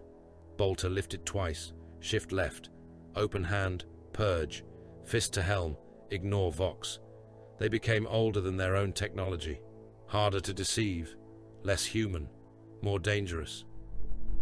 The infected officer was brought before the command staff at the edge of Bone Central. He had been a colonel once. His uniform still carried the pins of the 88th Trench Infantry, though one shoulder had been torn away and the skin beneath showed faint ridges where something moved too close to the surface. His eyes were clear enough to beg. His mouth was full of blood. 2 white Templar serfs held him upright with shock pikes. Odramec stood before him. The Reclusiarch's skull helm was blackened from fire and slick with gore. His crozius head dripped alien fluid onto the mud. "Name," Odramec said. "Colonel Sarek Holt," the man gasped. "My lord, listen to me. I can warn my men. The tunnel's under Bone 18. They're using the coordinates." The colonel blinked. "What? Coordinates. Speak them." The man swallowed. His neck bulged strangely. "I will. I swear it. But my regiment, they don't know. They'll trust my voice. Let me warn them before you—" Odramec's crozius crackled. The colonel screamed as the energy field touched his infected shoulder. Skin split. Something beneath it writhed away from the heat. Coordinates. The man gave them. All of them. Tunnel mouths. Hidden brood chambers. A compromised medici station. A bunker whose survivors were already infected, but still transmitting loyal codes. Calder verified 3 through Auspex fragments. "Useful," the tech marine said. The colonel sagged. "Please, let me speak to my men. I served the throne. I didn't know. I didn't—" Odramec turned to the gathered command staff. Generals, colonels, Vox officers, Munitorum aides, serfs, and wounded survivors pressed into duty. "Witness." He drew a hand flamer. The colonel began to pray. Odramec burned him before he finished. Prometheum engulfed the man from chest to skull. He screamed once in a human voice, then again in something thinner and wetter. His skin blackened and split. Ridges burst from beneath his neck as the parasite inside him tried to flee the heat. Odramec stepped forward and kept the flame on him until man and infection collapsed into a smoking heap. The Reclusiarch looked at the command staff. "There are no infected loyalists," he said. "Only enemies who have not yet grown claws." No one argued. A few men vomited. Odramec ignored them. "Burn the bunker," he named. A general hesitated. "There may be survivors." The skull helm turned toward him. The general corrected himself. "I will issue the order." The synapse node died at 2311. It was not one creature, but a living network. 3 zoanthrope clusters, a buried command beast swollen into the root system of a capillary tower, 7 warrior broods, 2 prime organisms, and a knot of feeder tendrils that pulsed through the underground like nerves in exposed meat. The White Templars reached it by spending brothers. A land raider crashed through the outer chitin barricade and died under bioplasma. Its assault ramp fused open. Its crew cooked alive inside. The Terminators within walked out through the smoke and continued the attack. Aggressors burned the feeder organisms until the ground itself caught fire. Hellblasters fired into zoanthropes until psychic backlash blew out their helm displays and made blood run from their noses. Brother Castion reached the central command beast first. It rose from the ground like a tumor given. Will, swollen brain case pulsing, feeder tendrils buried in mud and corpse matter. Its psychic scream struck the battlefield and made hundreds of guardsmen drop dead where they stood. 3 White Templars staggered. 1 fell to a knee. None stopped. Castion raised his plasma incinerator. The beast's mind hit him. His sarcophagus filled with old wars. Walls falling. Brothers dying. The ache of a body long gone. The endless pressure of being preserved not to live, but to be used. The command beast pushed deeper, seeking surrender. Castion answered with the only memory that mattered. A wall. A blade. An oath. "Hold," he voxed. He fired. The plasma shot tore open the beast's brain case. Vald and his blade guard followed, driving power swords into the wound. Stavro came last, stepped onto a feeder tendril thicker than a man's torso, and drove his relic blade down through the exposed synaptic core. The psychic scream ended. Across the bone ring, millions of lesser organisms lost cohesion. Gaunts stopped mid-charge. Hormagaunts turned on each other. Termagants fired blindly. Gargoyles crashed into the ground. Burrowers thrashed without direction. Warriors tried to reassert control and died under targeted fire. Leontus had been waiting. Every artillery piece still functional opened at once. Basilisks, manticores, mortars, death strike fragments, tank guns, navy bombers, orbital lances punching through storm gaps. The confused swarm vanished beneath Imperial fire. Whole valleys became flame and pulverized meat. Alien bodies were thrown into the air in black waves. Digestion pools burst. Capillary towers collapsed, spilling half-processed biomass down hillsides. The ground shook until old fortress stones cracked in Holdfast's lower walls. The mortal armies cheered. They screamed themselves hoarse. They raised rifles, banners, broken swords, severed alien heads. Men wept, men laughed. Men fell to their knees in the mud and thanked the Emperor that they had lived long enough to see the swarm break. The White Templars did not cheer. Dozens of brothers were dead. More were crippled. 2 dreadnoughts were immobilized and screaming in Binharic pain. Brother Castion's plasma incinerator hung half-melted from his arm, and his sarcophagus life support showed warning runes across every command slate. Vald's shield was cracked. Stavro's armor bled smoke from 6 wounds. Halbrecht moved among the dead with his reductor, harvesting the future from the throats and chests of fallen giants. The synapse node was dead. The swarm was wounded. But the White Templars understood what the mortals did not. They had killed a finger, not the beast. Halbrecht found the pattern in captured Auspec's residue after the counteroffensive. Not in the casualty maps, not in the tunnel charts, in the movements that had not made tactical sense until he stopped looking at them as attacks. The Tyranids had not only pressed toward population concentrations, they had not only targeted fuel, artillery, command vox, and evacuation routes. Several spearheads had angled away from easier biomass and toward Holdfast's lower mountain strata, toward the Apothecarian, toward the gene vaults. Halbrecht stood in the strategium, armor still streaked with blood from brothers he had opened for progenoids. Calder's mechadendrites moved over the hololith, reconstructing enemy flow patterns from dead servo-skull memory, broken Auspex returns, and the last. The lines converged beneath Holdfast. Odramic saw it. His skull helm tilted slightly. They seek the vault. Halbrecht's Narthesium clicked open. Yes. Vald's voice was raw from vox damage. The hive mind does not know what gene seed is. Calder looked up. It knows biomass value. It knows genetic density. It knows defended meat from undefended meat. It learns through consumption. Stavro stared at the converging lines. The enemy is not merely eating sanctum, Halbrecht said. It is seeking our legacy. Silence followed. Not fear. Something colder. If the Tyranids reached the gene vaults, they would not simply kill White Templars. They would digest the answer to what White Templars were. Stavro turned toward Calder. The first bastion. The Tech Marine's augmetic eyes dimmed. It has been opening in stages since the synapse disruption. I did not authorize it. Who did? Calder's mechadendrites curled inward. The fortress. The forbidden vault opened fully at the moment the last synapse echoes died. Deep beneath Holdfast, below the Reclusiam, below the gene vaults, below the old command shrine, the sealed gates of the first bastions split apart with a sound like mountains cracking their teeth. Enoch Varn was there because he had never managed to escape being useful. Calder had dragged him down with 2 servo skulls. 3. The gate opened. Lights woke within, not lumen strips, funeral lights, pale, low, and sterile. The chamber beyond was immense. At first, Enoch thought the walls were carved in ivory. Then he understood. Skulls.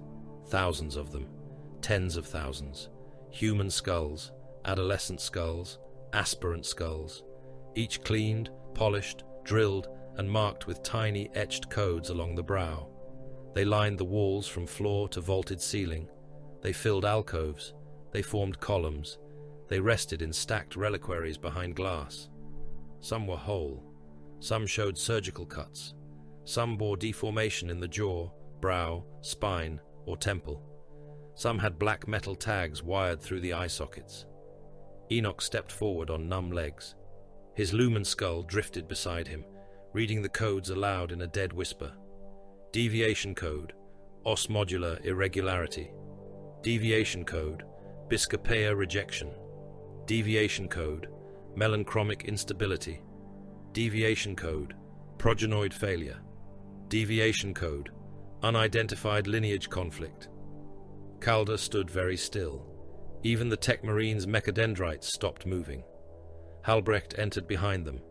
For the first time since Enoch had known him, the apothecary said nothing. He walked to the nearest skull and lifted it from its alcove. The bone was small in his gauntlets, a child's skull. The brow had been etched with a code, then re-etched, then sealed under preservative lacquer. Halbrecht read it. His voice, when it came, was flat enough to be dead. This aspirant is not in the rejection rolls. Calder moved to another column. Nor this one. Another skull. Another code. Another absence. The truth did not roar. It accumulated. The White Templars had not merely endured harsh recruitment. They had hidden failure rates, hidden deviations, hidden incompatibilities, hidden bodies, thousands of failed aspirants removed from official memory and entombed beneath faceless statues, not to honor them, to conceal them. At the far end of the chamber stood a black stone panel. Words were carved into it beneath the chapter crosslet. Purity is what survives the record. Enoch felt sick. Halbrecht replaced the child's skull with terrible care. Odramek entered last. His skull helm turned slowly, taking in the walls of dead boys, the codes, the hidden failures. He did not sound horrified. He sounded vindicated. "Contamination," he said. Calder's voice came like metal dragged over bone. "No, evidence." Halbrecht looked toward the thousands of skulls. The chapter knew. No one answered. Above them, Holdfast shook under renewed bombardment. Dust fell from the ceiling, settling on the skulls like ash. Enoch Varn stared at the dead aspirants and understood that the Tyranids were not the only hunger beneath Sanctum. The Swarm wanted flesh. The Imperium wanted obedience. The White Templars had fed both and called the result purity. Far above, the mortal armies still cheered the dead Synapse node. In the first bastion, surrounded by the hidden children of failed ascension, no White Templar made a sound. The first bastion did not feel buried. It felt withheld. There was a difference, and every warrior present understood it, even if none spoke the thought aloud. Burial suggested grief, secrecy, reverence, a thing placed beneath stone because memory demanded a tomb. The first bastion had not been buried. It had been locked away from its own sons, sealed behind erased heraldry, hidden stairways, false archive walls, and a fortress machine that had waited centuries for the correct combination of blood, invasion, and desperation. Chapter Master Cruxor Stavro descended first. His armor still bore the wounds of the Bone Ring counter-offensive. His right pauldron had been eaten down to blackened underplate by acid. His thigh seal had been repaired with emergency bonding clamps. Dried alien matter marked his storm shield in ridged streaks. His relic sword hung at his side, its power field sleeping, though the weapon never looked inactive. It looked restrained. Behind him came Apothecary Tavor Halbrecht, red and white armor reeking of antiseptic, promethium smoke, and open transhuman flesh. His narthecium arm twitched with every distant tremor, as if the surgical machine wanted something to cut. Tech Marine Sar Calder followed with a swarm of servo skulls, and 2 Reclusiarch Odramek entered last among the Astartes, skull helm fixed toward the dark, Crozius held in both gauntlets. Enoch Varn came because he had read too much to be left behind, and not enough to be killed immediately. That was how he understood his value. Temporary. The chamber opened around them like a wound in history. Its walls held erased heraldry, shields of black stone, their faces scraped clean, broken statues with destroyed heads, gene sarcophagi, older than the chapter's public records, stacked in alcoves behind layers of frost. Oath tablets covered the far walls, each written in High Gothic, intertwined with a cipher that shifted when viewed too long. The letters seemed to recoil from lumen light, then return when shadow crossed them. The skull walls of failed aspirants rose on either side, thousands of them, each brow marked with deviation codes, each code a quiet indictment. Stavros stopped beneath the central archway. The stone above it bore no chapter cross, no imperial fist's fist, no aquila, only an empty recess where some symbol had been cut away and removed with painstaking care. Calder extended a mechadendrite toward the first oath tablet. It sparked before touching. The tech marine withdrew. "The cipher refuses machine query." Halbrecht stepped forward. "Blood keyed?" "Yes," Calder said, "but not to standard chapter command seal. Older." Odramic's vox grill crackled softly. "Everything here is old when it wishes to be believed." Stavro removed one gauntlet. No one advised caution. He pressed his bare palm against the stone. The tablet drank his blood, not visibly, not with theatrics. The blood simply vanished into microscopic cuts in the surface, and the cipher woke. Lines of text rearranged themselves. Symbols rotated. False inscriptions collapsed into readable form. A low vibration passed through the first bastion, deep enough that Enoch felt it in his teeth. Caldoctor's servo skulls began recording. Odramic raised his crozier slightly. Halbrecht read. Stavro did not move. The first record appeared across the stone. Argent Shroud Protocol. The name settled into the chamber like a sentence. More text followed. Not clean, not complete. Much had been deliberately damaged or overwritten. Some sections were lost to time, others to sabotage, but enough remained, enough to wound. Heraldic stabilization, approved. Dawn pattern affiliation, advised for political continuity, strategic acceptance, and morale retention. Confirmed Primarch source, unavailable. Tithe audits, revised under authority seal.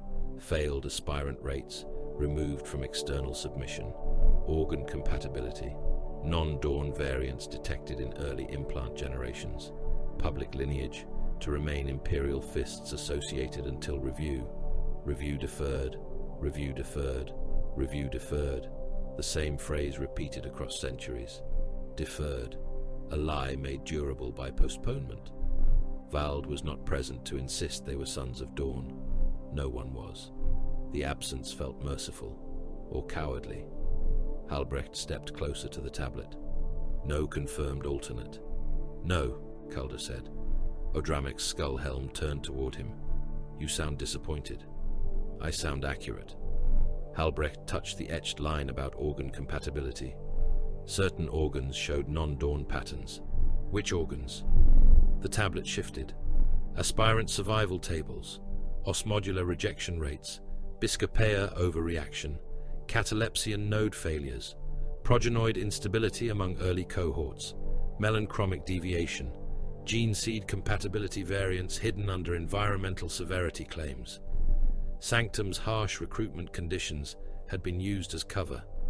Failed boys had been blamed on the world, the trials, the cold, the mountain, the flesh. The dead skulls along the walls gave a different answer. Enoch stared at the codes until they blurred. A boy who failed because his bones grew wrong. A boy who failed because his organs fought each other. A boy who failed because something in the chapter's seed did not match the doctrine written above it, and the record had swallowed them. Halbrecht's voice was quiet. The rejection ledgers were cleansed. Calder's mechadendrites clicked. Not cleansed, curated. Odramic struck the butt of his crozius against the stone floor.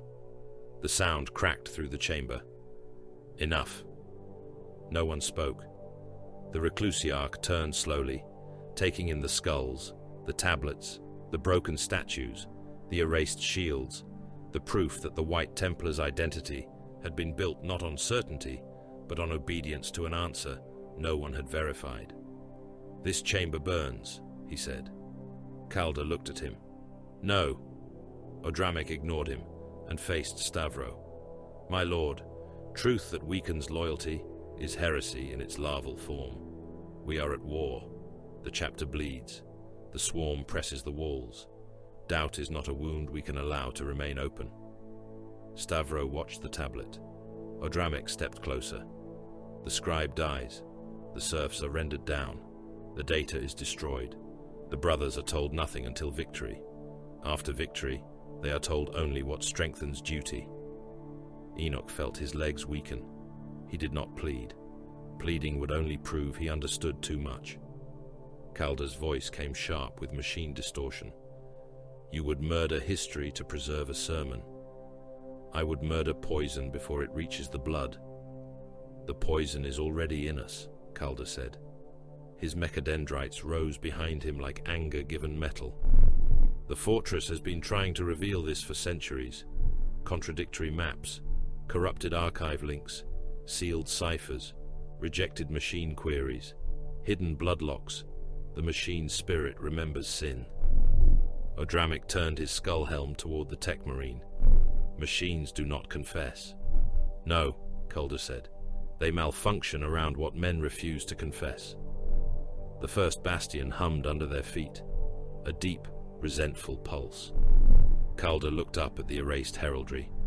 "We angered it, not with incense neglected or rites misread, with suppression, with false labels, with feeding it lies and demanding it return doctrine." Odramec's Crozius field crackled. "You make theology of rust. You make purity of blindness." The Reclusiarch took one step forward. Stavro's voice stopped them both. "No." The word was not loud. It did not need to be. Odramec bowed his skull helm, but his hands remained tight around the Crozius. "Chapter Master." "A dead chapter needs no father," Stavro said.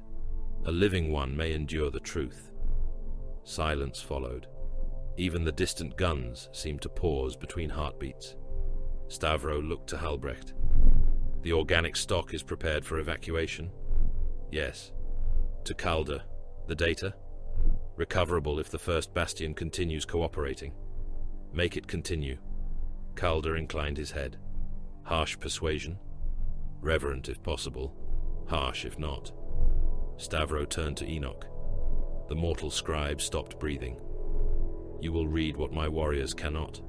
You will identify evacuation routes, cipher keys, and archive locks. You will not interpret. You will not speculate. You will not pray aloud." Enoch bowed until his forehead nearly touched the stone. "Yes, my lord. If you survive, you will be mind-sealed." The words landed like a blade laid gently on the neck. Enoch closed his eyes for half a second. Mind-sealed. Memories cut, locked, burned, buried beneath hypnoblocks and neural damage. He would live, perhaps, but the man who understood would be killed inside his own skull. "Yes, my lord," he whispered. Stavro looked away. That was all the mercy he would receive. The first tremor did not come from artillery. Calder knew at once. He turned toward the eastern wall, mechadendrites lifting.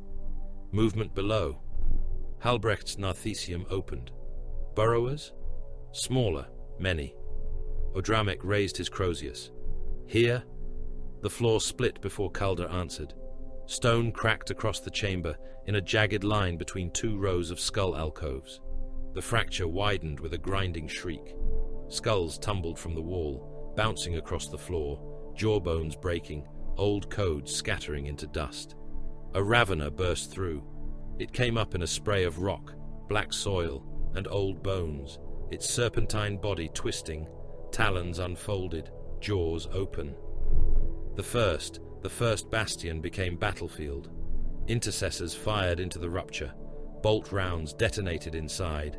Chitin and tunnel walls, spraying alien ichor across the ancient gene records. Acid blood splashed the oath tablets and ate through inscriptions older than the chapter's public history. Servo skulls shrieked Binharic warnings as they were snatched from the air by feeder tendrils and crushed. Genestealer organisms poured from the dark behind the raveners. Pale, fast, many-limbed, their claws clicking over stone and skull. Odramek met the first with his Crozius. The weapon struck the creature's head and reduced it to fragments of chitin, brain, and acidic mist. Another leapt over the corpse. Odramek caught it by the throat, held it long enough to see its claws rake sparks across his breastplate, then smashed it against the floor until its spine burst through its back. Stavro drew his sword. The relic blade came alive in blue-white light. A Genestealer lunged at Enoch. Enoch saw 4 arms, too many teeth, and the wet shine of hunger. Then Stavro was between them. His shield intercepted the first claws. His sword cut through both lower arms. He pivoted and drove the blade through the creature's skull, pinning it to a wall of aspirant bones. The power field detonated inside its head. The skulls behind it shattered outward in a spray of bone fragments. Hidden dead reigned over living war. Halbrecht fought like a butcher priest. His Narthesium drill punched through a ravener's eye socket. His reductor saw screamed through alien neck tissue. A bolt pistol in his right hand fired with surgical patience.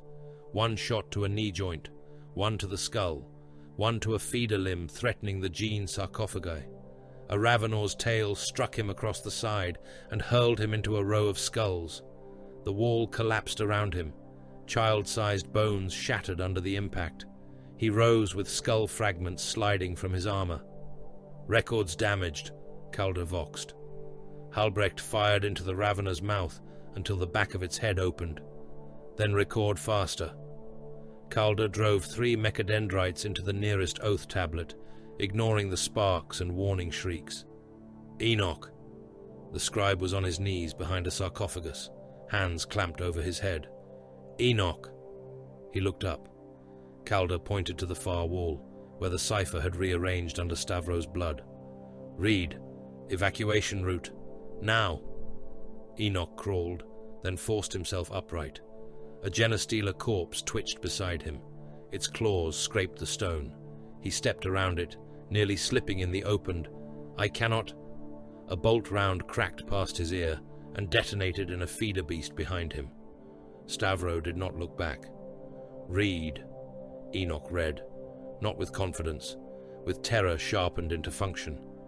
Route designation, Reliquary Artery 7, Gene Stock Transit, opens under dual seal, Apothecarian Blood and Command Strain, secondary lift to Martyr Ring Shrine Vaults, tertiary route to Orbital Reliquary Launch Cells. Halbrecht turned. Orbital launch cells? Calder's eyes flared. Unlisted. Enoch kept reading. Warning, route purged after use. No mortal witness clearance. Stavro cut a Genestealer in half at the waist. Open it. Calder extended a mechadendrite. Rejected. Halbrecht slammed his blood-wet Narthesium against the seal. 1 rune lit. Stavro placed his gauntlet beside it. The 2nd rune lit. A section of the first bastion's western wall opened, revealing a black passage lined with stasis rails and armored transfer clamps. Enoch stared into it. He had saved the data. He had saved the gene route. He had also sealed his fate. Stavro glanced at him once. Continue being useful. It was not gratitude. It was permission to remain alive. For now. The gene stock evacuation began under attack. In the Apothecarian vaults above the first bastion, cryogenic reliquaries disengaged from their shrines one by one. Progenoid reserves were sealed into armored caskets, lined with stasis coils, hexagrammic wards, temperature locks, and kill charges. Each casket bore the chapter crosslet. Each was heavier than a mortal coffin, and more valuable than a city. Halbrecht led the procession personally. Apothecaries in white and red marched beside the caskets, Narthesium blades open, bolt pistols drawn, surgical saws whining. Servitor teams dragged the relic caskets onto grav sleds. Chapter serfs hauled ammunition and coolant units. Intercessors formed a moving wall around them. The Tyranids came through the lower service arteries. Feeder beasts first, low and blind, drawn by genetic richness. Then Genestealers. Then Raveners cracking through the floor plates beneath the procession. They did not attack randomly. They went for the caskets. Halbrecht saw it. His hatred became very still. "Protect the seed," he voxed. The first Ravener wrapped itself around a grav sled and began crushing the casket clamps. Apothecary Brevin leapt onto its back and drove his surgical saw into the creature's spine. The saw jammed on chitin. Brevin fired his bolt pistol into the wound until the Ravener spasmed and threw him against the wall hard enough to crack his helm. He rose with his left arm hanging useless and cut again. A Genestealer reached one of the relic caskets. Halbrecht intercepted it. The creature's claws tore into his chest plate. One found the seam beneath his right arm and punched through. Pain runes flashed. Halbrecht hooked his Narthesium under the beast's jaw and triggered the reductor drill. The tool designed to harvest gene seed bored up through alien palate into brain matter. The Genestealer convulsed, claws scratching deep grooves into his armor. Halbrecht held it until the skull split. Then he cast it aside. A wounded serf lay screaming beneath a fallen coolant unit, one leg crushed flat. "My lord, help!" Halbrecht stepped over him and checked the casket temperature rune. Stable. The serf kept screaming until a feeder beast took him by the head and dragged him backward. An intercessor killed the beast. No one recovered the body. The gene seed moved on. More precious than cities, more sacred than populations, more dangerous than truth. Odramek withdrew from the first bastion before anyone noticed the almost anyone. Enoch saw. He was not meant to. The Reclusiarch stood before one of the cracked sarcophagi, while Stavro and Calder fought near the rupture. A small slate had fallen from the open casing, blackened by age, its screen flickering with fragments of Argent Shroud access code. Odramek looked at it for less than a second. Then he took it. Not openly, not ceremonially. He slid it beneath a broken purity seal at his waist. Enoch saw the motion and understood the intent with the clarity of a man watching a knife disappear up a sleeve. Odramek meant to destroy it. Maybe not now, maybe not during the battle, but later, when fire could be called purification and silence could be called loyalty. The Reclusiarch turned. His skull helm faced Enoch. For a moment, Enoch believed he was dead. Odramek said nothing. That was worse. A Genestealer leapt between them. Odramek crushed it with his Crozius and moved toward the evacuation route. Enoch remained frozen until Calder's mechadendrite wrapped around the back of his neck and dragged him forward. "Move, little witness." Enoch stumbled. "My lord." "Later," Calder said. "You did not hear what I was going to say. I saw where you looked." The Tech Marine did not turn toward Odramek. His voice dropped to a Binharic-laced whisper. "Remember everything." Enoch almost laughed again. Everyone wanted him to remember. Everyone intended to destroy him for it. The psychic scream came when the first gene casket entered Reliquary Artery 7. It did not sound in ears. It sounded in meat. Every mortal in Holdfast fell to his knees, or bit through his tongue, or soiled himself, or prayed to a name he had forgotten learning. Servitors shook in their frames. Cherubim constructs slammed into walls. Caged astropathic corpses in the dead choir spire spasmed in their restraints, though no mind remained inside them. The hive mind sensed the movement of the gene stock, or tasted it, or recognized, through some impossible alien calculus, that the defenders were moving the richest concentration of altered human genetic legacy beneath the mountain. The scream rolled outward through Sanctum. Across the battlefield, Tyranids turned. Gaunts disengaged from trenches where they had been seconds from victory. Gargoyle swarms curved in the sky like a flock obeying one unseen hand. Burrowers shifted direction beneath the earth. Zoanthropes drifted toward Holdfast. Warriors raised their skull crests and clicked orders into lesser broods. Capillary towers pulsed. Digestion pools rippled. Every organism across the theater, from the smallest feeder beast to the largest. Command monster still hidden beneath the broken bone ring, oriented toward the fortress monastery, toward Holdfast, toward the gene vaults, toward the first bastion. In the strategium, Lord Solar Leontus watched the holomap change. The red swarm runes had spread across Sanctum in arcs, tides, knots, and feeding lines. Now they began to align, one by one, sector by sector, millions of markers bending inward until the map no longer resembled a war front. It resembled an arrow, a single living arrow aimed at Holdfast. Leontus stared for 3 seconds. Then he opened a command channel to every surviving army group, artillery cohort, tank regiment, navy wing, penal formation, and fortress battery still capable of receiving orders. His voice was calm. That calm damned more men than panic ever could. All forces. Defensive priority revision. Hold fast is the center.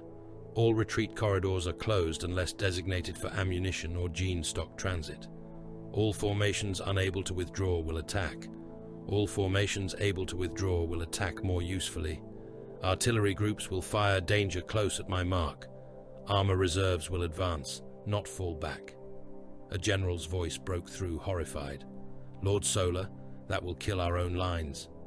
Leontus looked at the map, at the arrow forming from hunger. Yes, he said, but it may slow theirs.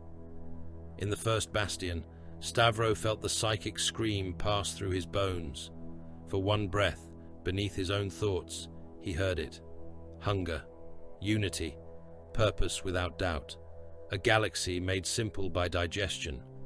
He looked at the erased statues, the hidden skulls, the false records, the blood-fed ciphers, the reclusiarch clutching stolen truth, the tech marine arguing with a wounded fortress, the apothecary dragging gene seed away from the mouths of monsters, and the mortal scribe shaking beneath the burden of memory. Then he looked toward the ceiling, toward the swarm, toward the war still climbing down through stone. Let it come, Stavro said. He raised his sword. All that wants our blood will learn its price. The void above Sanctum became a killing field without sound. Ships died in silence because space had no voice for them. Their crews screamed, their hulls buckled, their plasma drives ruptured, their ammunition decks cooked off in chained internal suns. But the war itself unfolded in mute flashes across the black. Only those listening through Vox, Auspex, and machine spirit interpretation heard the true music of orbit. Alarm bells, voidsmen praying through burst lungs, captains ordering ramming speed, astropaths weeping blood into dead channels, and the wet percussion of Tyranid organisms chewing through bulkheads. The Formidire system was crowded with monsters. Tyranid bioships drifted through the outer approaches in vast shoals, their bodies ribbed and swollen, crowned in spines, trailing clouds of spores and feeder tendrils hundreds of kilometers long. Some were no larger than Imperial escorts. Others were void-born leviathans, whose shadows swallowed frigates whole before the first shot was fired. Imperial Navy ships met them line abreast. Cruisers opened with macro broadsides, ranks of guns vomiting shells the size of shrine towers into living hulls. Chitin kilometers thick, split under impact. Bioships ruptured, spilling freezing oceans of internal fluid, spores, half-formed void creatures, and acid vapor that spread in shimmering clouds. Lance batteries burned through carapace and muscle, carving glowing channels through organisms large enough to contain cities. Still, the Hive fleet came. A Gothic-class cruiser, Indomitable Prayer, fired both broadsides into a wounded Hive ship and cracked the beast from prow to stern. For 3 minutes the Navy cheered across the fleet channel. Then the ruptured bioship drifted close enough for its dying tendrils to lash outward. They wrapped around Indomitable Prayer's starboard flank and pulled. Armor plates screamed, cathedral buttresses snapped, docking spires tore away, feeder tendrils punched into the cruiser's hull, and organisms began crawling through the wounds. The captain ordered bulkheads sealed. Decks became tombs. On gun deck 17, naval ratings kept firing while boarding organisms came through the ceiling in showers of frost and meat. Men died at their stations with loading hooks in their hands. A gun priest continued chanting firing rites after a claw opened him from groin to throat. Ratings slipped in blood and propellant grease, while gaunt forms tore through them. When the compartment was finally sealed and vented, 2,000 men and several thousand Tyranid organisms froze together in a cloud of red crystals. The cruiser kept firing for another 11 minutes. Then, its plasma core ruptured. From Sanctum's surface, the explosion looked like a new star. Then, the spore cloud swallowed even that. Holdfast saw everything. In the Strategium, the orbital war rendered across the hololithic sphere as icons, trajectory curves, death markers, and tactical lies. Every few seconds, a Navy rune blinked out. Every few seconds, another bioship broke apart, only for its corpse to release more falling infection. The sky above the fortress pulsed with distant fire. Lord Solar Arcadian Leontus's projection stood at the command table, flickering under interference. His face remained composed. His eyes did not. They followed the losses with a commander's hunger for meaning and a butcher's acceptance of cost. Chapter Master Cruxor Stavro stood opposite him. His armor had been repaired only enough to seal. His right pauldron remained blackened from acid. His thigh plate still bore the rough bonding lines of emergency patching. His storm shield leaned against the hololith table within arm's reach. His helm sat beside it, lenses dark. The strategic map shifted. Calder's voice came from a side station, half buried beneath cables and servo skulls. New mass translation. Outer system. Imperial signature. Large. Leontus looked up sharply. How large? Calder's mechadendrites froze for half a second. That was the closest he came to awe. Fortress class. The hololith distorted. Then the void opened. It was not a ship that entered the system. It was a continent with engines. The phalanx emerged from the warp, like the memory of the Great Crusade refusing to die.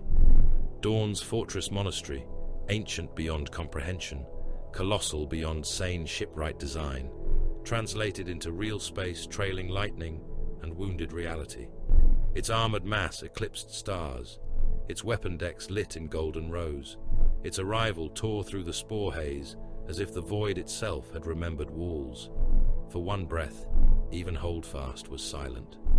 Imperial fists strike craft poured from the phalanx's launch bays. Escorts formed around it. Lance batteries aligned. Macro weapon shrines tracked living targets. The old fortress opened fire. The first salvo broke 3 Tyranid bioships apart. Not wounded, not driven off. Broken. Chitin, organ mass, frozen ichor, spores and void beasts spun away in expanding fields of debris. A hive ship turned toward the phalanx, feeder tendrils unfurling like the fingers of a drowning god. The fortress answered with lance fire. The beams punched through the creature's forward carapace, through its inner cavities, through the swollen central organ mass, and out the other side. The bioship spasmed, split, and died in sections. Across the Imperial Voxnet, men began to cheer. Stavro did not. Above the Strategium table, a hololink opened. An Imperial Fists commander appeared in gold armor, helm removed, face stern and battle-worn. His image flickered under spore interference, but the heraldry was unmistakable. Yellow plate, black fist, Dawn's blood, certified beyond question by 10,000 years of war and record. He looked at Stavro. Chapter Master Cruxor Stavro. This is Captain Asta Vaughn of the Imperial Fists, commanding strike elements from the phalanx. We answer the Formidae call. Holdfast stands? Holdfast stands, Stavro said. Then it shall not stand alone. We bring void support, boarding cadres, Thunderhawk wings, and relief elements. The sons of Dawn hold with you, cousin. The word entered the chamber, like a blade turned flatwise between ribs. Cousin. Vald, standing behind Stavro, went utterly still. Halbrecht's gaze lowered by a fraction. Calder's mechadendrites clicked once, very softly. Odramek's skull helm did not move at all. Stavro looked at the Imperial Fist for 3 seconds. Then he inclined his head. Your aid is accepted, Captain Vaughn. nothing more. No return of cousin, no claim of blood, no denial. The silence did what speech would have made crude. The Imperial Fist's expression shifted, almost imperceptibly. He had heard the absence. He did not challenge it. Whatever questions Dawn's sons might ask, they would ask after the walls were no longer on fire. Vaughn nodded once. "We will clear an orbital lane." "Do so quickly," Stavro said. "The swarm has turned fully toward Holdfast. Then we will kill what follows." Stavro's voice remained cold. "Everyone says that before the first wall cracks." The hololink ended.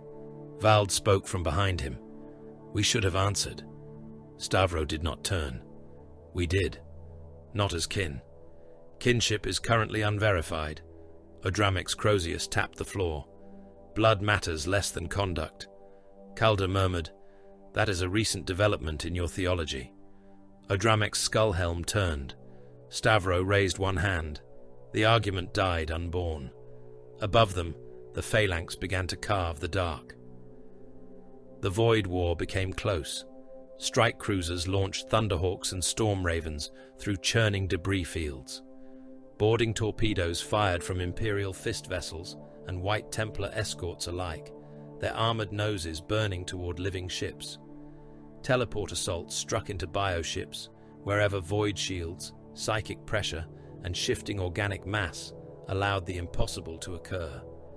The Tyranid vessels grappled Imperial hulls in return. Feeder tendrils wrapped around escorts and squeezed until armor buckled. Bioplasma spat across void shields, turning them into flaring hemispheres of tortured light.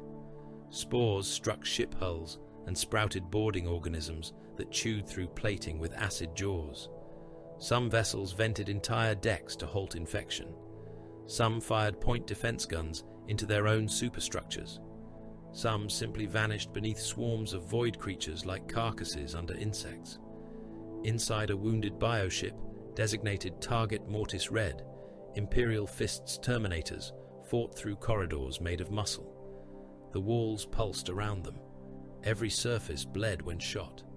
The floor flexed under armored boots. Organic valves opened and closed like sphincters, exhaling clouds of digestive vapor and clawed organisms.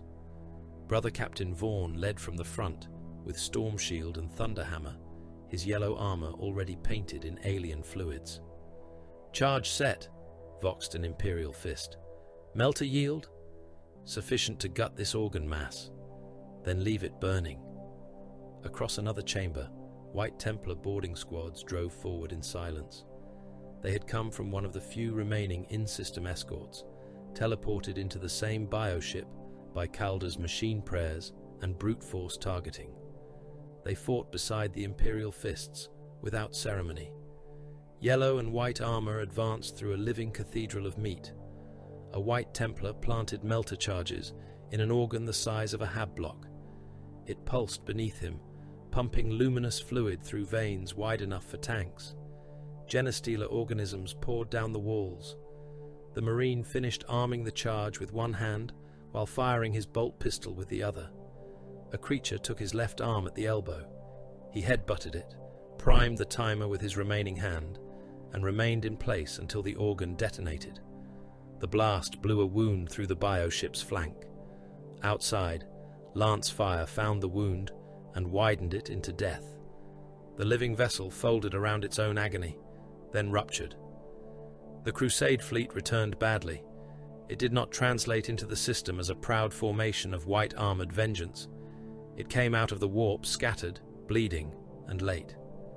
3 strike cruisers arrived first, their hulls scarred by warp impact and Tyranid spore collision. One rapid strike vessel emerged upside down relative to the system plane, drives misfiring, half its crew dead from translation hemorrhage. A forge barge appeared with its stern aflame and immediately began broadcasting Binharic death prayers. One White Templar strike cruiser, Vigil of Ash, exited the warp inside a cloud of Tyranid spores. Its void shields flared once, then failed. Spores struck the hull by the tens of thousands. Some burned away, some cracked open, some rooted into plating and began eating inward. Bioacid spread across the dorsal weapon decks. The shipmaster tried to turn clear, but a hidden spore mine cluster detonated against the prow, tearing open the forward launch bays. Boarders entered through the wound. The vigil of ash transmitted for 6 minutes. Its final message was not a plea, it was a firing solution. The dying ship aimed itself at a nearby biocruiser and overloaded its plasma drives. For a moment, the void became white. When the light faded, both vessels were gone. All hands lost. The Oath Without Grave arrived next. Malrek's ship came out of the warp, too close to a wounded hive ship, its translation wake tearing through a cloud of acid spores and ruptured biomatter. Collision alarms screamed across every deck. Shipmaster Vaust ordered full burn before the Geller field had fully cycled down. The strike cruiser rammed. Its armored prow struck the wounded hive ship amidships and drove deep into living hull. The impact killed 8,000 serfs, ratings, armsmen, bondsmen, and deck crews in the first 3 seconds. The forward cathedral collapsed into the ammunition transit vaults. The shrine of St. Mero vanished under a tide of alien blood and shattered stone. Entire gun decks were crushed flat. The Oath Without Grave survived because it was built for war and because its machine spirit hated dying before its enemies. The cruiser tore free, leaving most of its prow embedded in the bioship. Behind it, the hive vessel writhed. Malrek ordered every remaining lance and macro cannon fired into the wound. The bioship came apart. The strike cruiser bled atmosphere, men, oil, and fire. It continued towards Sanctum. The Vox connection between Malrek and Stavro lasted 13 seconds before the shadow tried to eat it. 13 seconds was enough. In Holdfast's Strategium, Calder slammed 3 mechadendrites into a relay shrine and forced the channel open through static, blood, and machine protest. "Connection," he said. "Unstable." Malrek's voice came through as a growl beneath layers of distortion. "Hold fast. This is Malrek. Oath Without Grave returned. Fleet elements scattered, some lost. Awaiting ground insertion window." Stavro stepped toward the Vox altar. Strength. No greeting, no relief, no blessing. Malrek answered in the same manner. First Company elements, 31 Terminators combat effective, 7 wounded but mobile, 12 dead. 5th Company elements reduced to half. 7th Company elements unknown. Armor assets, limited. Dreadnought support, none aboard my vessel. Ammunition, below campaign standard. Boarding losses severe. Ship crippled but functional. Enemy, everywhere. Useful answer. A burst of static nearly broke the channel. Then Malrek said, "We found lies." Stavro's face did not change. In the chamber, Vald's burned features hardened. Odramek's skull helm tilted. Halbrecht stopped moving. Calder's eyes flickered toward the chapter master. Stavro spoke after a heartbeat. "Then bring them home. We are not finished killing." The channel began to collapse. Malrek forced one more phrase through. "First Bastion." Stavro looked toward the sealed lower levels as if he could see through stone. Awake. The Vox died. Vald looked at Stavro. "The fleet returns with answers." "No," Stavro said. "It returns with sharper questions." Leontus spent ships like bullets. He had no other currency left that mattered. The orbital lane above Holdfast had to remain open long enough for White Templar reinforcements to descend, Imperial Fist strike craft to land relief munitions, and Navy bombers to continue their suicidal runs over the advancing swarm. The Tyranids knew it, or felt it, or simply understood through the movement of prey that the space above the mountain had become vital. So the bioships pressed inward. Leontus gave the order. Navy elements moved to block. The cruiser Hand of Voss took position between a wounded escort group and a descending bioship, larger than a hive city. Its captain understood the order perfectly. He did not ask for confirmation. He ordered all remaining torpedoes fired, then rammed at flank speed. On its lower decks, crewmen chanted the Emperor's name as bulkheads decompressed around them. Tyranid boarders ripped through ratings in the engine sanctum, tearing men apart and throwing them into plasma coolant channels. Armsmen fired shotguns into pale bodies until the air filled with bone dust and blood mist. A ship's confessor walked through a burning passage with half his face missing, giving absolution to anyone still holding a weapon. The hand of Voss struck the bioship beneath its forward-feeding crown. The impact did not kill either vessel. The plasma drive overload did. 1 million men died in the flash. The lane remained open for 4 minutes. Leontus used all 4. Thunderhawks dived through the gap. Dropships followed. Boarding torpedoes crossed in reverse, fired from orbit down toward prepared fortress landers. Damaged White Templar craft broke formation and plunged toward Holdfast, with escorts burning around them. A Navy Commodore protested over the command net. "Lord Solar, we cannot sustain these losses." Leontus looked at the orbital map. "No," he said, "we can only spend them before the enemy does." On the ground, Hive Fleet Grendillus committed everything. The landscape moved. It was no longer a sequence of attacks, not waves divided by kind or timing. It was a living carpet crawling toward Holdfast from every conquered valley, every broken trench, every digestion basin, every tunnel, every poisoned forest. Endless gaunts came in masses so dense that artillery could not miss. Behind them came warrior broods, carnifex packs, tunneling beasts, winged swarms, psychic nodes, spore chimneys, digestion organisms, and monsters tall enough to stride over bunker lines without noticing the men dying beneath them. Hierodule-scale beasts moved among the swarm like siege engines made of meat. Their biocannons fired into the martyr ring, rupturing void shield nodes and reducing chapel bunkers to powdered stone. Trigons tunneled beneath minefields and emerged behind tank lines. Gargoyles darkened the sky over the lower fortress roads. Zoanthropes pulsed psychic pressure against the defenders, making mortal soldiers bleed from the eyes behind their rebreathers. Every gun on Sanctum fired.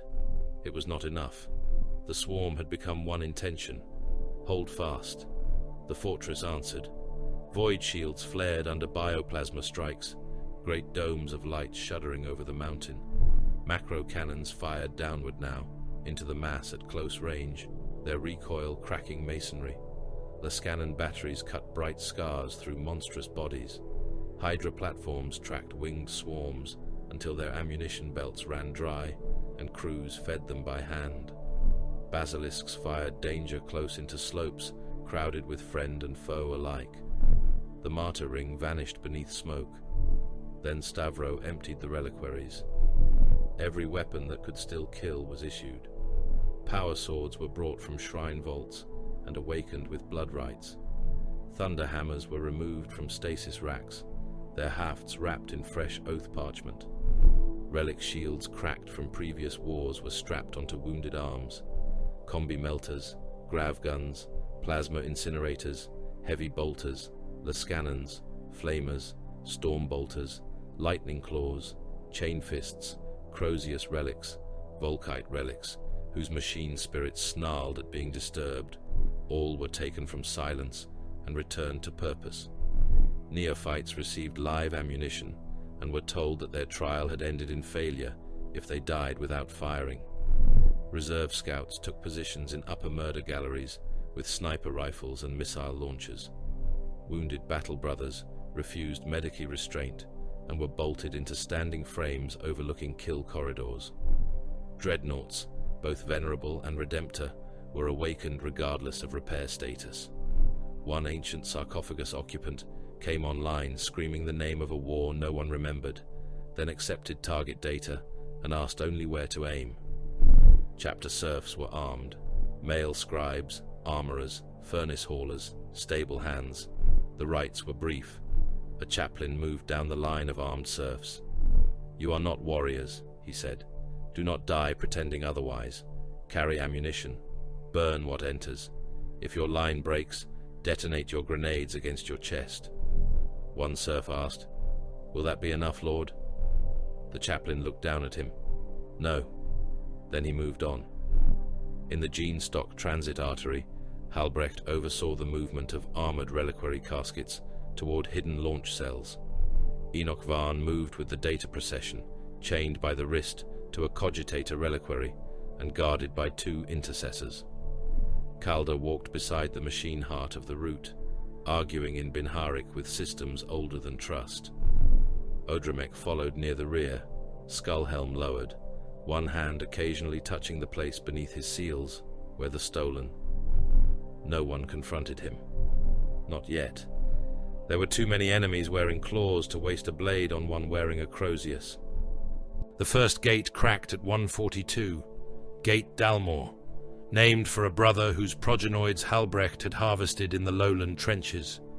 Bioplasma struck the outer shield node and overloaded it in a flare that turned night into white pain.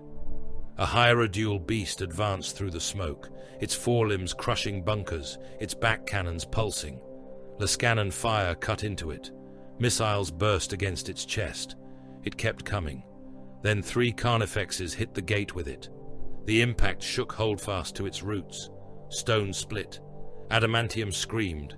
Within the gatehouse, serfs fell from loading gantries. A heavy bolter crew vanished beneath collapsing masonry. One wounded White Templar, bolted into a firing frame because his legs no longer worked, continued firing into the murder slit as the ceiling came down behind him. The gate did not open. It cracked. Through the fracture came steam, smoke, and the clicking voices of the swarm. In the strategium, every warning rune turned red. Leontus's projection flickered almost to nothing. "Chapter Master," he said. "All external lines are engaged. No rearward corridor remains." Stavro lifted his helm from the table. "Good." Leontus looked at him through static. "You consider that good?" "It removes temptation." Stavro sealed his helm. His voice entered every Vox channel still loyal to Holdfast. Astartes, Guard, Navy, Serf, Prisoner, Servitor, Tank Crew, Gun Pit, Medici Bunker, Reliquary Artery, Gene Vault, and Wall Station. Even broken speakers in corpse-filled corridors crackled alive with his words. There is no rear line.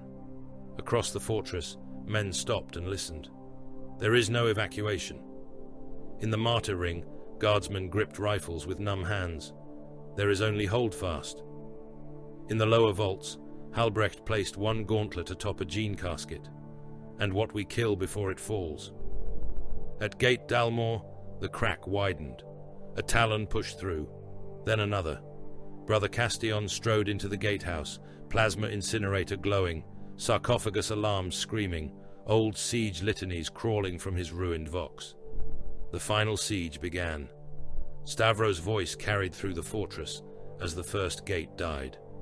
Not loud. Loudness was for men who feared they would not be heard. His words entered every helm, every vox speed, every cracked wall speaker, every gun pit receiver, every command throne, every servitor relay, and every corpse-lit corridor of Holdfast. They passed through static, blood, smoke, and the howling psychic pressure of Hive Fleet Grendillus, with the cold certainty of a blade laid against the throat. "Brothers of the White Templars," he said, "hear me." At Gate Dalmor, the adamantium split wider. Tyranid talons forced themselves through the fracture, scraping sparks from the inner locking teeth. In the Reclusiam, chaplains checked their Crozius fields and watched the chapel doors tremble. In the Reliquary Artery, Apothecary Halbrecht stood among armored gene caskets, while servitors dragged the chapter's future through the dark. In the lower corridors, chapter serfs clutched shotguns with white-knuckled hands. In the martyr ring gun pits, guardsmen listened while feeding shells into guns hot enough to blister skin through gloves. Stavro continued, "We are few because duty scattered us, not because fate abandoned us. Our brothers crossed the stars to hunt truth. We remained to hold the wall. That is not misfortune. That is allocation." A carnifex slammed against Gate Dalmor. The crack became a wound. Each White Templar must be worth 10 Astartes this night. Each mortal must be worth the time his death buys. If you are wounded, kill. If you are afraid, kill. If you are dying, kill faster. The swarm has come for our walls, our seed, our dead, our names, and the truth buried beneath us. His voice hardened. It will receive only cost. The first section of Gate Dalmor buckled inward. Stavro drew his sword. Hold, cut, endure. Across hold fast, warriors answered. Hold, the gate split. Cut, the swarm entered. Endure. The first battle for the gate became a furnace. Heavy flamers opened before the Tyranids fully breached, pouring promethium through the widening gap in sheets of white-orange fire. Gaunts pushed through anyway, burning as they came. Their chitin blackened. Their eyes burst. Their limbs spasmed and snapped from heat. They died still, climbing, and their bodies jammed the fracture until larger organisms crushed them aside. Terminators formed the first shield line behind the gatehouse's inner murder arch. White Templar veterans stood shoulder to shoulder, tactical dreadnought armor locked tight, storm shields raised, storm bolters braced through firing notches. Their armor was scarred, scorched, and painted in old wars. Tonight, it became fortress stone. Range, voxed Brother Hulder. 20 meters, answered a targeting serf from a ceiling gantry. Then too far. The first Hormagaunt wave hit. Storm bolters roared. Mass reactive shells detonated inside skulls and rib cages at arm's length. The gatehouse filled with exploding chitin, alien fluid, torn limbs, and smoke. Gaunts burst apart under bolter storms, but the dead did not fall away cleanly. They piled. They made ramps. Their corpses became steps for warrior broods and heavier beasts pushing from behind.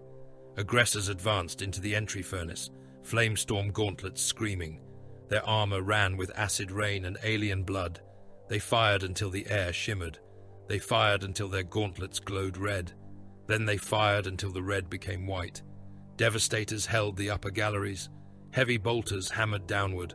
Lascannons burned through warrior crests. Multi-melters punched molten tunnels through Carnifex armor at close range. Ammunition servitors fed belts into the guns without pause. One servitor caught a shard of bone through the throat and continued feeding shells with its head hanging backward by cables. Another was torn in half by a gargoyle crashing through the gallery window.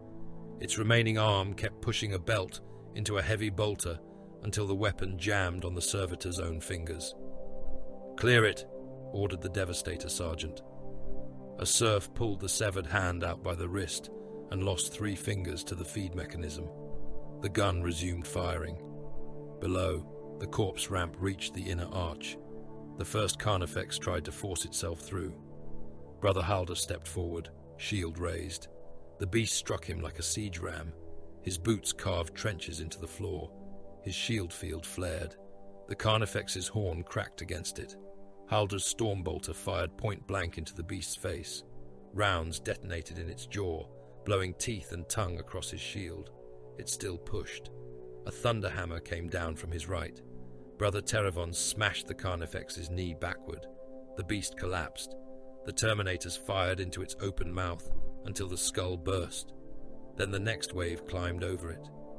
Holdfast's first gate had become a slaughterhouse built from stone, fire, and refusal. Lightning struck inside the breach. Teleport flares cracked through the smoke, bright enough to turn every drifting droplet of blood into a ruby spark. The returning Crusade brothers arrived in the middle of the swarm. Malrek materialized first. His Terminator armor was scarred from Void War and Archive fire. One shoulder plate was cracked. His Stormbolter was already firing before the light of translation faded. Around him, the survivors of the First Company appeared in staggered flashes, Stormbolters roaring, chain fists screaming, heavy flamers igniting. They did not arrive behind the White Templars. They arrived inside the Tyranids. A Genestealer turned toward Malrek. His Stormbolter removed its upper body. Brother Halvar appeared with one boot planted on a gaunt spine, crushing it flat as his chain fist tore into a warrior's abdomen. Teravon's lightning claws carved through 3 organisms in the first 2 seconds of real space return. Another Terminator materialized partially inside a dead Carnifex carcass. tore himself free, and opened fire without complaint. The breach staggered, not stopped. Staggered. That was enough. Malrek voxed through the chapter channel. First company elements returned. Breach engaged.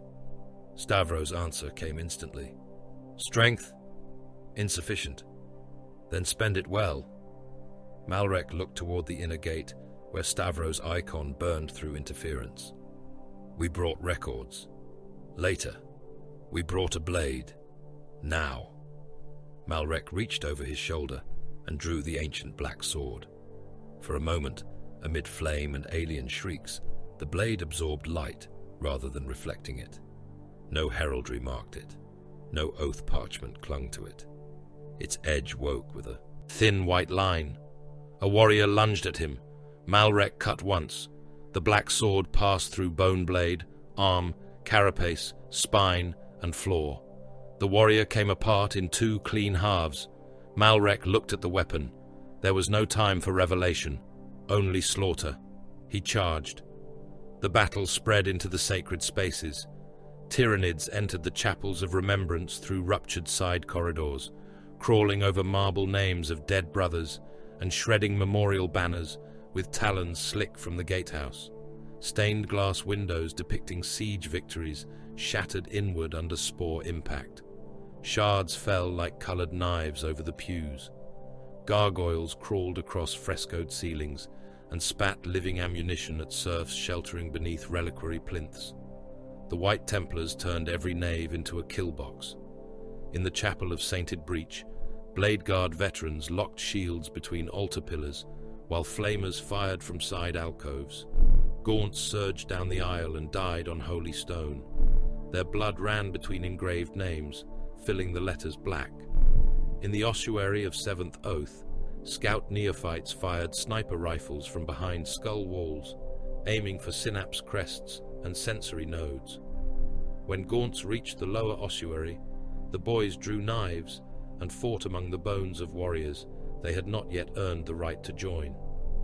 In the Reclusium halls, chaplains met Tyranid claws with Crozius thunder. Their sermons became kill orders. Faith is not comfort. A Crozius crushed a Genestealer's head. Faith is obedience under pressure. A plasma pistol blew a warrior's skull open. Faith is dying without negotiation.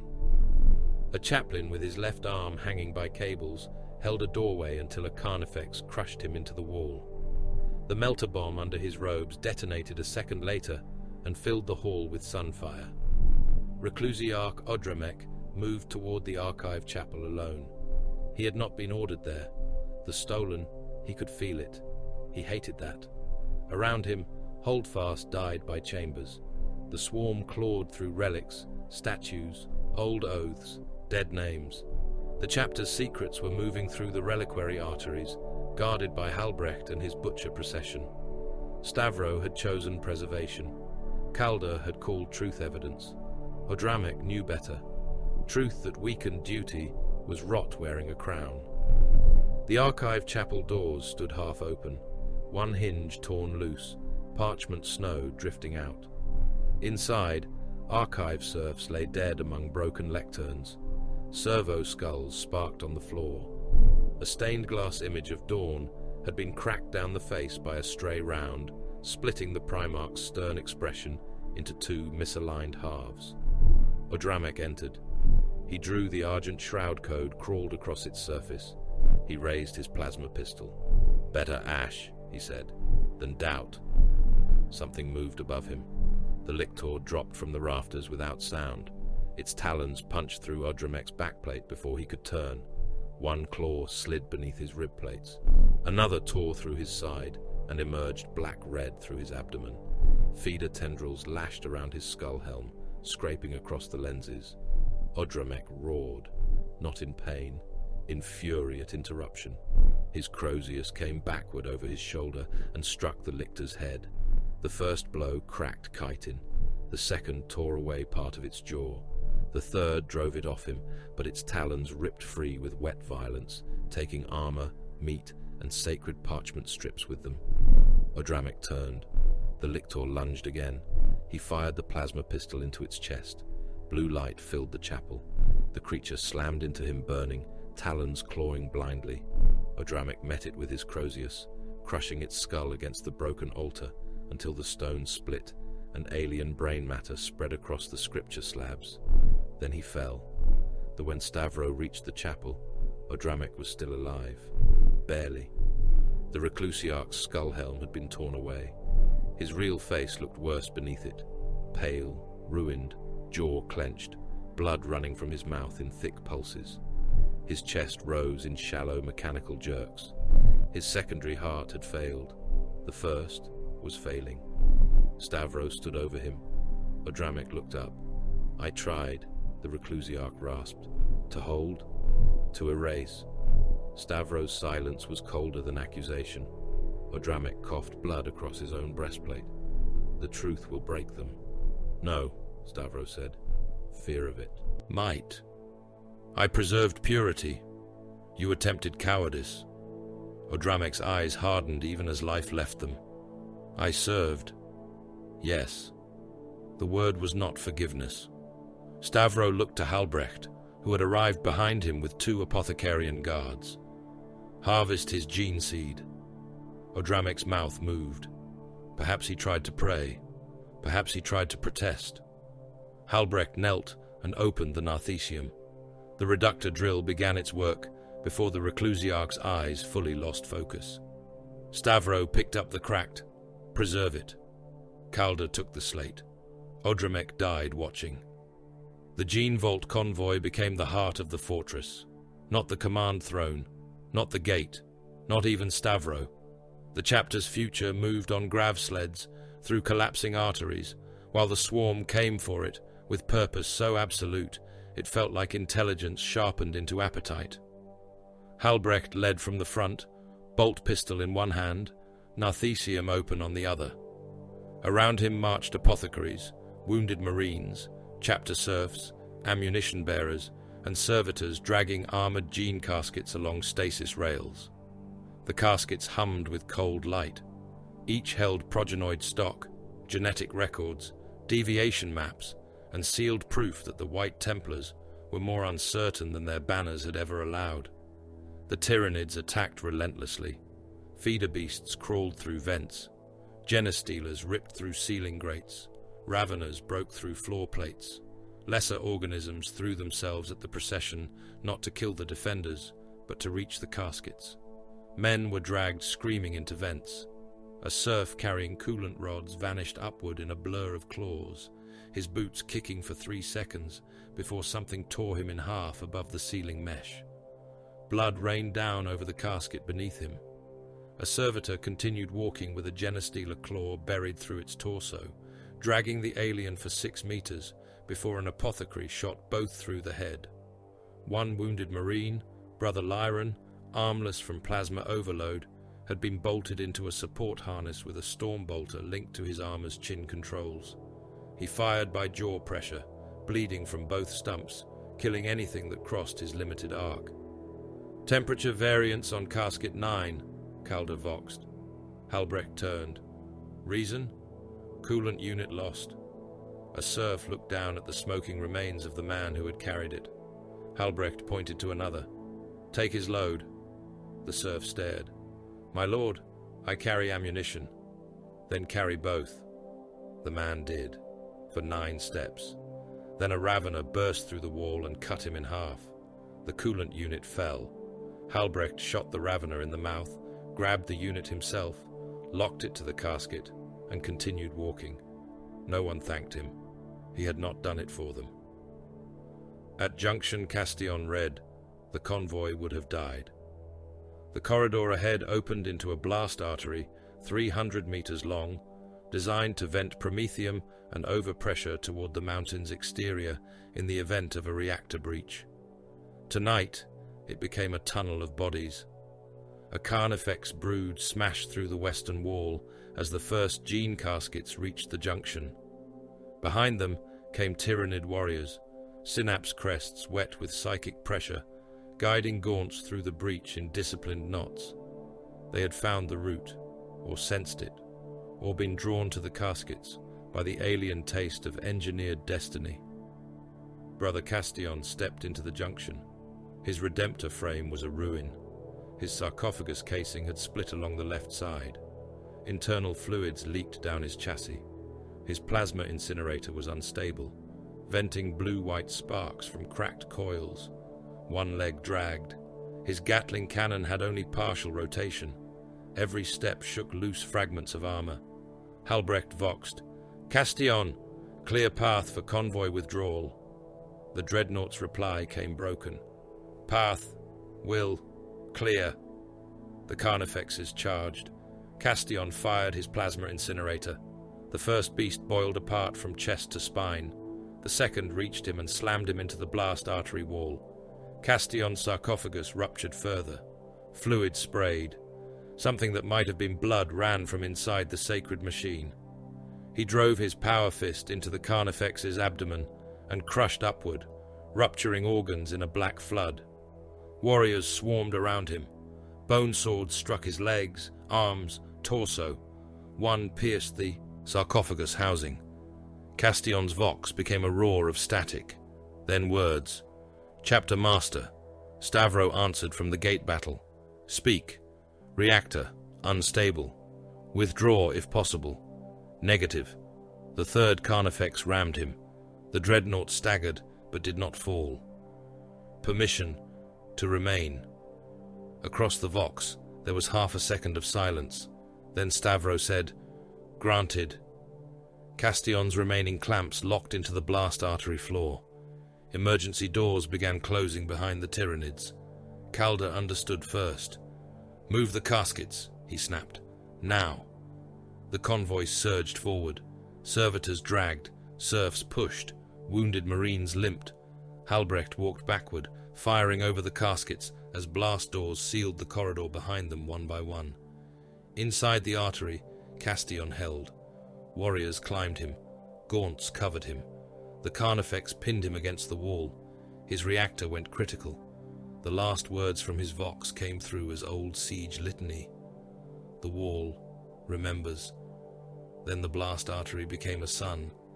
Castion's reactor detonated. The explosion vaporized the dreadnought, the Carnifex brood, the warrior synapse pack, the gaunt tide, and 300 meters of fortress artery.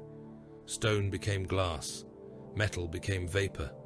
Alien flesh became light. The shockwave slammed through the sealed doors and hurled men from their feet 2 corridors away. When Halbrecht rose, his armor cracked, one eye lens shattered. He looked back at the glowing ruin. "Route sealed," Calder voxed. Halbrecht touched one gauntlet to the nearest gene casket. "Castion fulfilled." No one said more. Symbols did not need eulogies. Outside Holdfast, Leontus murdered armies with precision. He had no illusions left about saving the outer formations. Their purpose had become gravitational, pull the swarm away from the fortress, even for minutes, even for breaths. 3 tank regiments advanced into the lower valley under direct order. They knew they were dead before their engines warmed. Lehman Russ squadrons rolled through curtains of spores, firing into the living carpet until bioplasma melted their turrets. Rogel Dawn tanks formed armored wedges and drove into gaunt tides, crushing thousands before Carnifexes tore them open. A Baneblade company moved last, guns firing in every direction, each super-heavy tank becoming a fortress funeral procession. Penal battalions were ordered into minefields. They detonated them beneath their own feet to break the swarm's forward rhythm. Collars exploded when men hesitated. Mines exploded when they obeyed. The result was a red and black chain of human bodies and alien limbs thrown skyward in overlapping bursts. Artillery fired danger close, then closer, then inside its own minimum safe range. Basilisk barrels glowed and sagged. Manticore racks emptied and were reloaded by crews whose gloves caught fire on hot metal. Mortar teams cooked in their pits from counter-battery bioplasma and still dropped shells until the tubes warped. One artillery major reported that his guns were melting. Leontus answered, "Then fire while they are still guns." His command staff heard men burn alive over open vox channels. He did not mute them. The screams were information. They told him which positions still existed. The main Synapse horror entered Holdfast through Gate Dalmor after the 3rd hour of siege.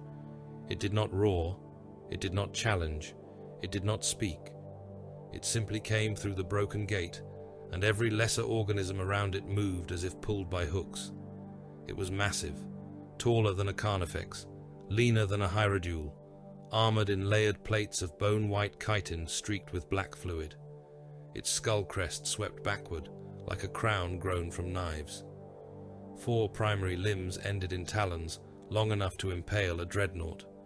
Secondary limbs flexed beneath them, tipped with feeder hooks and sensory spines. Its braincase pulsed under translucent armor, threaded with veins of cold light. This was no character, no rival, no beast of pride. It was the local will of Grendilus given anatomy, hunger wearing a command form. Stavro met it in the inner gate court. Malrek arrived at his left, black sword in both hands. Vald came at his right, storm shield cracked, power sword already wet.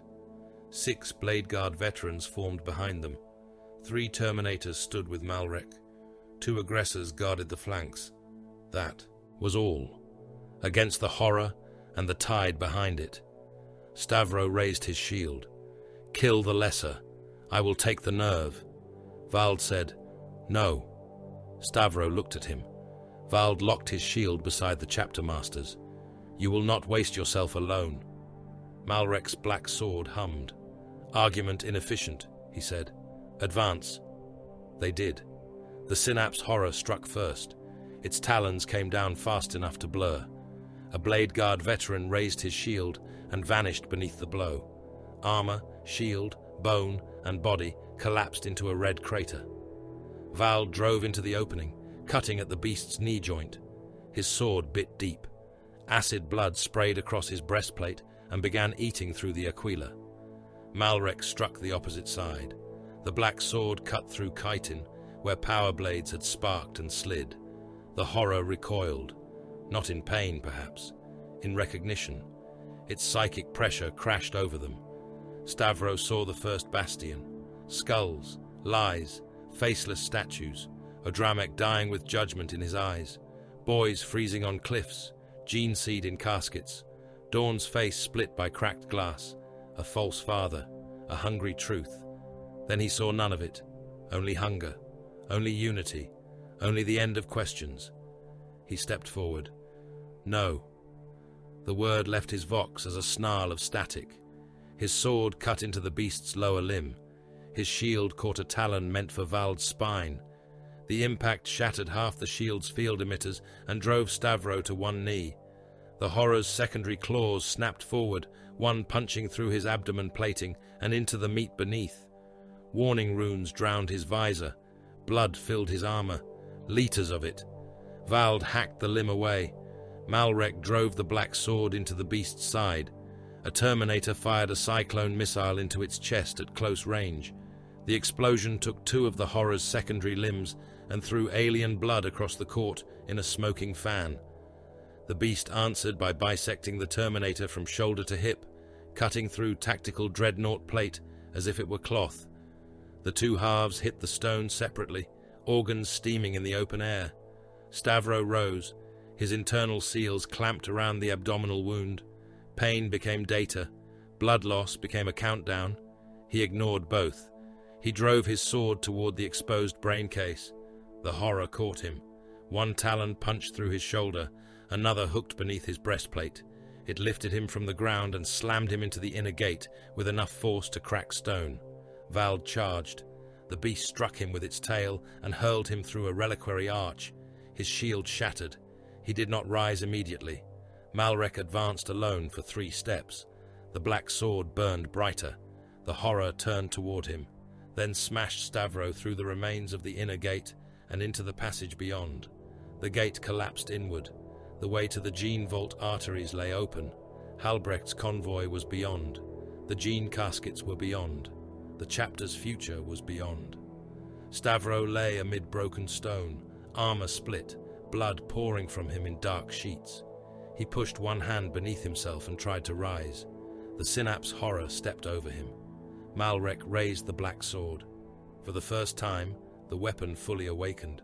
White light burst from its edge. Not a power field, a command seal. It projected into the smoke above the gate, a gene-coded sigil from the chapter's unknown past, older than the records, older than the false plinths, older than the name Dawn had worn in their halls. Every hidden lock in Holdfast heard it. Every sealed protocol in the first bastion turned toward it. The synapse horror paused. Malrek stared into the light. Across his helm display, one phrase burned with merciless clarity. White Templar command strain confirmed. The black sword did not speak a Primarch's name. That was the first mercy. The second was that it offered no comfort. White light poured from the blade in Malrek's gauntlets, cutting through smoke, blood mist, spore haze, and the psychic pressure of the synapse horror like a wound through darkness. The projected sigil hung above the shattered inner gate, not the fist of dawn, not the heraldry of any known bloodline, not the proud certainty of a father's mark. It was older than the White Templars' banners, older than the recarved statues, older than the lie made into doctrine, a command inheritance. The fortress knew it.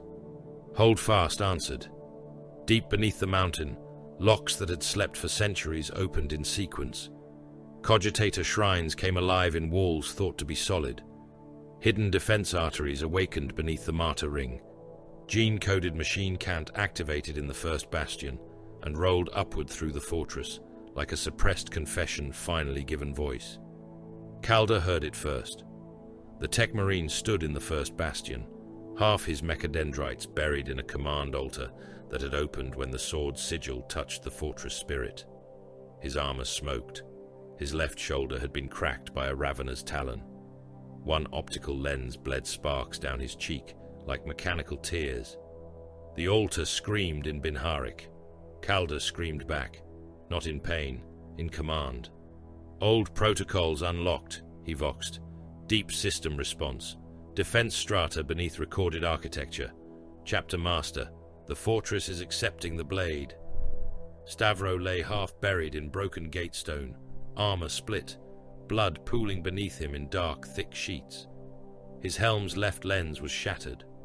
Through the broken glass, one human eye stared at the synapse horror as it paused before the awakened sigil. The thing hesitated, not from fear, from calculation. The hive mind sensed a change in the prey's environment. The fortress was no longer merely stone and guns. It was becoming something else, something planned, something withheld. Stavro forced himself upright. His wounds protested in warning runes and pain spikes. His abdominal armor was open where the synapse horror's talon had punched through him. Clotting agents foamed beneath the broken plate. His secondary heart beat hard enough to tremble his ribs. His primary heart stuttered once, corrected, and continued. He saw the sigil. He saw Malrek holding the sword. He saw Vald dragging himself from beneath a broken reliquary arch, one arm hanging wrong, shield shattered, power sword still in hand. He saw the synapse horror between them and the gene vault route. Then he understood the darkest secret. It was not simply that the White Templars might not be sons of Dawn. That had been the surface wound, the insult, the crack in the banner. The true secret was colder.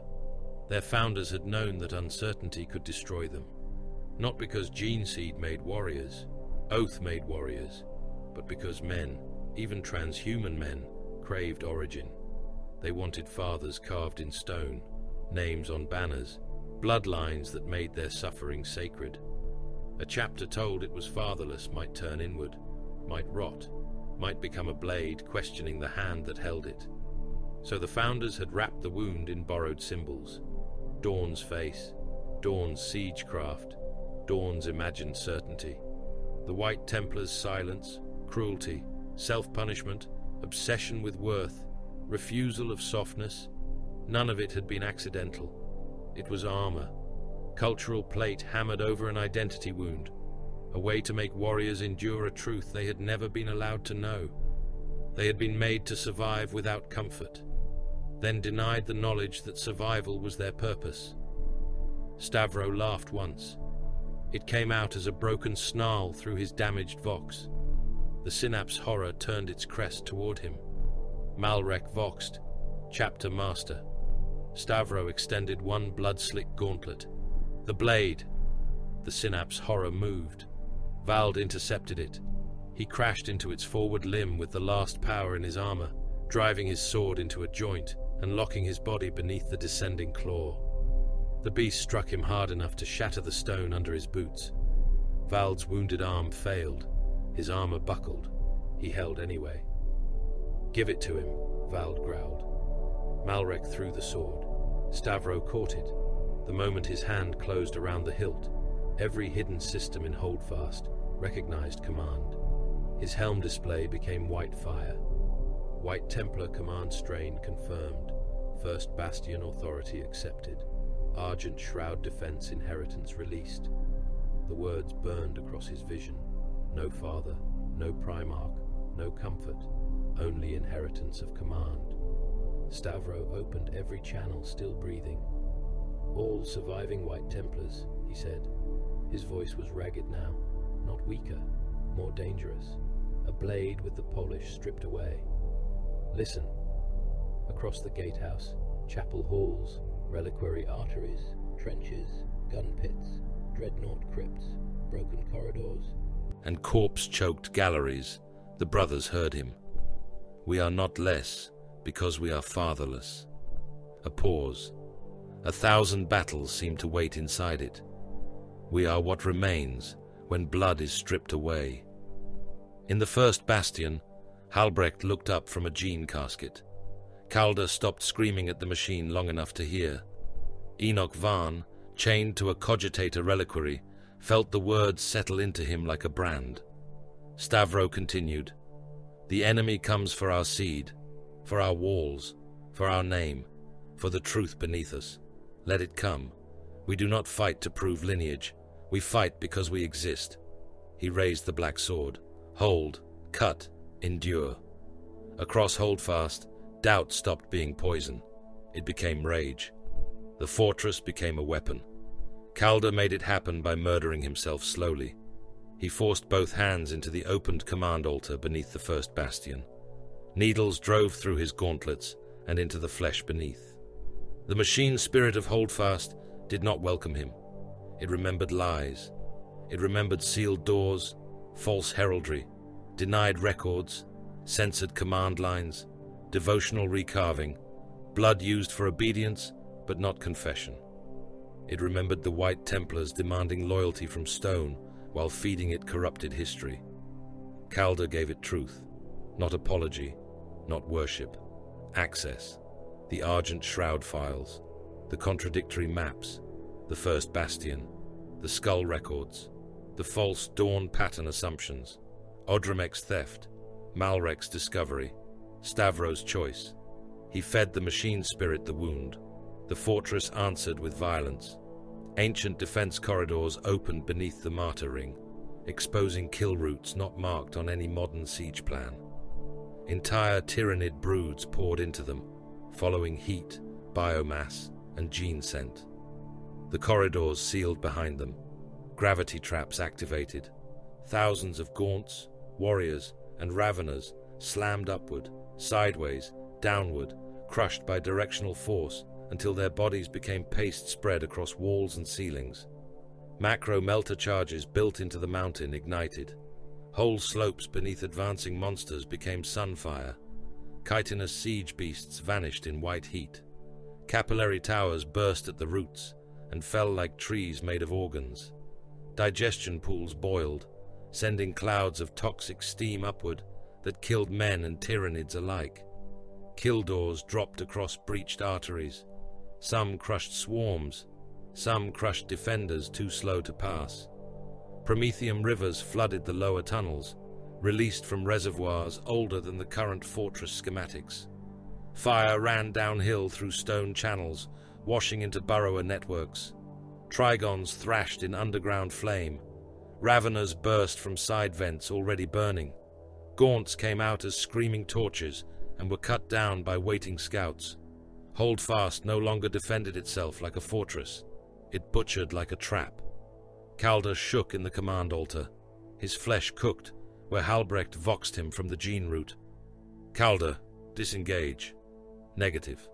You are dying. Yes. That was not an instruction. No, Calder said. His voice dissolved into Binharic static, then returned. It was evidence. The altar demanded more. Calder gave it the rest. The White Templars abandoned static defense. They counterattacked in layers.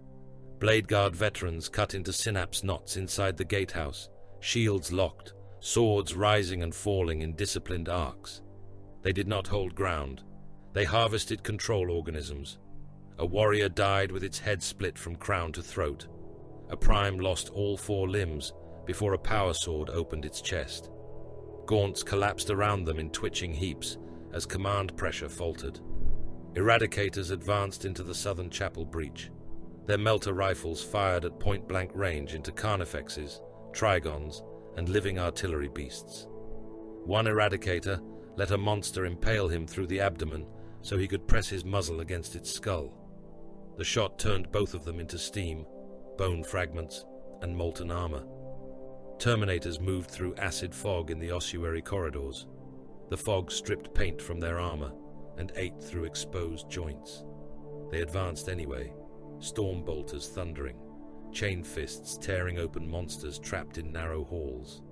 They stepped over dead serfs, dead gaunts, dead brothers, broken statues, shattered skulls.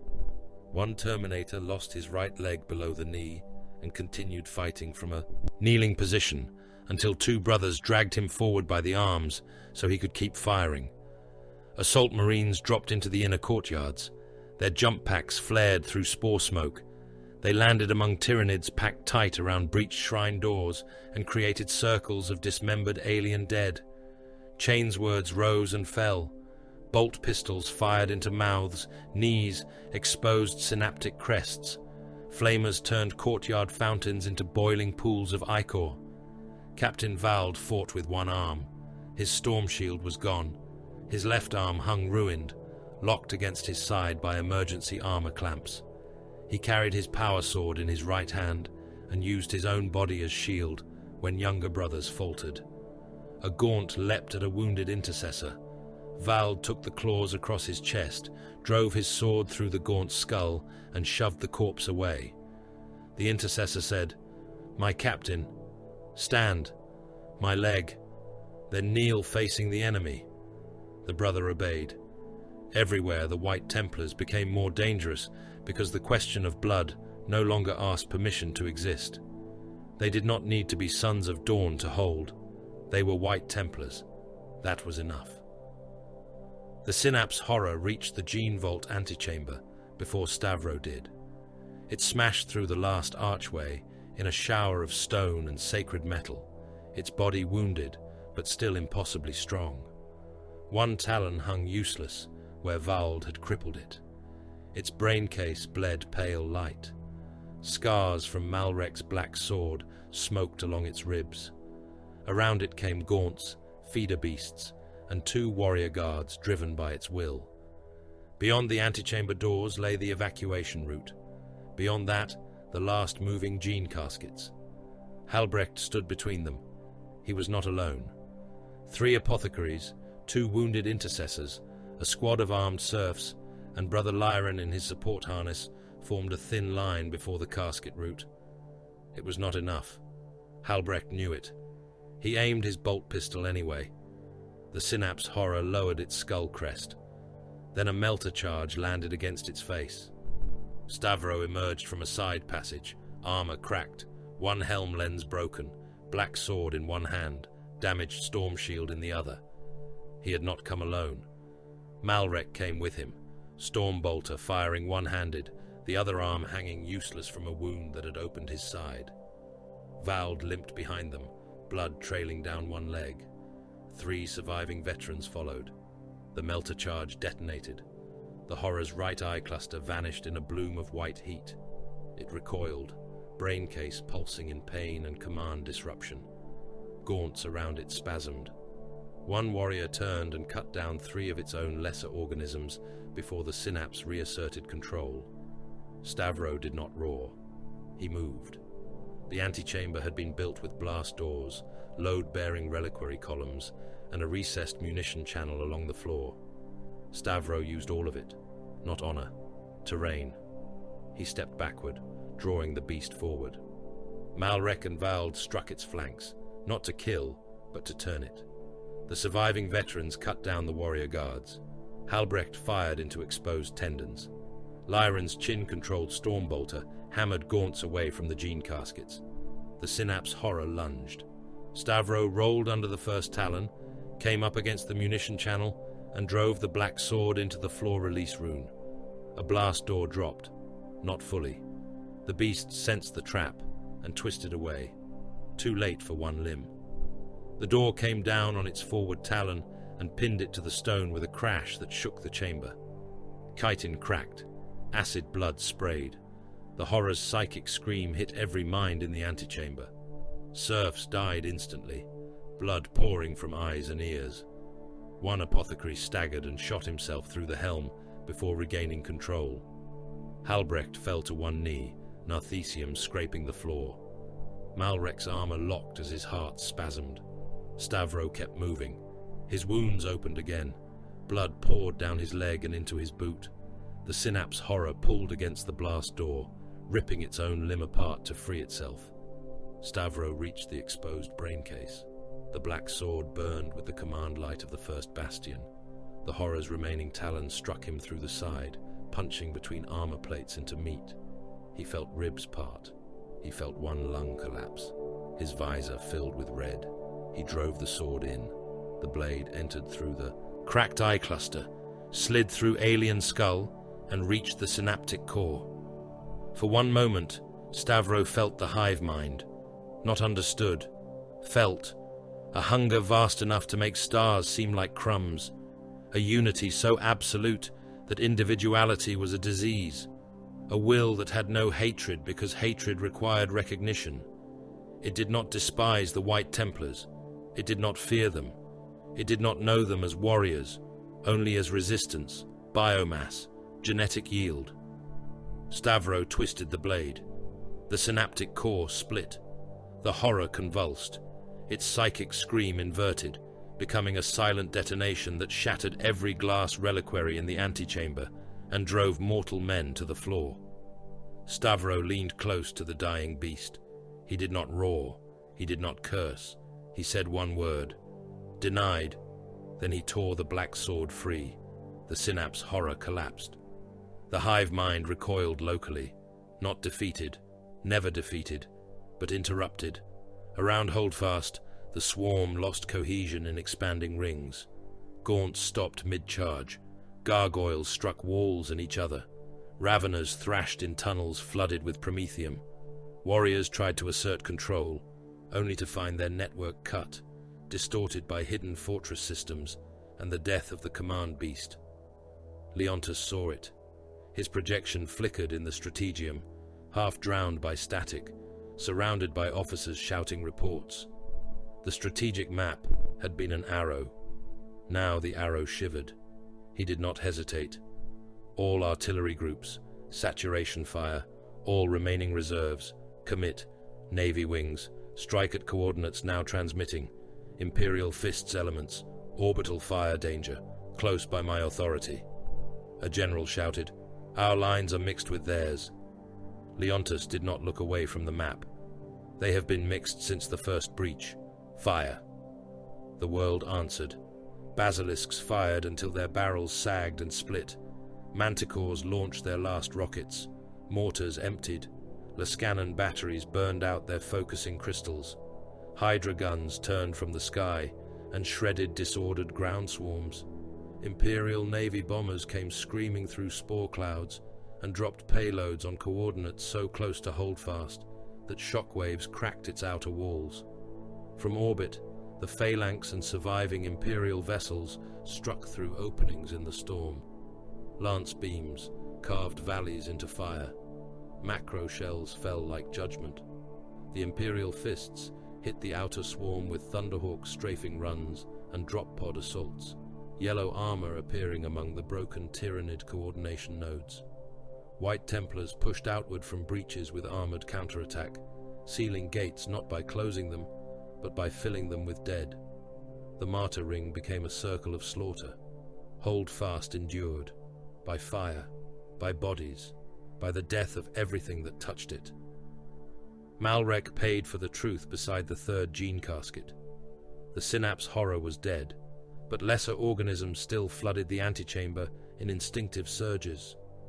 A Ravener pack broke through the floor behind the convoy as the caskets moved toward the hidden launch cells. Malrek turned to meet them, though his armor already bled warning runes. The black sword was in Stavro's hand now.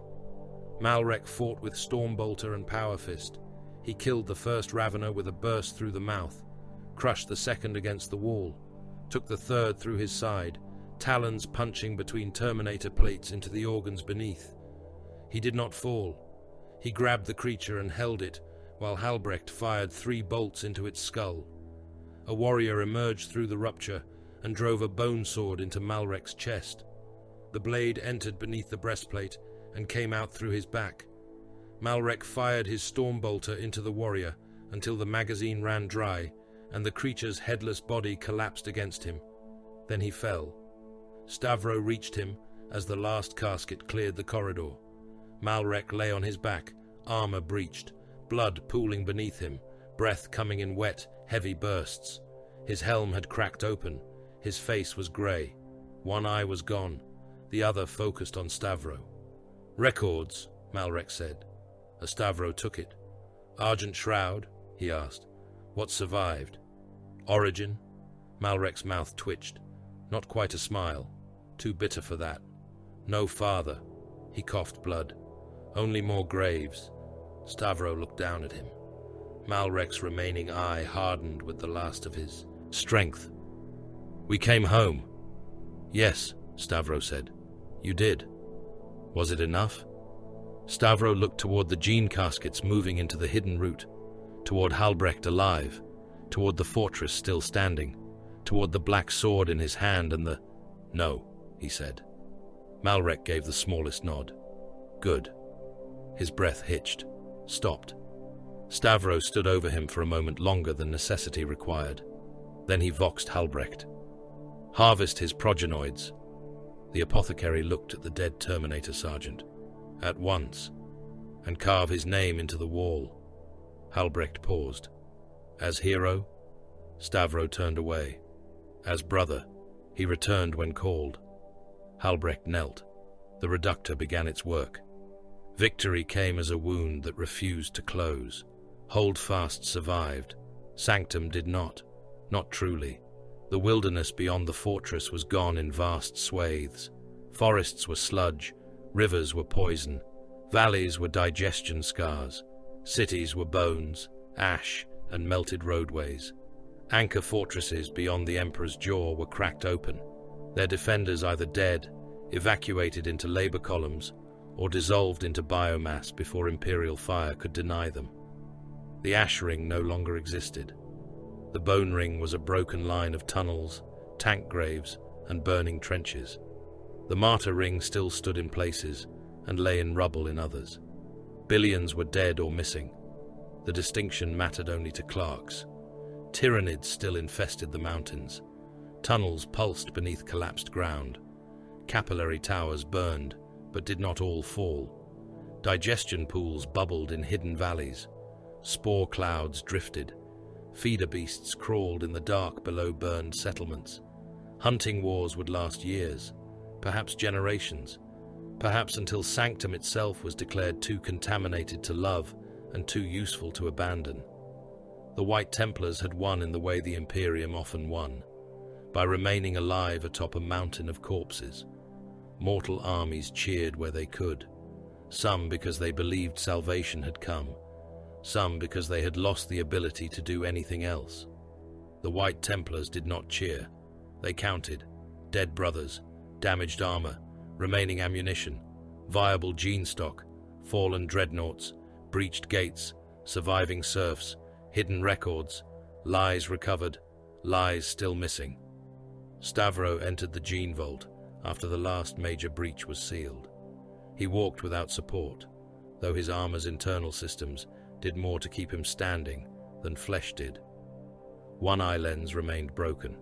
His wounds were clamped, sealed, and chemically bullied into temporary obedience. The black sword hung at his side. It no longer projected light. It had returned to silence. Halbrecht waited inside. Rows of reliquary caskets stood in emergency order. Some had been launched into hidden stasis cells. Some remained in the vault, frost smoking from their seals. The gene stock had survived. So had the records. Calder had not come. His body remained fused to the first Bastion command altar, alive by the narrowest definition, or dead by any merciful one.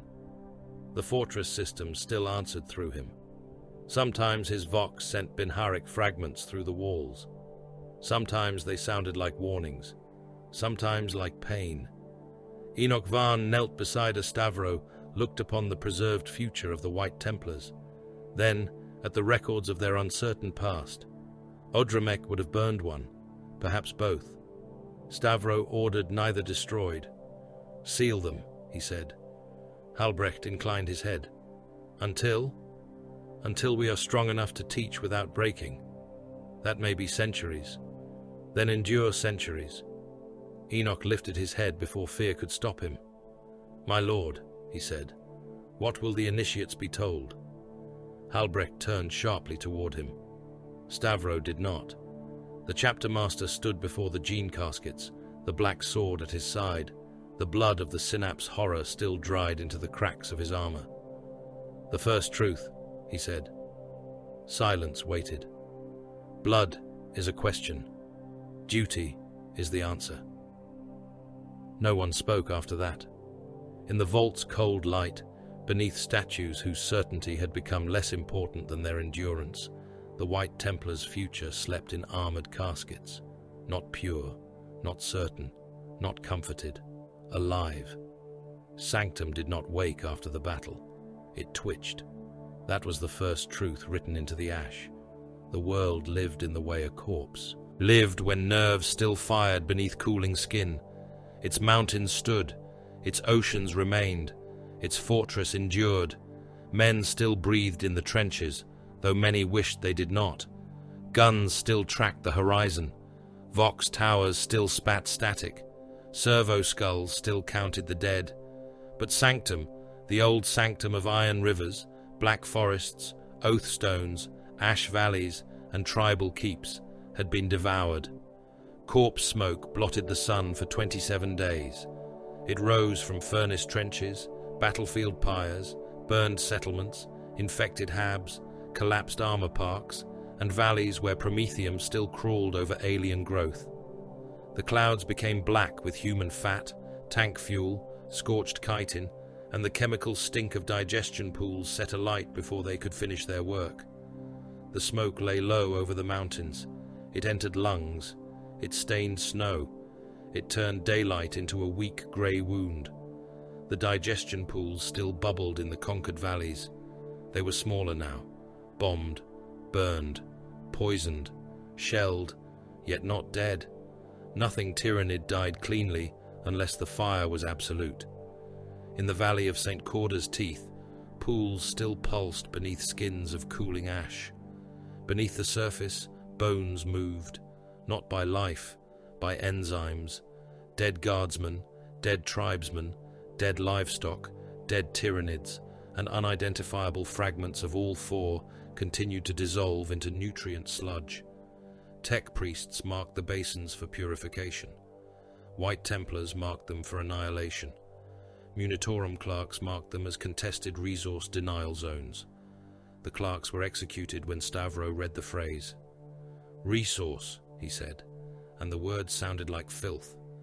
The bodies of imperial dead were not resources. They were debt. Servo skulls flew over the killing fields in swarms, counting corpse tags until their memory banks failed. When they failed, they drifted in circles, repeating partial numbers and names of men whose skulls had no faces left. One hovered above the ruined ash ring for 3 days, clicking and whispering, 8,000,400, error, 8,000,004 error, 8. Error. 8. A white Templar serf shot it from the air. No one replaced it. There were too many dead for accuracy to matter. The surviving White Templars walked through Holdfast in armor, stained brown, black, and red. White ceramite had become a record of war. Dried Tyranid ichor hardened in the joints. Human blood darkened knee plates and gauntlets. Soot marked helms. Acid had eaten crosslets into jagged shadows. Purity seals hung in burned curls. Some brothers had not removed their battle plates since the final breach, because they were not yet certain the fortress had stopped dying. No one celebrated. Celebration was for wars that ended. This one had only changed shape. Lord Solar Arcadian Leontus departed on the 31st day after the Synapse Horror's death. His command lander rested on one of Holdfast's cracked upper pads, engines idling under a rain of ash. Around it stood ranks of surviving Astra Militarum officers, commissars, navy envoys, munitorum adepts, and exhausted banner bearers, whose standards had been burned down to ragged strips. Behind them, cargo lifters carried wounded men, sealed reports, broken command thrones, and crates of teeth recovered for identification rights. Leontus stood before Stavro at the edge of the pad.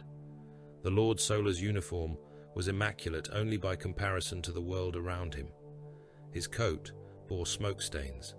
His gloves were stiff with dried blood from men he had helped drag from a command bunker after its roof collapsed. His eyes looked older than his face. Stavro wore armor repaired enough to stand in public. His left helm lens remained cracked. He had chosen not to replace it. The damage served as record. The black sword rested at his side, plain and lightless. Leontus looked across the ruined fortress walls. "Holdfast endured," he said. "Yes, because you spent lives without flinching." Stavro turned his scarred helm toward him. "The system endured because you sacrificed armies without sentiment." The Lord Solar's mouth tightened. "Millions will curse my name in whatever afterlife the Emperor permits." Then they died with breath enough to waste. Leontus studied him for a moment. The two men were not friends. Friendship required an expectation of softness. Neither had any to spare. They were instruments of the same brutal imperium. One a general of mortal billions, one a chapter master of transhuman blades. Both understood that victory was not a moral condition. It was the continued existence of something useful. Leontus extended his hand. Stavro looked at it, then clasped it in his gauntlet. The gesture was brief. Iron against leather. Duty against duty. "The Formidire network will record Sanctum as held," Leontus said. "Record it as wounded." "It will be both. Then the record will be unusually honest." Leontus almost smiled. Almost. He turned toward his lander, then paused. "Your chapter paid heavily. Not enough to be dead. That is how the Imperium measures miracles." Stavro said nothing. The Lord Solar boarded. The lander lifted through ash and smoke, vanishing into a sky still scarred by orbital fire. Stavro watched until it was gone. Then he turned back to the work. The Imperial fists came to Holdfast's strategium, beneath banners that still bore Dawn's name without uncertainty. Captain Asta Vaughn entered with 3 of his brothers, yellow armor polished as much as war allowed, black fists marked on shoulders and breastplates, helms carried beneath their arms. They had fought hard in the outer swarm. Their armor bore acid scars and impact marks. One had a replacement forearm already fitted and unpainted. Another had a strip of Tyranid chitin wired to his belt as a kill token, though the Imperial fists did not boast of it. They were stern men, fortress men, men of walls, duty, and denial. Once, the White Templars would have looked at them and seen elder kin. Now the sight had weight, but not comfort. Stavro met them beneath the damaged statue of Dawn in the strategium. The Primarch's stone face still watched over the chamber, but the crack from the siege had split his cheek down to the jaw. No one had ordered it repaired. Vaughn looked at the statue, then at Stavro. "Your fortress stands," the Imperial Fist said. "It does. Your warriors fought with honor. They fought with function. That too is honor when the wall holds." Stavro did not dispute it. Vaughn's gaze lowered to the black sword at the chapter master's side. He had seen it activate during the final hours. Imperial Fist Auspex teams had recorded portions of the command seal. They had also recorded what it was not. Not Dawn, not any known successor sigil, not easily ignored. Vaughn's voice remained formal. "There are matters of lineage that may require careful discussion. Yes. You have not answered our earlier address." "No." The Imperial Fist's eyes sharpened. "Do the White Templars still claim Dawn?" The chamber seemed to listen. Vald stood beside Stavro, one arm encased in a repair brace, face burned and unreadable. Halbrecht stood behind him, Narthesium sealed but ready. Calder was absent, still fused below. A new acting chaplain stood where Odremek would have stood, silent and uncertain beneath the weight of a dead reclusiarch's office. Stavro looked up at the cracked statue, then back to Vaughn. "We claim the Emperor. That is sufficient." The words were not an insult. That made them heavier. The White Templars did not reject Dawn in hatred. They did not spit on yellow armor or the old siege lord's name. They did not deny the value of the symbol that had held them together for centuries. They simply refused to hide behind him. Vaughn understood. His face remained still, but something solemn entered his eyes. "Then may your claim be tested less harshly than ours has been."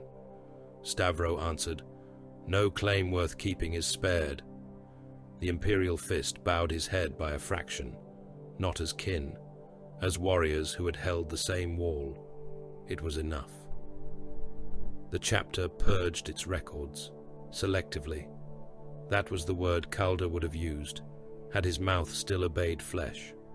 The broad revelation that the White Templars' lineage was uncertain, that their claim to Dawn had been assumed rather than proven, was entered into sealed chapter doctrine under Stavro's authority, not proclaimed, not hidden entirely, entombed in the proper places, with access granted only by rank, right, and blood. The brothers would learn in stages, as warriors learned any hard truth, after they had enough scars to survive it. The deeper truth remained restricted.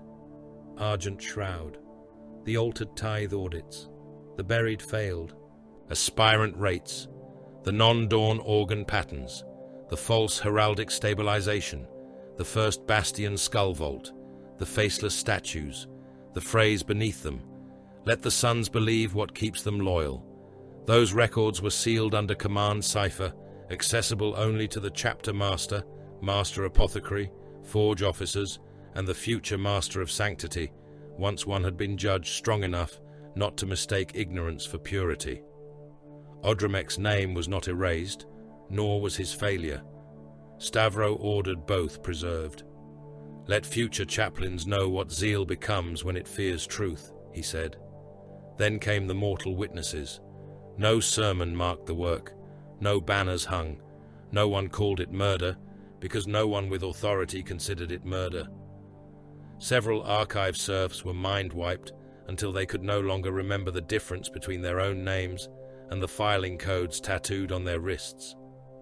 2 genitoria logi were servitorized, their tongues removed, their brains carved down to useful obedience, their bodies fitted into mobile record shrines that would spend the next century reciting tithe compatibility tables in the gene vaults.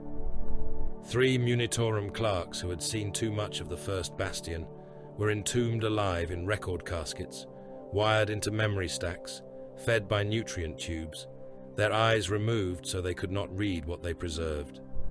And Enoch Varn survived, in a manner of speaking. He sat in an iron chair beneath the apothecarian, wrists locked, skull shaved, eyes open. Halbrecht stood beside him. Calder's remote servo arms, operating from the first bastion link, performed the procedure with cold precision. Needles entered Enoch's spine. He screamed when he remembered. He screamed harder when he forgot why.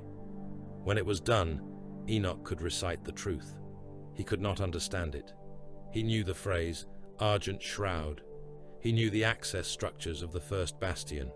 He knew the skull codes, the gene locks, the evacuation route, the location of the Black Records, the command hierarchy of sealed doctrine. He knew them as a servitor knew a corridor, as a gun knew recoil, as a corpse knew weight. The man who had feared knowledge was gone. The archivist remained. Stavro visited once. Enoch looked up with blank eyes. Blood is a question, the half-lobotomized scribe said. Stavro waited. Duty is the answer. The chapter master turned away. Useful, Halbrecht said. Stavro did not answer.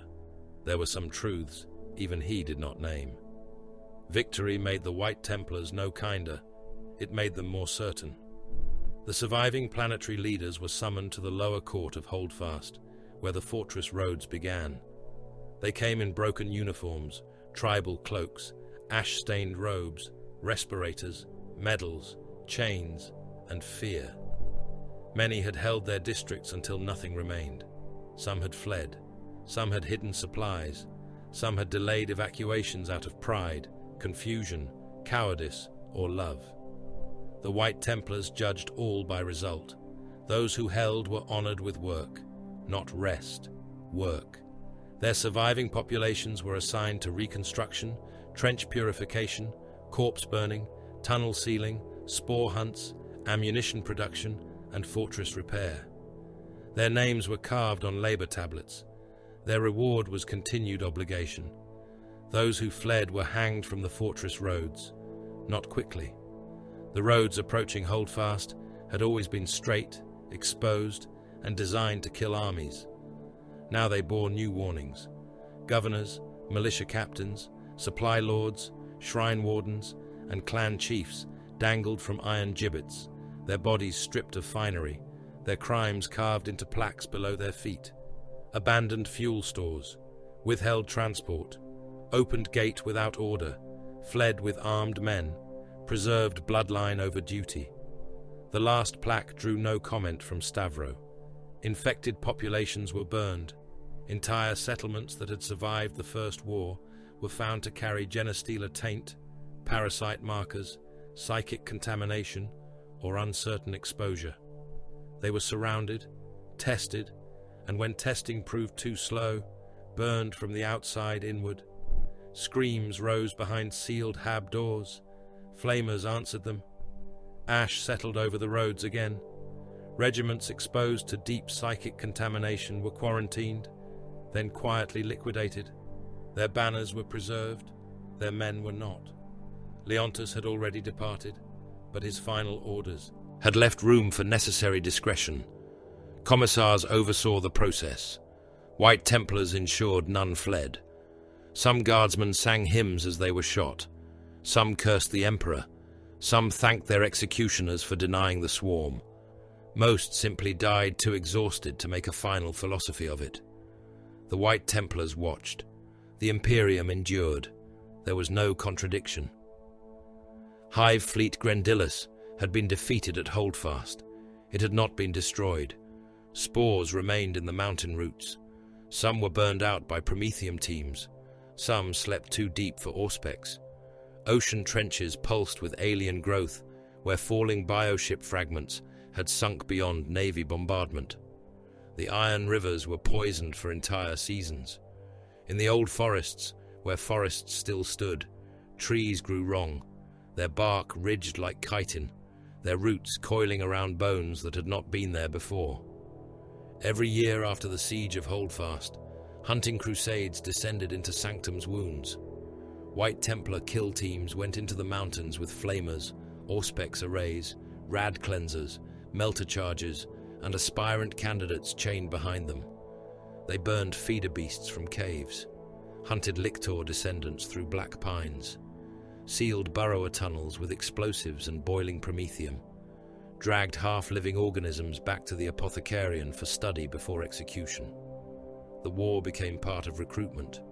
The trial of the White Stone remained. Now it had a second stage. Aspirants who survived the cliff were sent below. into the old digestion valleys, into sealed tunnels, into burned forests where something still clicked in the dark. A boy was not considered worthy because he could climb, bleed, and refuse to beg. That had become insufficient. Now he had to kill what still hungered beneath his homeworld. The dead boys still went unnamed. The living still lost their old names. The skulls of failures were no longer hidden in the first bastion without record. They were marked, counted, remembered by code, if not by grief.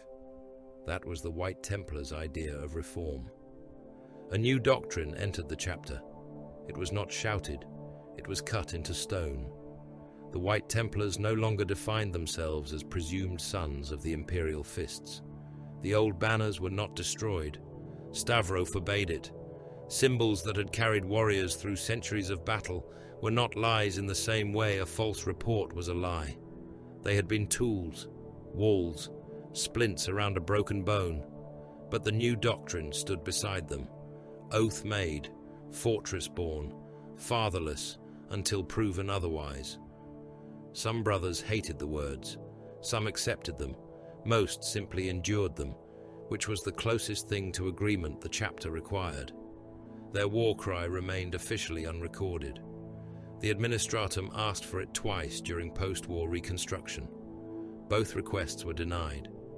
In battle reports, White Templar chaplains listed the field phrase as a tactical response cadence rather than a war cry. That was bureaucracy's problem. The brothers knew what it was becoming. Hold, cut, endure. 3 words. No farther required. Stavro ordered new crusades before Holdfast's outer walls were fully repaired. The chapter was too wounded to send many warriors. He sent them anyway. Small forces, kill teams, archive claws, forge-seeking cadres, scout elements under veteran command, apothecarian-led recovery cells, tech marine expeditions carrying Calder's machine ciphers. They went into the Imperium Nihilus, into Administratum Dead Zones, into Mechanicus. They no longer searched desperately. That had ended. The search had become punitive. Any institution that had lied would be opened. Any archive that denied them would be breached. Any genitoria vault that withheld sealed records would be cut from its locks. Any inquisitorial seal found across the chapter's origin would be copied, studied, challenged, and, if necessary, broken under circumstances no witness would survive to protest. Any enemy that stood between them and truth would be erased. Stavro did not call it vengeance. That was too emotional. He called it continuation. The White Templars had survived uncertainty. Now uncertainty would serve them. The rebuilt Reclusiam smelled of fresh stone, old blood, and Tyranid bone. Its roof had been cracked open during the siege and repaired with black adamantium ribs that remained visible beneath new arches. The stained glass had not been restored to its old scenes of dawn alone. The central window now showed Holdfast under a dark sky, its walls surrounded by teeth and fire. The Primarch's image remained in the side chapel, honored but no longer central. Above the main altar hung the trophies of the war. Tyranid skulls, polished and chained. Broken synapse crests, each marked with the name of the brother or regiment that had brought the beast down. Melted Terminator plate from Malrek's last battle, set beside a carved stone bearing his name.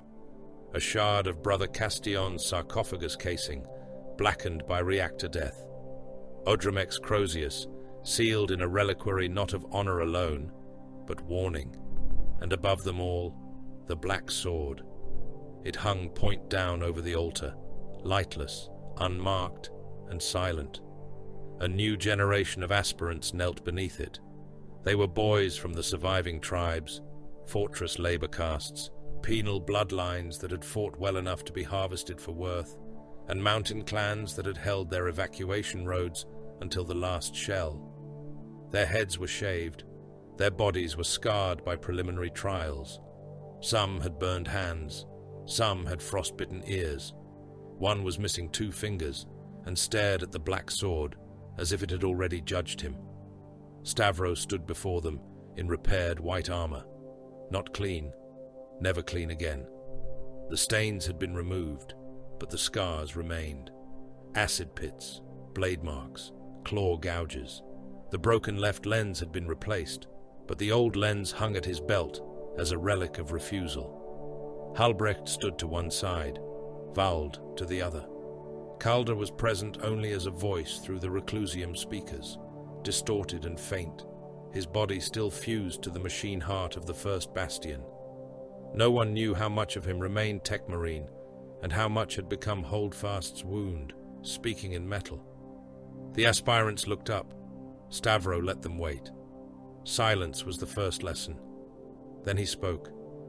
You kneel beneath the dead, because the dead paid for your breath. None of the boys moved.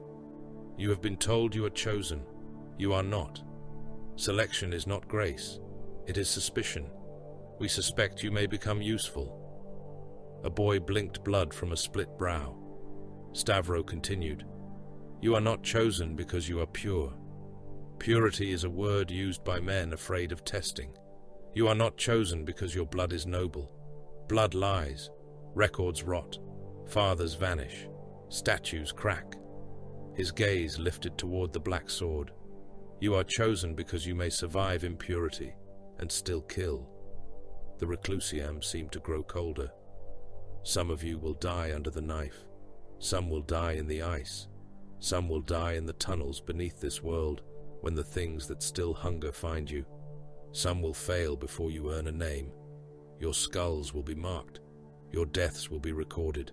You will not be mourned. No boy looked away. Stavro's voice lowered. Those who live will become White Templars, not sons of certainty, not heirs of comfort, oath-made, fortress-born, fatherless until proven otherwise. He drew the black sword from its chains. For the first time since the siege, its edge glowed with a thin white line. The boys stared. Repeat.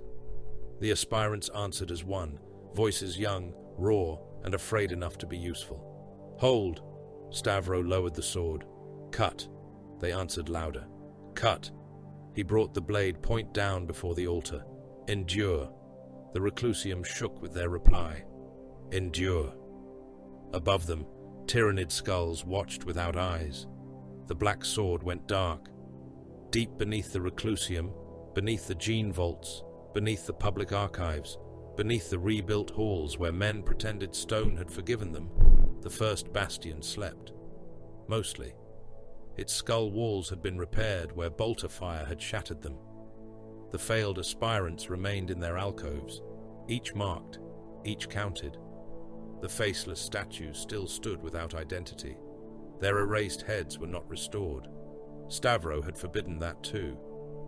Let absence teach, he had said. In the deepest command chamber, Calder's body hung fused to the altar, cables entering his spine, throat, skull, and ribs. His remaining organic eye was closed. His augmetic one glowed faintly. Sometimes his fingers moved. Sometimes the fortress spoke through him. Sometimes he whispered Binharic prayers to a machine spirit that might have been grieving, or might simply have been damaged beyond repair. No one heard the cogitator wake. It was not connected to the active network. It should not have had power. Its casing was cracked from the battle. Acid had scarred its keys. One corner was fused where promethium had washed through the lower hall. For 31 days, it had displayed only static. Now the screen cleared. A cipher appeared. Not Dornic, not Administratum, not Mechanicus Standard. Older, gene-locked. The cogitator drew power from somewhere beneath the mountain, from reserves not listed in any rite Calder had survived to explain. Its antenna, a hair-thin black spike hidden inside the first bastion's stone crown, extended through cracks no mortal eye had mapped. It transmitted once, a single encrypted pulse into the void, past Sanctum's smoke, past the broken orbital debris, past the grieving phalanx, past Navy wreckage, dead bioships, spore clouds, and astropathic silence, into dark roots older than the chapter's known history. For a long time, Nothing answered. Then, somewhere beyond imperial charts, beyond reliable maps, beyond the comfort of recorded space, something received the pulse. The damaged cogitator's screen flickered. 4 words appeared. The suns endure still.